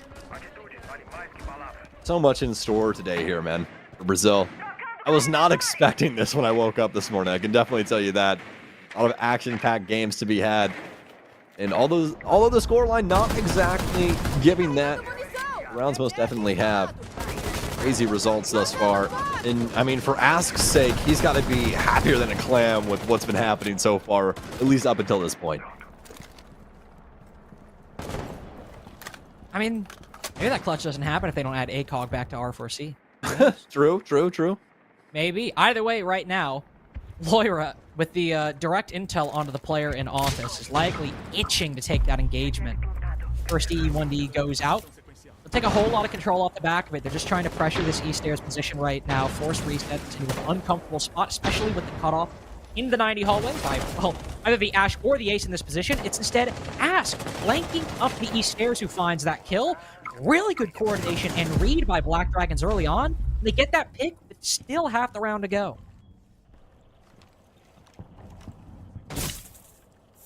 Oh, Liquid. You'll have to take a few gambles. Maya first. Oh, just so many targets of Carter. It's so complicated right there. Between a rock and a hard place, and unfortunately both of those locations shoot back. Loses life because of that. Black Dragons, they do not want to miss their mark on this round. So much time, so much information still in their pockets, folks. The drone economy looking so damn good right now. 6 of these things going in the last minute. You still got stuns. And an EE1D. Ask getting tagged up to the wall now. Looking to take this swing. He wins the first one. Saw the ankle of the Ash, but he needs to dock himself back up. Loira will go down 2. We've somehow, some way, almost made it to a situation that's winnable, but the angles are too strong. There's a second layer of opposition. Black Dragons works its way in off the balcony, cleans things up from that break room space. The last angle so well adopted. Black Dragons now on to penultimate point. Potentially, can't believe I'm saying this, potentially as well, going to beat Liquid at almost the same scoreline, if not more dominant, if they win this next round than they beat E1 yesterday. The current last place team in Brazil. E1, who have not won a single game, to be fair, out of 2. That little asterisk there, out of 2. The Black Dragons made them look silly yesterday, and E1 looked very unconvincing. And right now, if Black Dragons win one more round, they will beat a hallowed name in Brazil by an even more dominant scoreline, and unfortunately, in very similar fashion. Because Black Dragons there again, great idea on pinching that Azami. Love the execution. They even find a kill on the player break afterwards. I'm not complaining about that. Or find, not a kill on the player break, find a kill on one of the players east after that. And then how do Liquid recover? Individual gunfights, taken, and in some cases won, but in most cases lost by Liquid in round 8. And as we move to the next one, do my eyes deceive me and we have a customs defense? Well, when you try your best and you don't succeed, try again, right? And sometimes when you try, you gotta try something a little oddball, a little off-kilter to try and expose your opponents for what they are, cowards, for not playing this site in the first place, right? So Liquid, they're gonna reach really deep inside of this bag. Oh no! Nesk! Is it Jover? Is it Jover right here? Bro, they even impact the exothermic too, man. We are so bad. It's over. Like, you said we're so bad. We're not well, back. Liquid's not back. They're not back. Ooh. Dude, you know what the worst part about being Nesk in that scenario is? He literally had, dude, like, I saw the vision. Like, I saw the plan, and it was so good. It was so to hop beautiful. out, you know they're going to get jail wall. You know... All right, well, that's a bit of a freebie for Palu. A lot of silliness happening this round so far. 4v4, though, still half the round to go. What? What is happening? What is happening right now? Resets, you get your ass back in that building. What? Why is Nux levitating in the air while he's on drone? Oh my goodness gracious. This round, what have we summoned? What have we summoned right here? Nux was about to hit the domain expansion. What was that? Oh my god. This is something else. Maya, another target here inside of Archives. Extra bullets flying through the wall behind him. We are somehow still in a 4v4. Make it a 4 versus 3 after Gutto literally lives by a fraction of a second. That ghoul mine could have taken them out at a moment's notice. Sam. What? This Sam. round is absolutely insane. Sam, it's... Can I call it? It's I don't want to. yeah. I don't want to call. Okay. Oh, hold on. I was about to call it and say it's over. It is now. It could not be understated how not or overstated how not over it is anymore. Florio has been put to 1 HP. Sure, spots the Solus. I don't care about that right now because Palu. What? Moira is AFK bottom east. Gudo is down. Literally how? Flashbangs go in. Palu's got the cutoff. No. Florio gets the 1v1 and Lagonis salvages it for Liquid. Oh, I gotta take a walk, boys. I gotta take a walk after that one. Oh, we are so, there's so much trolling going on, boys.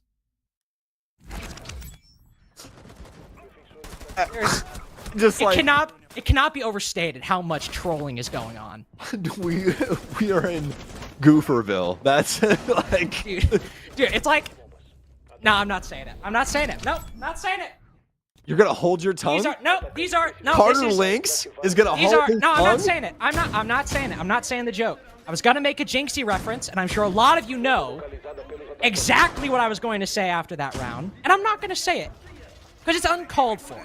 It's uncalled for. Sure, that was a silly round in what has overall been a very silly game, but Liquid still win it. They get a clean. Well, they get a 1v1. They still need to win 3 rounds, Sam, to make the comeback. They've at least. I've never had saved asthma, the but I game. feel like I need an inhaler. You know. They have at least saved the game for the moment. We go to on my God, customs dude. defense, no less. Now we're going to Teller's Archives, which we know how this site goes. Bring the castle if you want, but you're extending and holding the top floor, whether you like it or not. I literally watched my goat get burnt alive in a round that they won. Like, what? I didn't know you were a big Lagonis fan. Oh yeah, no. Apparently, neither did I guess. Yo, my bad. I was most definitely talking about Nesk just to clear the air here, but you know. I just can't be bothered anymore. I can't be. Somehow, some way, though, we still persist in this game. Black Dragons taking some space here inside of Passport. Ask rocking the spear. It's gonna be Palu that gets the first boys. kill. Oh, Vamos, Ask! Please! Let's go. What is in the water? Oh, Peel Sam, the rest of the aluminum off the top of the cup. Please. I'm standing up for this one. I've never stood for an online cast before, but I have to get limber for this. The energy in the room right now, it's getting loud. Sam, the demons, they're talking to me. Sam, is the Blitz And Rush they're in the room speaking with us right Portuguese. now? What's up? Is the Blitz Rush in the room with us right now? It is. It is in the room with us right now. It's absolutely terrifying. I'm hating every moment of what we're witnessing. My brain is actually just on the fritz with. No, it's just. I love this. This is fantastic. I mean, let's be serious for a moment. We got a 4v3. Blitz Rush doesn't work out. Ask has committed one of the funniest team kills I've seen this past year. Now Liquid are going for the double retake down No! east. Resets. No. What is happening in border right now? I'm on the board of just breaking down mentally. Well, This Sam, doesn't make any goddamn sense, Carter. I'm sitting Black down. This Dragons game's over. have a chance to shut this out. Ask, he's gonna get a plant down. Lagonis, what is your answer to this? He's dead, Carter. He's dead. Ask plants and wins. Black Dragons, they take it to Liquid. 7-3 here on border. I'm done. I'm done. I don't even know. Carter, take us out. He's not even here. Sorry, I thought He's not even here. I thought you could see me on camera. That's the entire reason I went to the couch. I thought you could see me. Well, you can't, so the joke isn't funny anymore. Oh my god.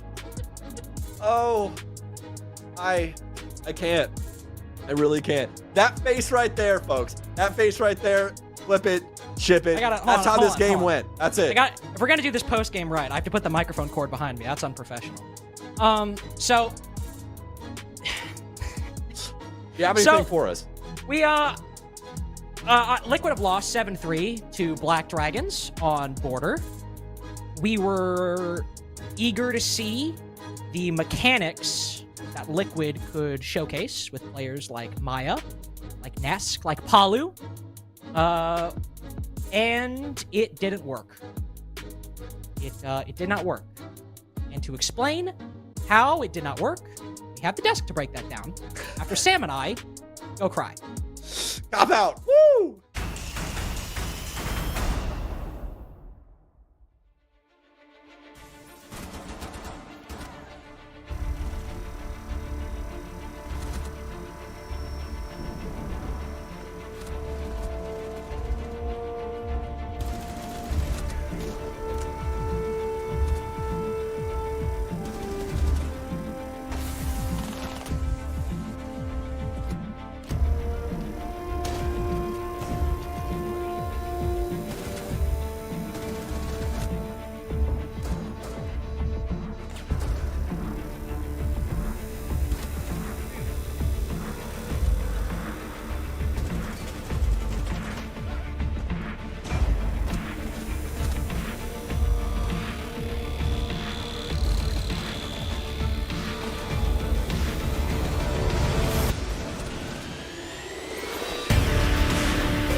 Well, nobody would have expected that one, but the Black Dragons take a dominant victory over Liquid, and that is now a pretty good weekend to kick things off for Black Dragons, but for Liquid, things are looking a little bit rough.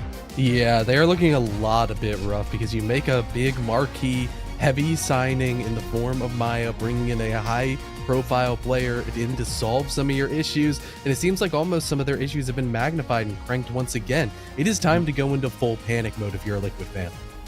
Yeah, but let's not talk too much about Liquid first. Let's talk about Lyra and this Demon Time opening up once more. Another ace. What a performance that was from Lyra.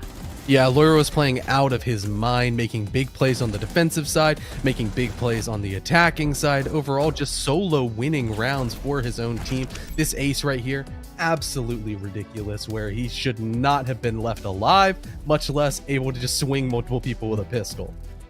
I think it was a bit ironic, wasn't it, that in the green room they were saying it was like watching a year one Nesk Ash clip with the ACOG back on it. So I think mainly that's a on pretty border as well.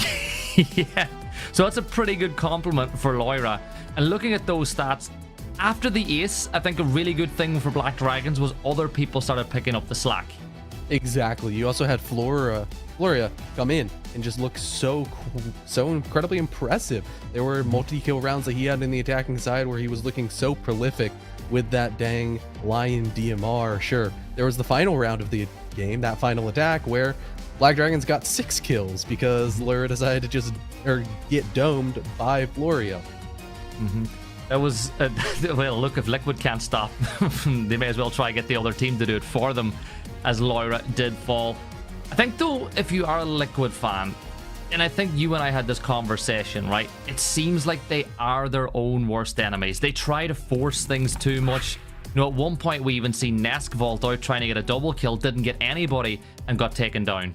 Yeah, it was just slight over aggression, and it almost seems like Liquid underestimate a lot of the teams they go up against, and they end up just getting caught off guard because of it. You might think historically, when you have Liquid on border, they are a stronger team. But once again, they've shown so much VOD footage, and this Black Dragons roster has changed so significantly much. You're flying blind going against one of these teams. You can kind of only rest on what you saw yesterday coming out of them, which wasn't necessarily the most impressive win against a sort of weaker team, but at the end of the day, they've kind of proven themselves here that Black Dragons, now beating 2 teams quite solid back to back, are in the contender. How much of a good sign is it for them, considering it is a, you know, not a relatively new roster, but there's new pieces in this roster? To start the first weekend off with 2 wins, they're going to be joint at the top of the leaderboard, with maybe round differential being the difference. Is this another team? Is this a real trend today of teams being ahead of the schedule on rebuild? It definitely is, because we have not seen Lyra play this well in any stage, that in any past iteration of this roster that has been comprised with him. And I think overall, Black Dragons have done a really good job at building these new pieces that are stepping up, as well as elevating the old pieces that they wanted to rebuild around. It's been really great to watch so far, and hopefully we see Lyra continue to progress on the trajectory he's currently showing. When you have a player that's popping off like that, it just lifts the whole mood of a team, right? We've seen it time and time again. Look at the impact that, you know, you think back to what Benja did for G2, you look at Philippox whenever he joined W7M. Having a player just elevate the rest of the team really helps, but there's also some really experienced players in that roster. Like, look at Ask. He's another player on that revenge tour playing against his old side today too. Yeah, and Ask had a very, very solid game. There's not much more you could have asked out of him, considering he's on more of a supporting role. He just sat there, he droned, he got his teammates to get the kills, he was just sitting back, he got some breaches open, he was sitting on site, and most of the time for Liquid, they weren't even getting to the bomb site, so he wasn't even needed. I seen what you did there, by the way. I seen.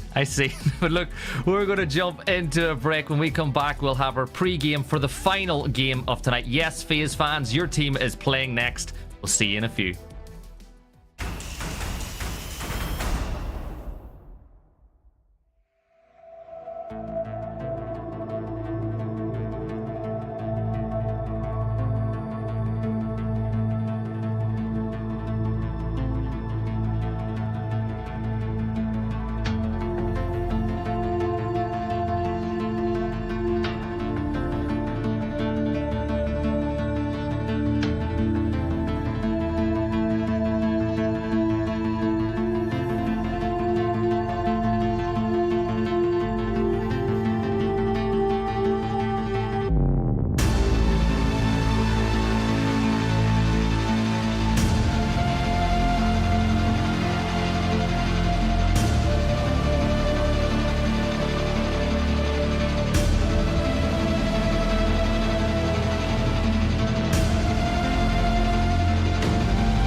Fluxo versus FaZe is our final game of the night, and there'll definitely be Fs in chat for one of these teams when it is all over. CDAPs, we have our SI finalists who've been in multiple international finals over the last, year and a half, taking on Fluxo, who are a mix of some very experienced players and some new blood, and yesterday didn't quite go the best for them. Yeah, it definitely didn't. They were struggling across the board, but if you look at this roster on paper, there is definitely potential and has all the pieces that you would want when you're building a new team. You've got a veteran core out of Astro, mainly being like the kind of heart and soul of this roster. As well, Lucan and Raps, they've been around the block just enough, and Mitrix and Hash are finally getting their opportunity after always knocking on the door of Tier 1 and constantly qualifying for those last chance qualifiers last year. So everything across the board, this team kind of hasn't met their expectations yet. I think that this is going to be a very solid team that could be knocking on the door of playoffs or maybe even sneak their way in. But after yesterday, you kind of think that we need to see a lot more out of them. Yeah, the storyline is, though, going into today, that we didn't expect it, but it's been the revenge tour day. It seems like everybody playing against their old teams has gotten the win. One of those players is Astro. Do you think he could complete a full house of Revenge Tour games at the end of today? It would be absolutely ridiculous if that did happen, because I think FaZe right now, at this single moment, it would be the strongest team in Brazil because they beat W7M, who then beat Furia. So no transitive property, that always works 100% of the time in Siege. So therefore, FaZe Clan obviously are the strongest team in Brazil, and if they lose, it will be an absolute tragedy. It's sports maths, right? It's never wrong. But let's look at that FaZe roster to remind everybody of what we have in store. Where do you even start when you're looking for weaknesses in this team? Because much like we spoke about Furia earlier, this is 5 of the best. Yeah, it's just a very well-rounded, strong roster that just doesn't really have a weakness. I guess the only weakness you can say is sometimes Cyber doesn't show up, but that's so few and far between, and most of the time he takes over every server he joins to a point that you can't help but say, oh yeah, Cyber did this, Cyber over and over and over again.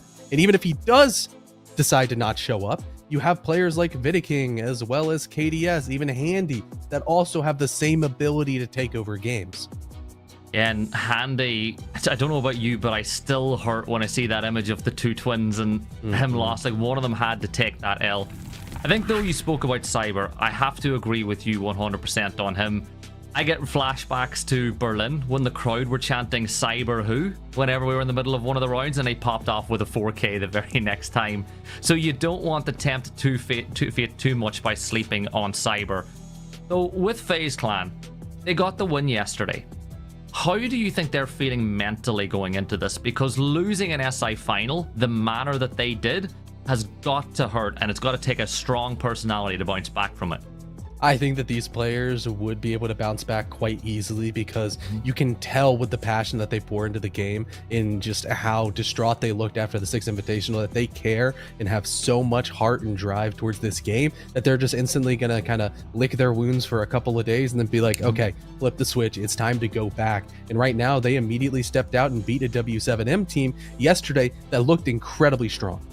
Could be their revenge tour in stage 1, but let's see what map will have these two teams going head to head on. Looking at the first few bans, and no real surprises there from you? Not particularly, because I have no data on Fluxo besides one singular map ban phase. So there's been a slight variation where the opponents banned Consulate. This time Fluxo did, but from a ban perspective of FaZe Clan, everything also makes sense. They're not big fans of Chalet. They're not really the biggest fans of Cafe. And as we go towards Clubhouse, once again, that's a high priority map that we've seen out of FaZe Clan, and even for Fluxo, it seems to be within their pool. Do you feel like going to maps like Club and, even to an extent Oregon for a team like Fluxo going against FaZe is probably the safe bet? It's kind of the, how would you say it? It's like the acid test for a lot of teams, is how well they're going to perform in these maps. Yeah, I think Oregon starting off for Fluxo yesterday did show some shaky fundamentals, especially on the defensive side. But as you transition now into Clubhouse, I think Clubhouse lends itself to a more aggressive play style, and it might be even more dangerous for Fluxo to come out here and play against a FaZe team that we know many players that can completely just pop off for a 3K, pop off for a 4K, regardless of position, regardless if they're on Habana, like yesterday with Vidiking getting multiple multi-kills on hard support. It becomes a very, very scary situation when you go up against something like Clubhouse, where it's a very solved map. There's not much innovation you can do. You can do a couple wrap plays here and there, maybe get a spawn peek on the defensive side, but overall, if you've kind of been playing the game as long as these FaZe Clan players, you can close your eyes, envision the map, and understand exactly where every single player on the enemy team is most likely going to be at any moment during the round. So for some of the newer viewers who might be new to esports, but they love the game, what are the win conditions when you're playing on a map like Clubhouse, particularly on the attacking side? Well, I mean, you do kind of just have to get some breaches open, and that's kind of about it.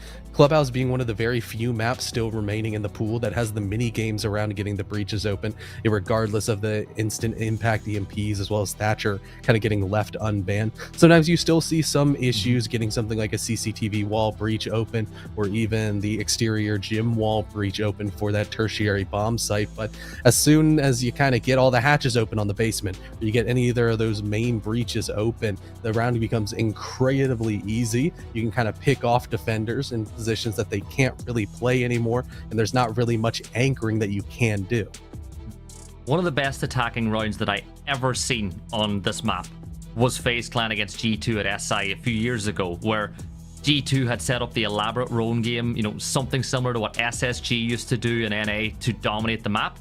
So what did they do? Straight in through Adam, down into the basement, walked right into sight, and blew G2 open on that very first round. They did it again last year a few times as well.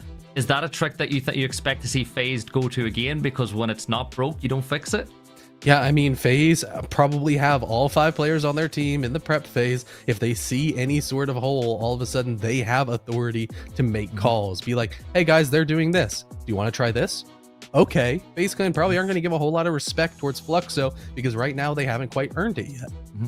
So before we jump into the first or the final game, do you give any chance for Fluxo, or do you think this should be a foregone conclusion?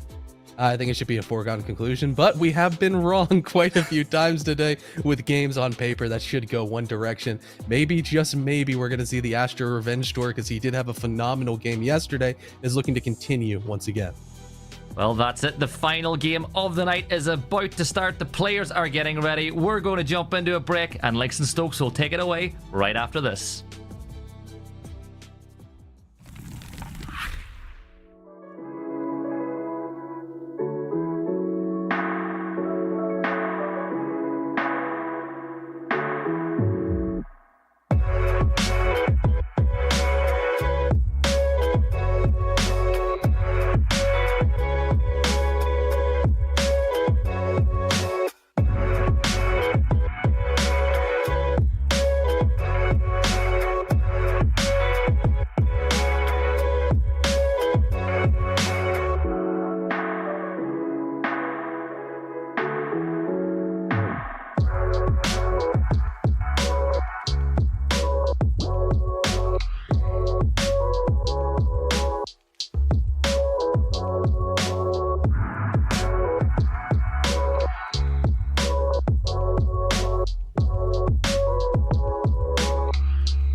Well, for the final game of the day, unfortunately, if you're a big Fluxo fan, it's seemingly like a very daunting hill to climb. Because, Sam, sure, FaZe Clan aren't the world champions, but they did come second and were one round away from winning it. And as a new team and a new org in your second game, that's your opponent.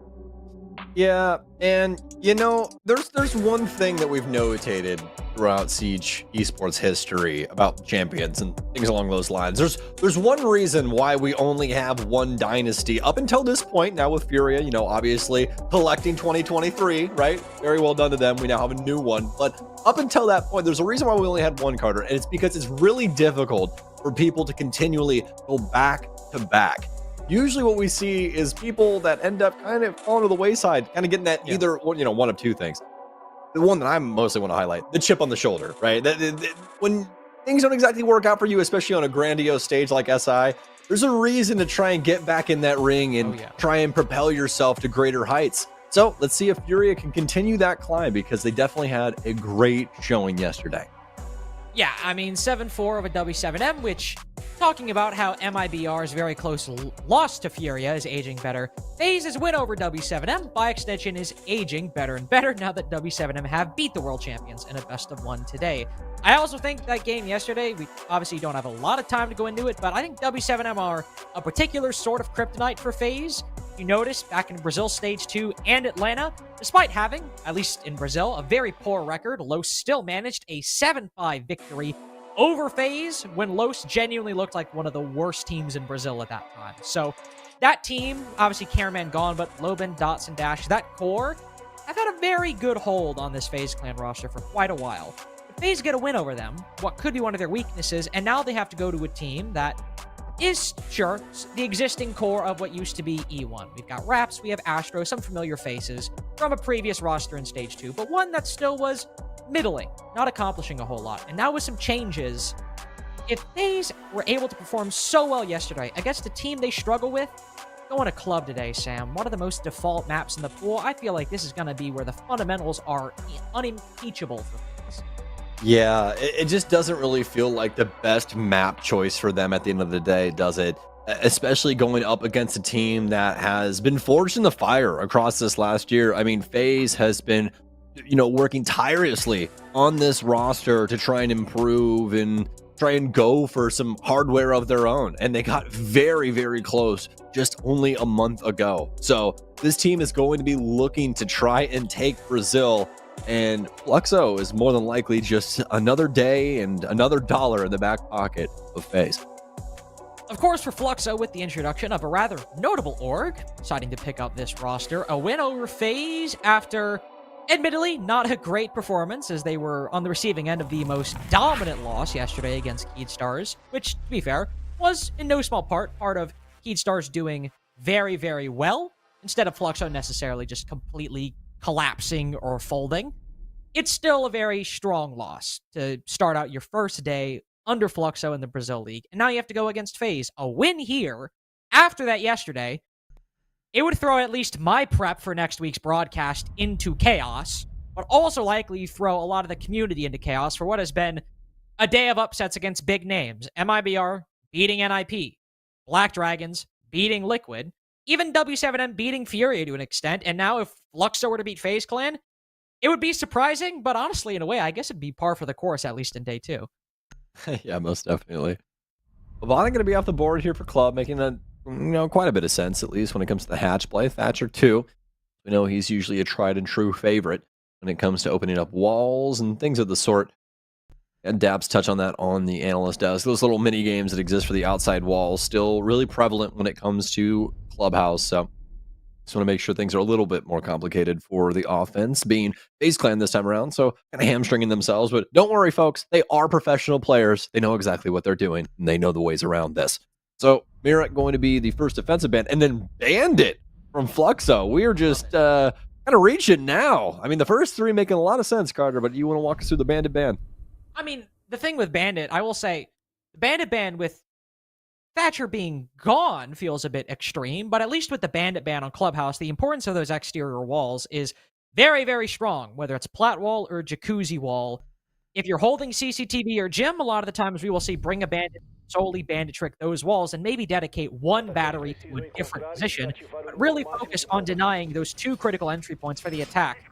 Even on sites like Basement, we might see bandit brought if a team wants to run a really extended roam setup by full reinforcing the plat wall and the jacuzzi wall, putting bandit batteries on that, and heavily stalling the attacking team's full clear of the map. So there's a lot of applications for this operator on this bomb site, and Fluxo don't want to deal with any of it. The reason why I said it's surprising with the Thatcher ban, we see the follow-up of a bandit ban is bandit is usually brought and really strong when Thatcher is up, because with the EMPs there, you're not necessarily able to bandit trick, but with Thatcher on the board, bandit tricking is at least your main way to counter the so strong effects of those EMPs. But without him, those bandit batteries on the wall, the attack is forced to go below or use explosives, and he is a little bit weaker by extension. But Fluxo don't care.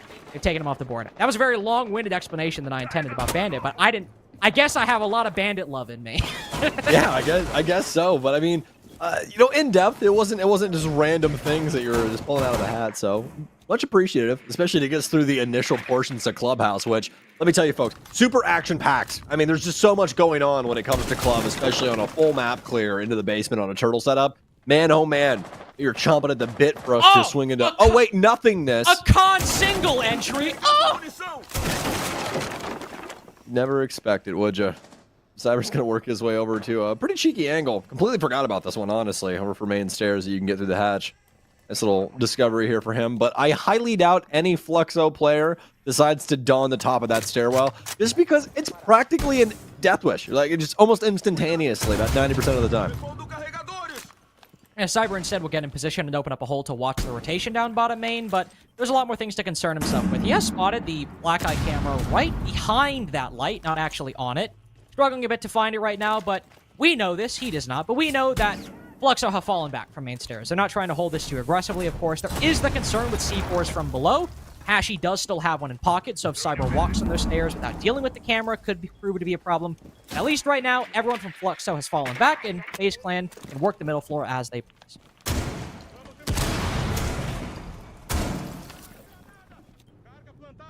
Well, a lot of noise, but not a lot of results from either squad just yet. Just a little map control going over to FaZe Clan, but that was practically already gifted over to them in the first place. There's no denial here.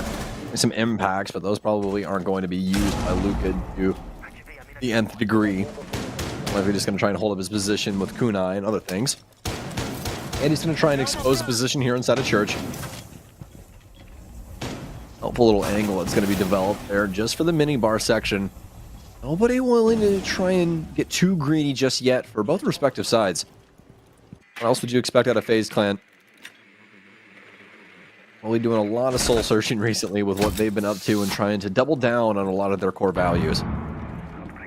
True, but at least right now, I mean, core values of Fluxo, just full holding the site, are proving to be very strong. There are still FNOS to worry about. The Kibas around the AK position are creating a bulwark that FaZe Clan will have to collide into. Cyber trying to go for the clear down bottom main, but there's just too many players to worry about. Behind Blue, outside of Blue, no fault of Cyber that he loses that engagement, because where the hell is that man supposed to peek? 3v3, but Fluxo still holding on, and even though we're in the 2v2, FaZe Clan only have 5 seconds left and don't have the diffuser in hand. Souls will pick it back up, but Handy is coverage, only on 1 HP, so Fluxo in a prime position to close this, assuming they can mount the retake, but nope, nothing actually mounts. Astro goes for the wraparound, and Soul's only with the pistol right now. This has got to be a win for Fluxo, and yes, it is.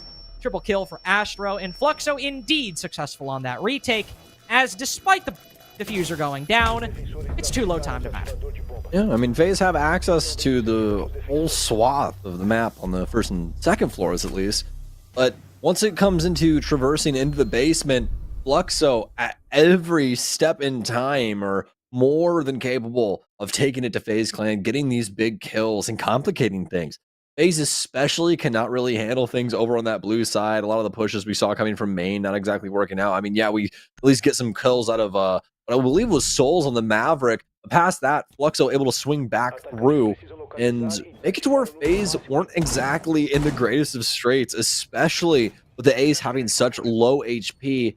That just makes things way too difficult for a moment like that, trying to hold down the angles, trying to guarantee that plant. Maybe if he gets a kill there, sure. There's a chance where FaZe are able to make it out of that, but stuck in behind the mini bar, trying to figure out exactly the way that you can go about, you know, MacGyvering your way out of that scenario. It's just way too overcomplicated for them to even try and muster.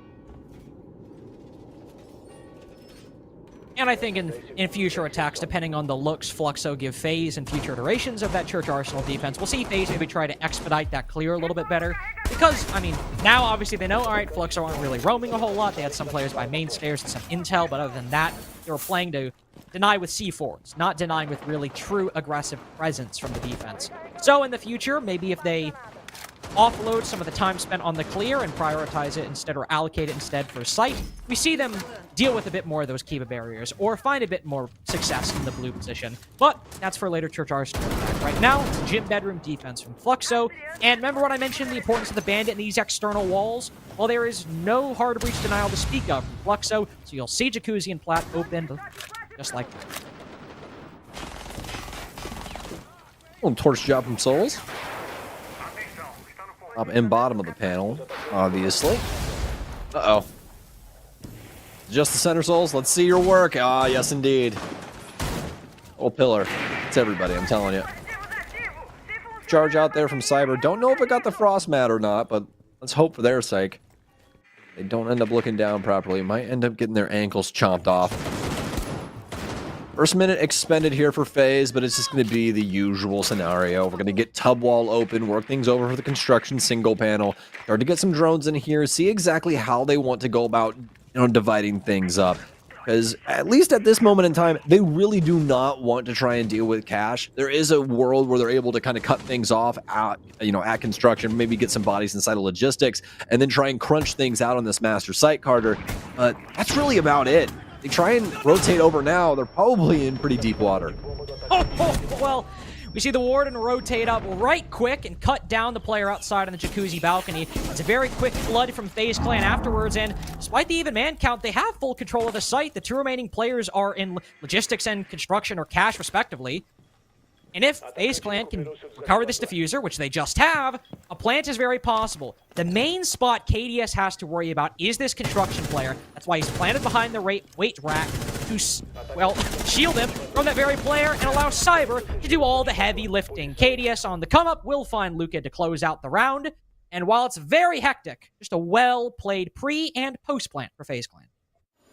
Yeah, very well calculated. You know, they knew that they didn't, at the end of the day, have to try and deal with cash, and the results speak for themselves. I was a little worried once we saw this kill right here, you know, that just went down for construction, but past that, they were actually more than capable of boxing out Fluxo from the site.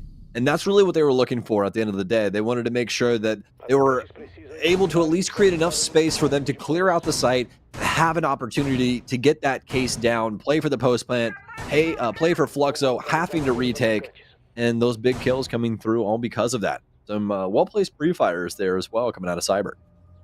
It's also indicative of, I think, FaZe's mentality. They don't have a lot of ego about, well, staying alive, generally. None of these players are really worried about dying if it helps the overall mission, because you get to a 2v2 and you're thinking, wow, FaZe are keeping this real close. But you look at the control they acquire by making those sacrifices. They have Diffuser and Gym. They can plant behind the weight rack to shield from the con angle. That makes Cyber's job a lot easier because the con guy has to push in and likely, depending on how Fluxo coordinate, give away a 1v1 to that player on the coverage. So they sacrifice 3 players, but trust that everyone will do their job to get it to a workable point like that, and the control they have makes it worth the very heavy cost they can sometimes suffer.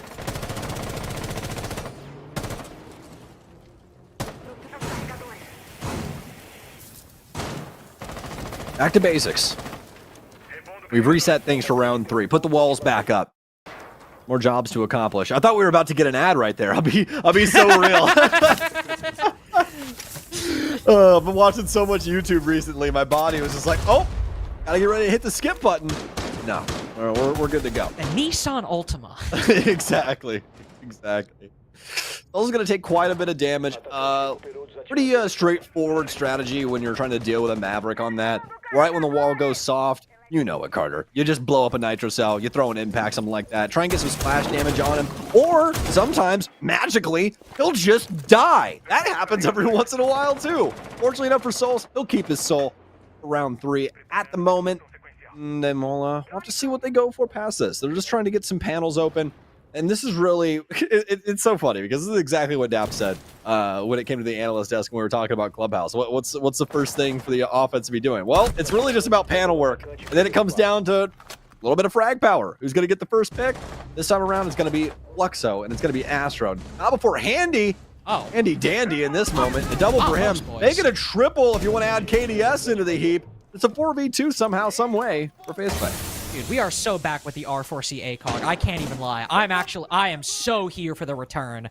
And he just pieces up 2 people down below. As you might have noticed, with Jaeger full swinging the billiards window, there's a bit of a roam by Fluxo. 3 players down below, and those 3 players are pretty much gone. Now FaZe Clan can continue on with the rest of their attack because the one remaining player, aside from Astro, really can't do a whole lot.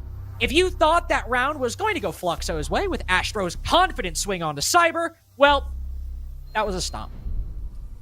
Yeah. FaZe more than aware of the situation on site and using it to its fullest advantage. I mean, what is there more to say about that? Exposing Fluxo for what they wanted to commit to that mid-level.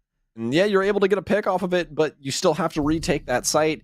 And once FaZe Clan are able to not only adopt things like Plat, things like Garage, but once they're able to adopt things like Construction, you just have so many angles working against you, Carter. It's practically impossible for you to attempt anything going into that scenario. You're more than likely getting gunned down from an ill-advised peak as these angles are preying upon your location. Right now, unfortunately, we're seeing a bit of a return of a... My boy's just rage quit. Returning to the menu. That's what you were trying to get at, yeah. I saw him open the menu. I'm like, oh, are we pausing? My boy's just left. Well, anyway, ignoring that entirely. We are seeing a bit of a worrying return of a trend from yesterday's game, at least for Fluxo, which was he was 10-7, and while it was obviously a very, very bad loss, 7-2 to Vivo Keydstars, Astro still put up some numbers. Astro still put in the work. And right now, Astro is certainly putting in the work. Through 3 rounds, he is 6-2. Now, obviously, not all of those kills have necessarily been impactful. For example, that final kill was in a 1v4. The round was pretty much lost. It was a nice shot, and we'll give him that. But FaZe Clan were already pretty much the victors of round 3. But he's still putting in a strong effort while the rest of the team is not doing that. And that doesn't mean that the rest of the team is bad, but we saw that a great performance from Astro and Astro alone yesterday is not enough to even get you 3 rounds against a team. And if we see Astro putting up numbers here, that doesn't mean that we'll see them even put up 3 rounds here against one of the best teams in the world. Man, oh man.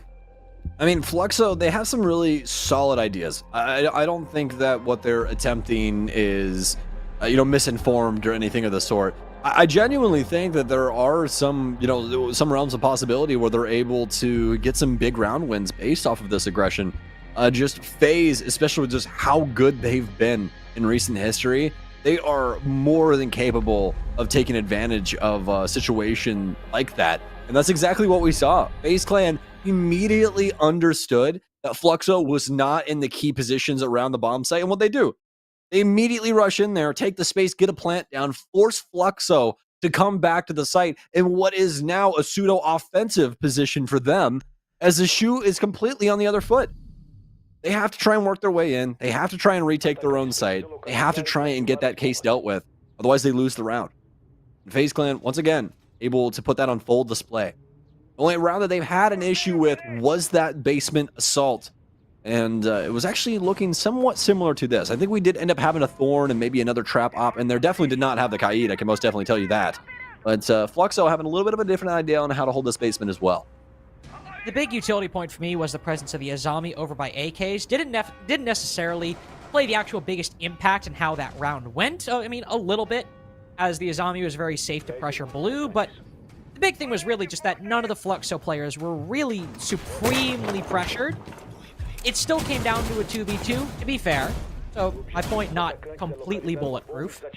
You still have Cyber pushing down blue into what is essentially a triple crossfire and not able to get kills. The rest of the defense can then focus the front side, and sure, they trade it down, but they still put FaZe Clan in a losing position. Here, the operators might change, but Fluxo are running a very similar setup. The only player even remotely off-site is the Valkyrie pushed up blue, and so hopefully we see FaZe Clan take this map control a bit quicker in the new attempt at Church Arsenal. Well, FaZe Clan sticking to the strategy, adhering to the gameplay Fluxo has been providing.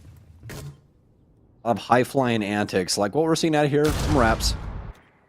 Expecting Souls to immediately get aggressive in Garage, and again, completely ill-advised. It will not make any contact at all. Might absorb a drone, but you look over on the right-hand side, Souls' drones are completely fine. Just a Nitro Cell donated to the cause, and yeah, they got a couple more, but that's basically what this entire game has been so far. It's just been Fluxo attempting these big, sweeping moves, not exactly being able to get too much done with them.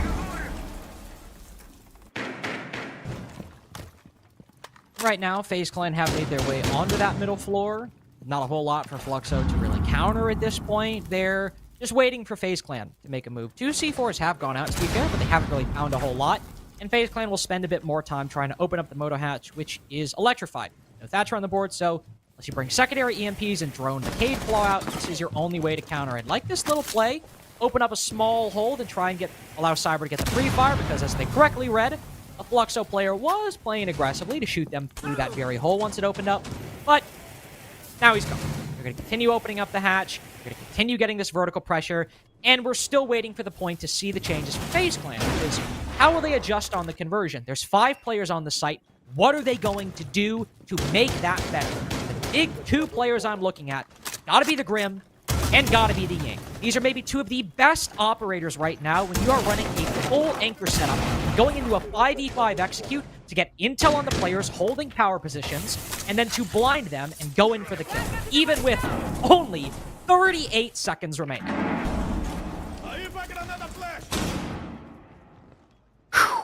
FaZe Clan playing this one close to the chest right now. Souls does still have some stuns for himself. You can say that for at least one other member of FaZe. Gonna require some heavy lifting to try and close this out with only 20 seconds remaining. Fluxo in a very similar position to what they were the last time, and they gunned down the majority of FaZe. This time around, it'll start off with an explosive finish to one person's fate. Souls will gun down Astro. A nice pickup there from Mictrix. It's gonna be led off by Hashi to follow that up. 4 versus 2 in favor of Fluxo, 4 versus 1 in favor of Fluxo. Mictrix with a huge round there out of the Nitro Cell TCSG combo. Kaid might be an old man, but he can still shoot pretty damn straight. And, unfortunately, FaZe Clan just do not have an answer for Fluxo's Church Arsenal defense. I mean, it is rare to see a team full 5-man on site, and they're not losing anybody to the Vert, not really losing anybody to the execute utility like the Grim or the Ying. Just able to hold their angles and mow down people as they drop down the kitchen hatch, mow down people as they try to take blue control. Fluxo very unbothered in all of these Church Arsenal attacks. Part of that is still, I think, a symptom of the nade changes. You can't just simply bounce a nade behind the generator and take down the player there, so blue players feel a lot more free, whether they're inside of Church, inside of Arsenal, or behind the generator itself to play there. Same with the kitchen hatch. You can't just bounce it into the back of site or bounce it into Church itself. So you're forced to bring ops like Ying and Grim to make it work, and if they don't get blinded or don't get found, or they just straight up win a gunfight they shouldn't, the defense can hold on quite strongly. However, that's still the only site Fluxo have won. Every other site, Sam, be it CCTV or Gym, has looked incredibly easy to FaZe. Yeah, absolutely the case. Fluxo have really only been able to produce when they're able to turtle up and await FaZe. And these other sites don't exactly provide that same instant. And have to elongate things over towards the cache side when it comes to this master defense. As if you do end up giving up all of this for free, well, it's a very easy, straightforward execute for FaZe from that moment on. Just try and fight for construction, get a few bodies in there, and you can either hold up the windows or even go as far as to open up the far jacuzzi panel, which you should be opening every single time anyways, but hey, who am I to judge at the end of the day? but it just becomes so very easy for them. And speaking of easy, that was one bullet. That's all we heard out of KDS. A single shot heard around the world will take out Astro. Just sitting on the Kendall's balcony, too. Astro probably ran out, saw somebody on a drone. KDS took his freebie and has moved on. FaZe also, if you recall this Jim Bedroom attack last time, opened up these exterior walls before we even reached the 2-minute mark. So, splitting hairs, but technically, this is actually a little bit slower than it was before. Only about 5 to 7 seconds, but still indicative of how quickly FaZe are opening up Jacuzzi and Platwall. How quickly they are able to get those key angles opened up. Now, what they do with that control, we'll have to see. It was a very close flood into the Jacuzzi wall and in through Gym, into a post plant. See if FaZe get things a bit more dominant now that they've got the opening pick and it's been uncontested for the past minute.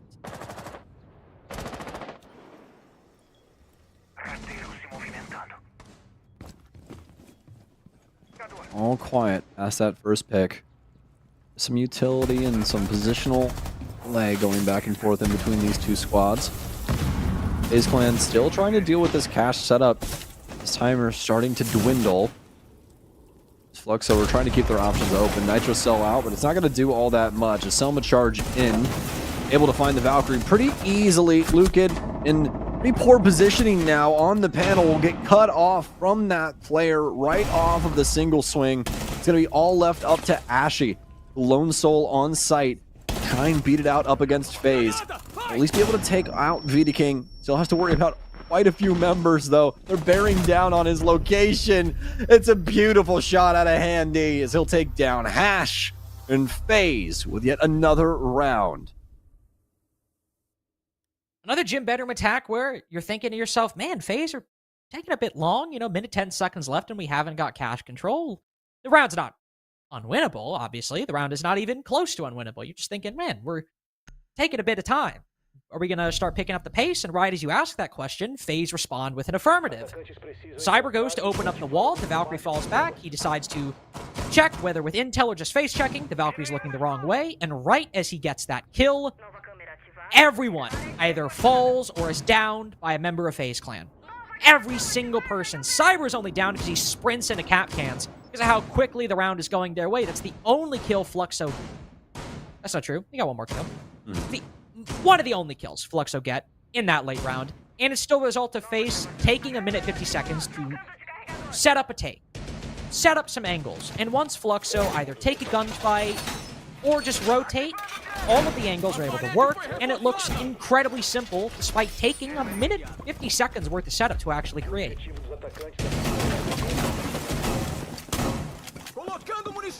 It's just so unfortunate there for Fluxo, especially with that early pick.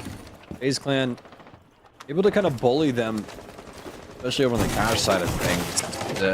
On decent timing, I would say, but if Fluxo are capable of at least keeping themselves alive a little while longer there, it could have been a different set of affairs, but fortunately enough for them, not only the timer, but also the kills just not going their way.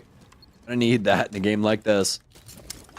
FaZe Clan, their very last offensive round, will begin breaking things up on the top floor again. Fluxo going back to master bedroom as they think they've seen a few things that could potentially change their fate going into the half. I mean, to be fair, if FaZe don't have that 5v4 so early on, it is a 5v5, at least in theory, could be a lot closer of a round. You have that Solus on the roam. In this case, now you have the Azami playing, maybe not on the site, but one big change. Getting aggressive on that Jacuzzi balcony. The moment that wall is opened up, there's an impact grenade ready. They fire shots through it, and they don't take down Vita King, but they put him to very low HP. So Fluxo know, okay, we can't just turtle on Gym Bedroom.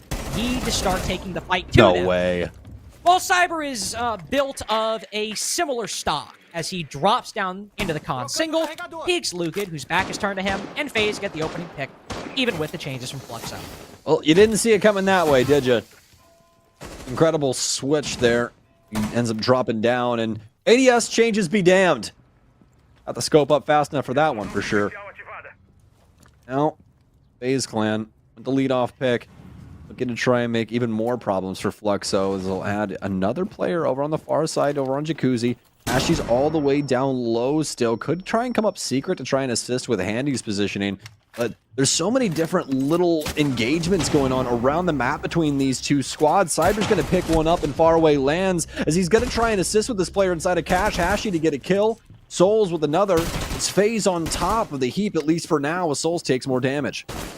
This is winnable. Hashi and Astro have rejoined inside of construction. FaZe have not realized yet that the site itself is clear. They still need to get into position. Cyber's rotated the main.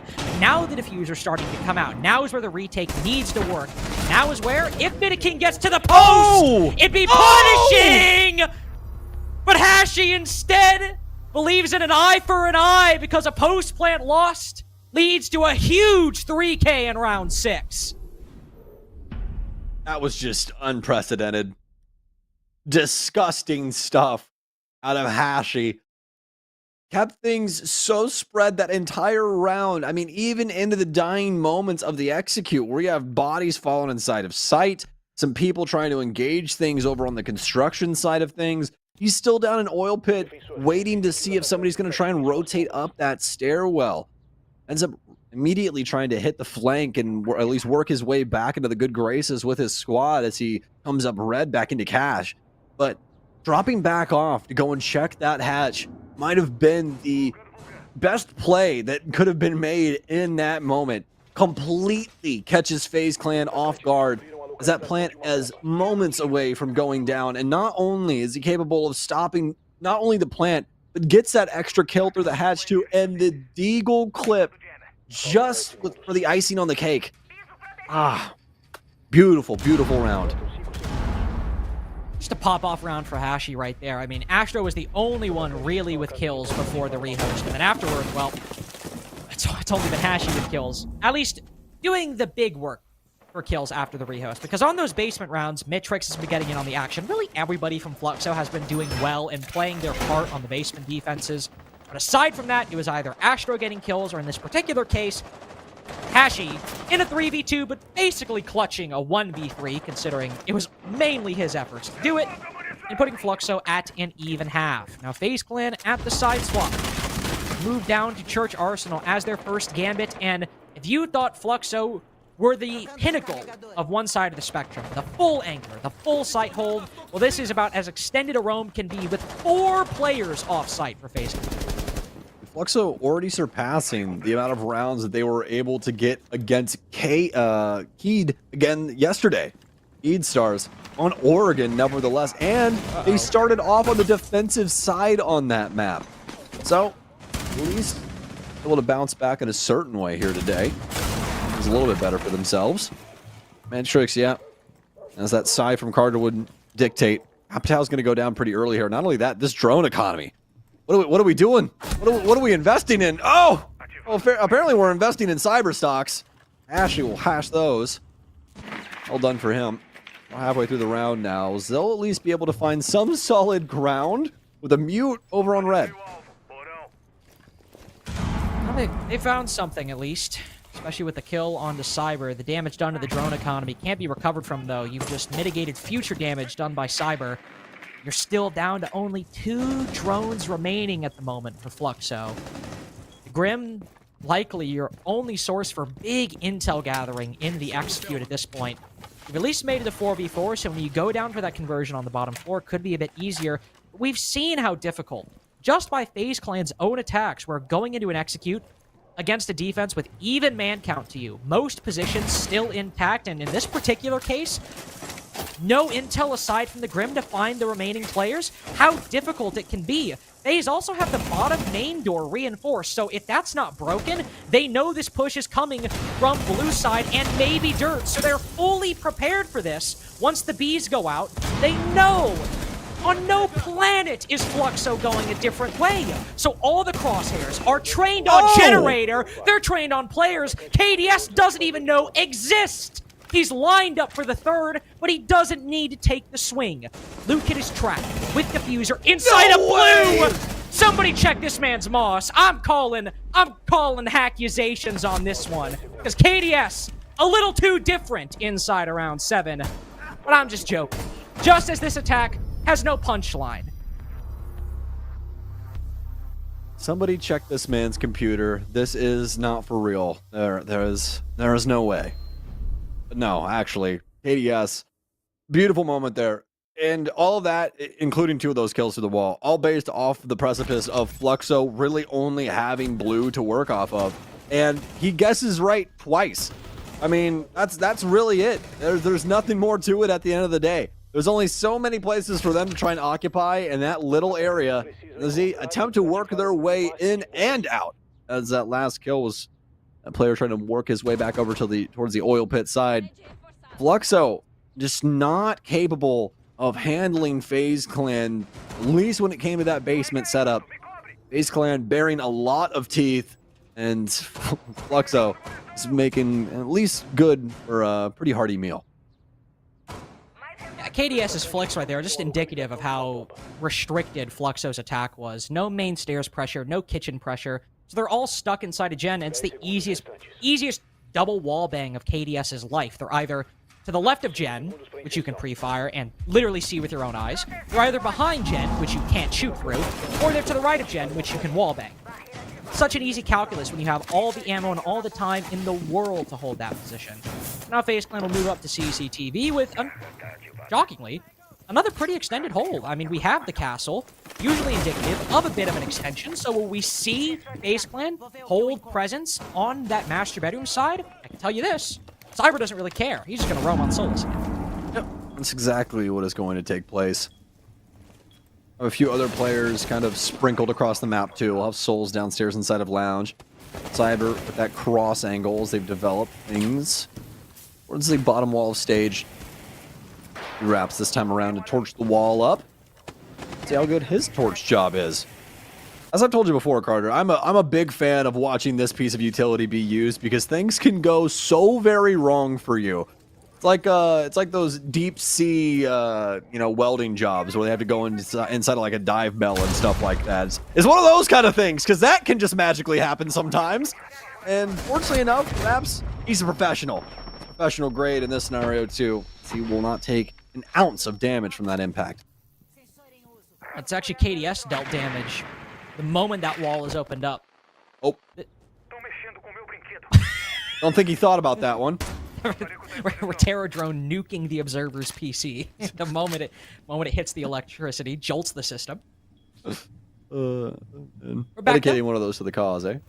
I mean, you know, he's like, listen, if we got demolished by KDS last round, I just don't want anybody to see what's gonna happen this one. I mean, listen. To be fair, like if we're being fair here, sure, they've opened up plat wall, and that's good control. But for FaZe Clan, they're not really stopped. It seems at this point, Fluxo aren't really vibing with a full garage clear. Ashy's probably going to send it into the CC window. Astro just trying to brute force his way into the bomb site itself. Spots one, already down on garage, but Souls with a nice little double has given FaZe Clan the man advantage, and they still have control of Lounge down below. So despite no C4s, where's Cyber? Is he going to even have a factor in this round, or is the rest of the team just going to finish the job for him? It ends up being the latter. As thanks to Handy, Souls, and pretty much everybody but Cyber, the players on site are able to close out round 8. Oh, easy, breezy, beautiful FaZe Clan. I mean, there was really nothing there for Fluxo to hold a candle to. It was just very well done all the way down to the map control there from FaZe, keeping things well within their right to be able to take, especially for Castle's sake. I love that initially we see him downstairs inside of Lounge, repositioning himself over towards that garage area to be able to hold that cheeky little angle up towards the default plant spot there. Could have had some influence from down low too, sure, but they're still able to make their mark. And even if, you know, that last kill wasn't exactly the easiest thing, trying to, you know, sneak those bullets through the cracks, still was that distracting factor. So the rest of FaZe Clan could kind of sweep through and make sure that that plant wasn't going to go down easy. Had so many answers, the anchors, the Solus down below. They could have ended that round any number of ways, but many of those paths ended in a FaZe Clan victory, and it forces Fluxo to take that tactical timeout as they move down 3-5. CCTV, Church, all gone their way. Gym Bedroom's got to be the follow-up. I mean, if we've seen customs today on Border, there is actually like a non-0% chance we see Bar and Stage, which is, in my opinion, a bit more defensible than customs. And again, I don't know, drawing any comparisons to that Liquid Black Dragons game are necessarily favorable to the target of said comparisons. But Still, the point being, we could see either of those bomb sites coming up next, in which I imagine Fluxo, while trying to fix their own issues, are likely trying to account for, and we won't see Barn Stage, we will see Gym and Bedroom, which I imagine Fluxo, 1, anticipated, and 2, can easily apply some of the things they talked about too, even if they did.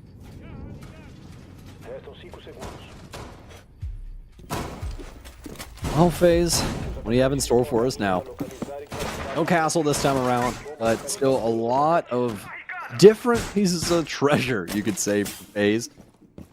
Little things to be able to sprinkle around, like these goo mines, some electric claws to hold up the wall, as well as handy on the Fenrir of the, I would say, standout operators of the last handful of months here in Siege. A lot of players really, leaning on this, especially when it comes to competitive play. Fantastic op at the end of the day, especially for more aggressive teams. They have to worry about that Fear Nox being in their face and practically absorbing the entire angle away from their vision. It can potentially lead to some big moments for FaZe Clan. They have Fluxo working their way in. They'll start things off over on Secret, but it seems like they might already have some people knowing about the potential, at least on this portion of the map.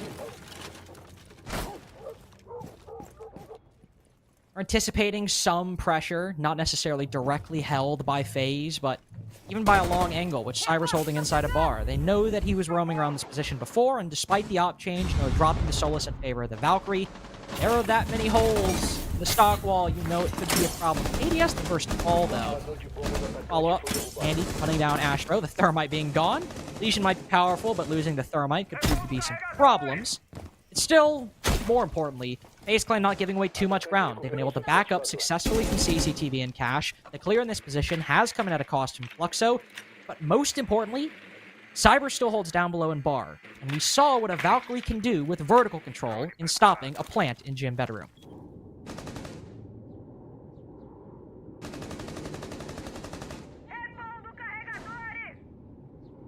We don't have the hatch yet. We saw pretty straightforward here, though. This Raps is already up top. Such minimal time. That's what I'm worried about right now, Carter. Fluxo have got to try and hightail it into some key positions. Things like the balcony, things like Jacuzzi potentially in there to bear, but I don't exactly think they have that at their disposal. Mitrix and the rest of the gang, they do still have some utility to try and break this down. They are going to get these pivotal positions at least adopted into play, but it's really going to be down to Mitrix to try and open this up with these arrows. They'll attempt to work in. No real angles being adopted from FaZe Clan that are all too risky, so Fluxo are going to have to be the ones that try to work their way up, try and find these frags. Actually trying to do that on the bathroom pre-fire. Will find one successfully. Mitrix follows up with a second, so despite the F-Dot blinding the IQ, it's still all going Fluxo's way on this flood. Fenrir thinks he might have an idea, but Hashi's accounted for it. One bomb site will not go FaZe Clan's way. It will be Gym and Bedroom. While they can retry it, FaZe now have the option to move to more comfortable territory as Fluxo narrows the gap. At least have one round closer. And I don't think it was a bad round by Fluxo at all. You know, able to at least get those initial frags going their way, start to open things up on the construction side, and you can, you can look at it and say, I was a little bit more one-dimensional than what we usually see on the top floor. And sure, I would agree with that. Didn't really have too much going on for the logistics position. Didn't really have too much going on for the tub side of things. But they had the bare minimum. They were able to take control of cash, able to translate that into construction, then get a hold of balcony, adopt those angles, make life hard for the defense once it comes to crunch time, once it comes to trying to take those gunfights or retake site. There's just not really going to be a safe way about it. And that is really what befuddles FaZe Clan, especially on those re-entries as they get gunned down from a lot of the window positions.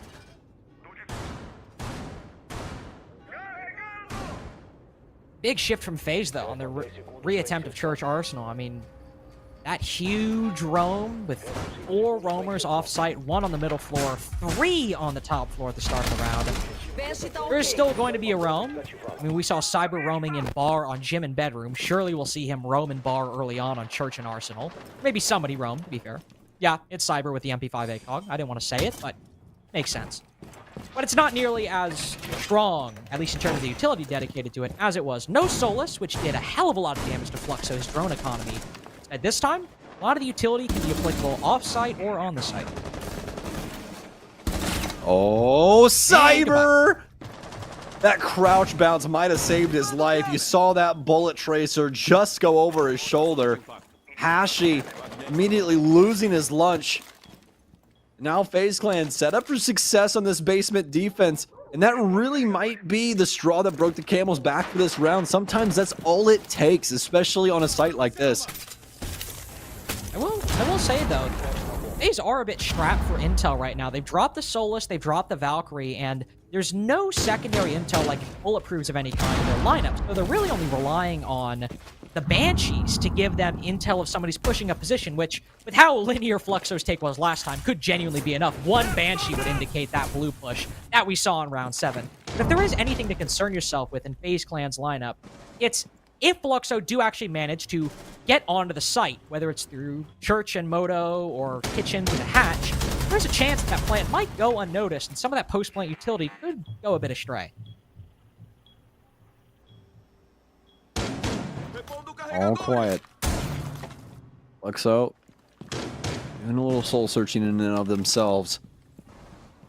Trying to figure out exactly what they can do in a scenario like this.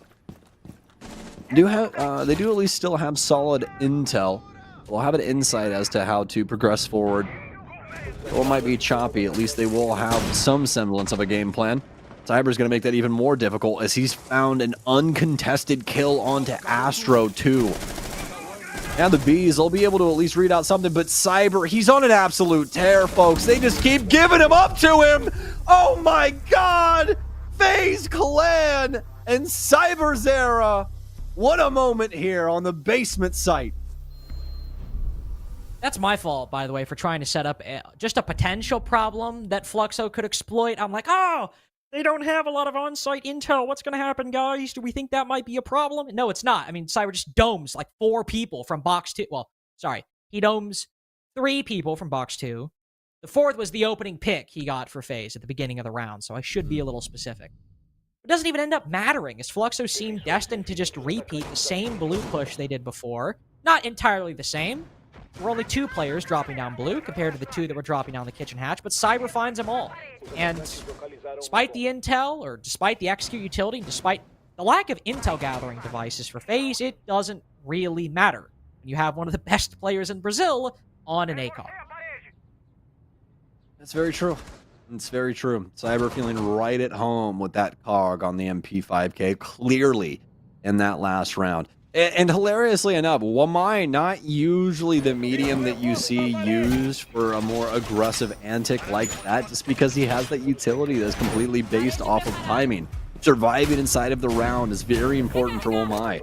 But when you're a Cyber, you can take risks like that, and you can make the most out of them. 4 separate kills at the end of that round for him. Now leading into what could potentially be our last round of Brazil today. FaZe Clan on the precipice of victory against Fluxo. They head upstairs to try and solve this one inside of CCTV and Cash. It'd also be our 4th 7-4 of today, as every game has gone to that result, except for the 7-3 we just saw between Black Dragons and Liquid. So, is that important for this? Not really. I just thought it was interesting and thought you guys would like to know. And it might very well happen, as you said, Sam, on CCTV and Cash. Cyber roaming down inside a bar again, alongside Souls, just as before. No way. I thought he was going to get the Cade Claw trick on the Exothermic. That is very difficult to do. Right now, it's a little bit of a game of cat and mouse at the moment between this Thermite and this Cade. Who's going to blink? Who is going to falter? Well, whether he gets an Exothermic or not, he is at least causing the Thermite to waste time and second-guess himself because he placed and picked up that Exothermic, and Astro is too scared to do anything about it. But there we go. All opened up. Even had to hit him with the double EMP there, as I do think that Handy ended up trying to lock things up twice. He ended up grabbing a single one of those, though. He was able to skimper off and lock up the construction single panel. So Fluxo looking a little bit more one-dimensional than they might exactly want it to be. They've moved away from the plat wall and to extend themselves over to what could be a garage take here. This could be a little bit easy, especially with Lucid. You do get these arrows in properly. A lot of presence, though, from FaZe Clan around the base of the building. So I have to at least worry about that. You're most definitely not. Oh, actually, second glance here. Do have some extra EMPs in the pocket for Wrap, so do still have some potential to get one of these panels open, but really even need to worry about that all that much, as Fluxo has been able to progress forward into construction, potentially get their last exothermic down on the construction single panel. Just a shame that Con Hatch is open and Cyber still in bar. You can see Hashi trying to account for this, knows that this push is coming, waiting for Cyber to peek, and oh! The C4 goes up, but it's shot out of the air. The con wall is opened up. That is undeniable, and that's good for Fluxo. As is often the case of a con push, and I say this so many times, this long angle from Garage is still a factor, but Mitrix is at least watching the rotation. So it's 3 players actually inside of Cash who are all gunning the members of Fluxo as they try to flood into the bomb site. No Deagle kill for, I don't know if that was Cyber or KDS, but one of the two.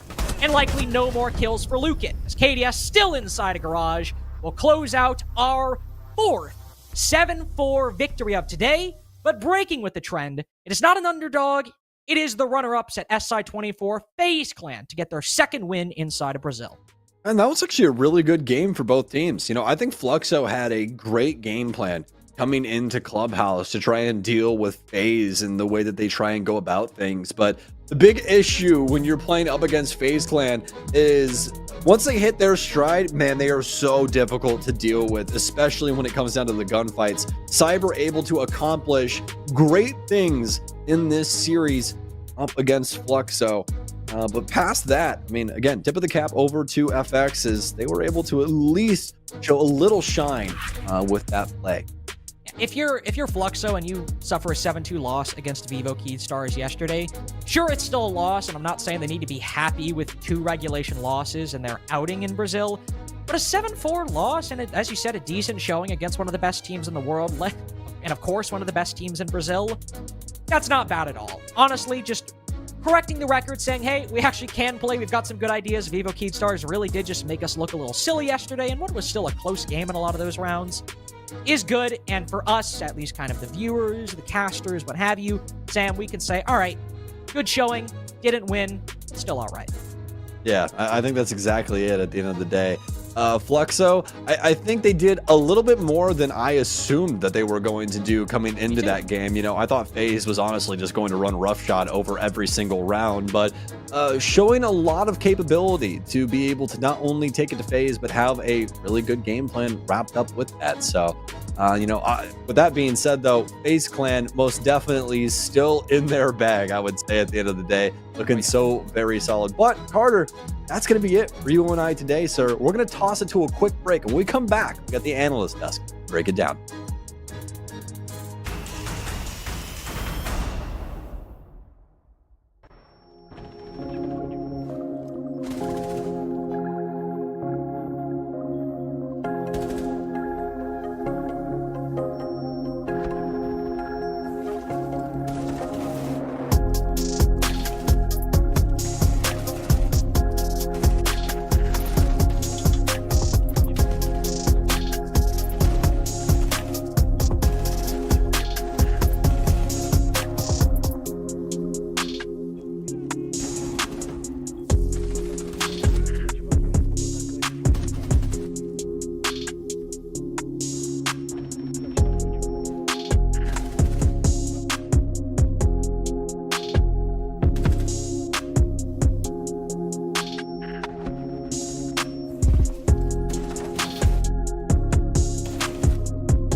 Playday 2 of BR has just officially ended with FaZe Clan taking the win over Fluxo.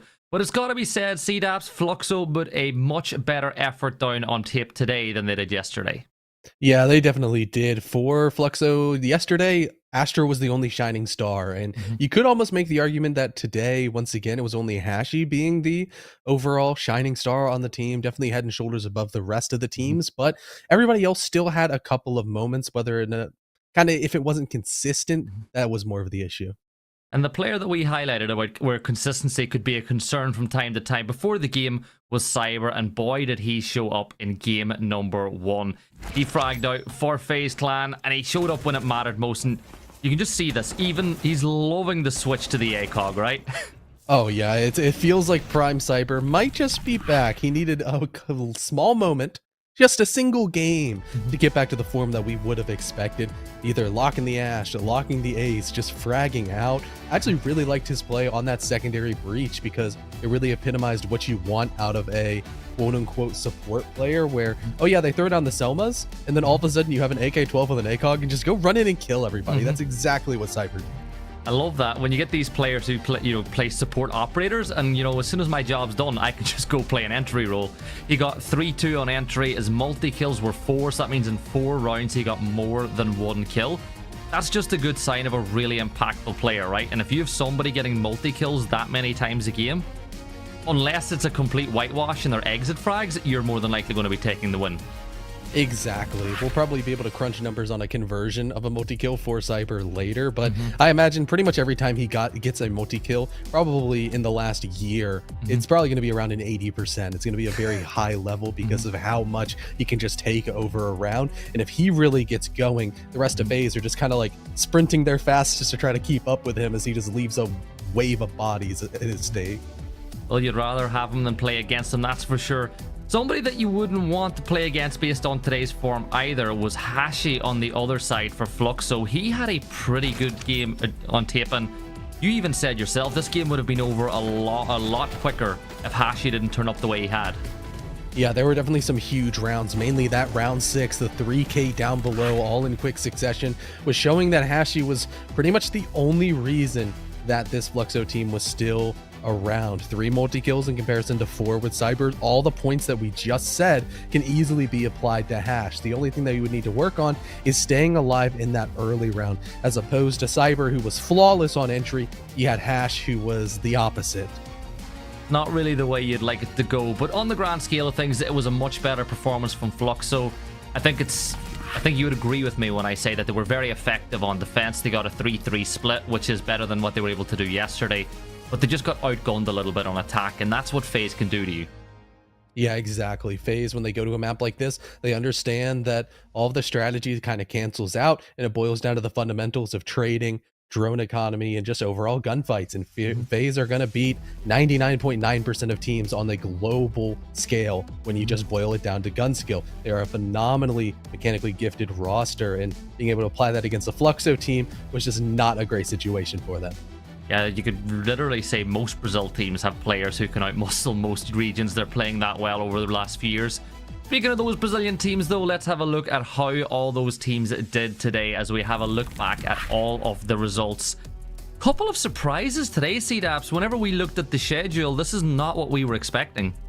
Yeah, the beginning and the end went according to plan. You know, Vivo, Keatstars, and FaZe, they won their games. They're going to be up at the top of the league with their round differential. But the middle is where things got really, really murky. Who would have expected the world champs to lose to their old org?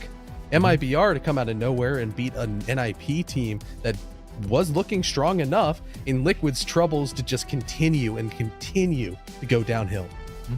Correct me if I'm wrong, we've not actually had an overtime in Brazil yet. We've had 10 games, and they've all been, 7-4, 7-5s or below. Yeah, and I think that might just be the case of BO1s, where the team that starts off hot, it can just kind of snowball the game. There's so much momentum going on, especially when you go into a new stage where there's new players all over the place, there's new strategies being employed, and you don't really have a whole lot to rest on from a strategical standpoint for prep work, that it makes it hard on some of these older teams that might have so many VODs available that teams can study and counter strat. And when you're looking forward towards the rest of the season and you've seen those results, can you really hang your hat on saying this is the way the league's going to be, or do you still think that it's going to be teething problems for the first, maybe 3-4 play days, and then from play day 4 on, we'll see the real version of most of these teams?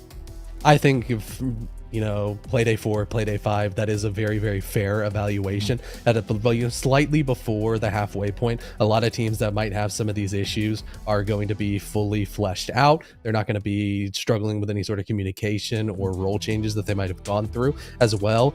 Kind of the honeymoon effect to some of these newer rosters might start to wear off, but we also will have some of these new teams and these new rebuilds that actually are good. We will have the full sample size to say, this is a true contender. They're knocking on the door. They are one of the better teams, and they might just be trying to go to the major.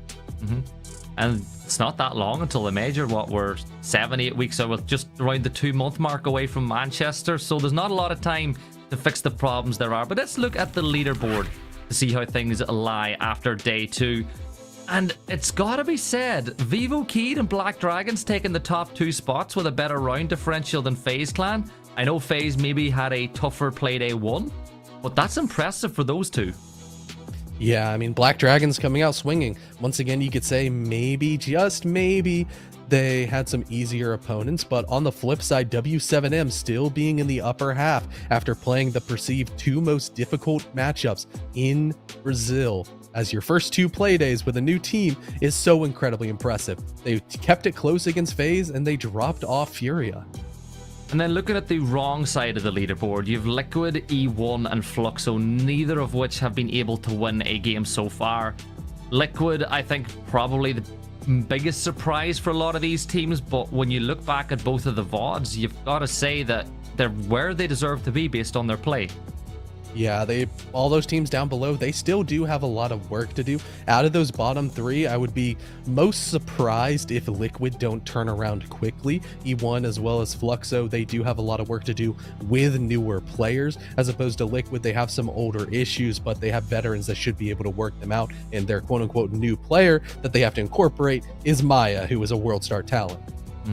Maya, well, you can't be that good and not work, right? It's going to click at some point with him, and I think maybe it might take some rejigging of roles, maybe it might take some changes with the way they approach rounds, but once they get Maya unleashed, they will certainly start picking up some results.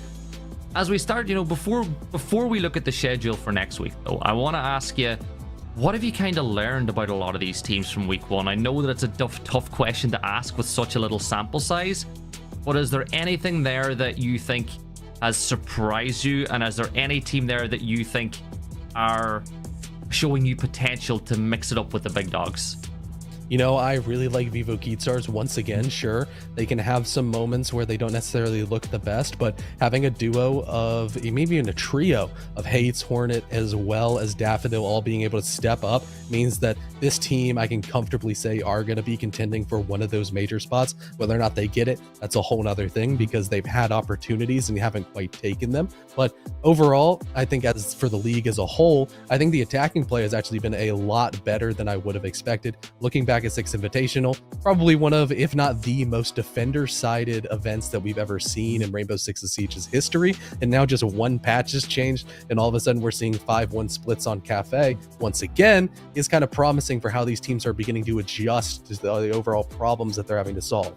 I'm telling you, it's the Ash ACOG. We're so back. We're so back. But let's have a look at the Playday 3 schedule, which will be coming up next week. And when I look at those fixtures, we've got Black Dragons against FaZe. They're obviously 2 teams that have not dropped a single point yet. There's some tasty games there. Yeah, I think overall, match 4, Vivo Keedstars against Furia, that's going to almost be the full feather into the cap of Vivo Keedstars if they knock off Furia. That's alarm bells for the world champions if they lose, but not too crazy. More so if Vivo Keedstars come out and have a strong performance against another strong team, then they really are here to stay. As well as match 5, this might be the full breaking point for Liquid. If they lose to one of the perceived bottom teams of E1 that are indeed struggling, I think that it's very, very likely they end up missing playoffs. Well, There's not very many play days to find out when we get to those playoffs, and the best thing about Siege is the best way to watch it is live, and the way to do that is to turn up to this channel next week on Saturday to see all the games. All in all, from my standpoint, I'm going to say it, we saw a lot of growth between yesterday and today for some of the teams that lost, and that is really good building blocks, because they had 24 hours. Now they have a week. You know as well as I do, CDAPs, that you can scrim and scrim and scrim all you like, but the real acid test and how to improve as a team is by playing official matches, and they're going to learn a lot more about themselves over this weekend than what they would have learned in the weeks between SI and now. Exactly, and overall, once again, with the growth that we've seen from a lot of these rosters, it has me incredibly excited to see how the rest of the league unfolds. Any final thoughts then, CDAPs, before we finish up? Not really, to be honest. I think we nailed everything pretty well, and once again, another great play day. Thank you for joining in and sacrificing off your Irish national holiday of St. Patrick's and wearing green with me today. It's kept me behaved, right? It's meant that I've had to behave today, so I'm not going to complain. Look, from myself, I want to thank you for being an incredible host as always. Massive thanks you to Lynx and Stokes and everybody in the production team. And thank you to the players, as always, for putting on a show. But I've been Gibson. You guys have been great. We'll see you all next time for more Siege.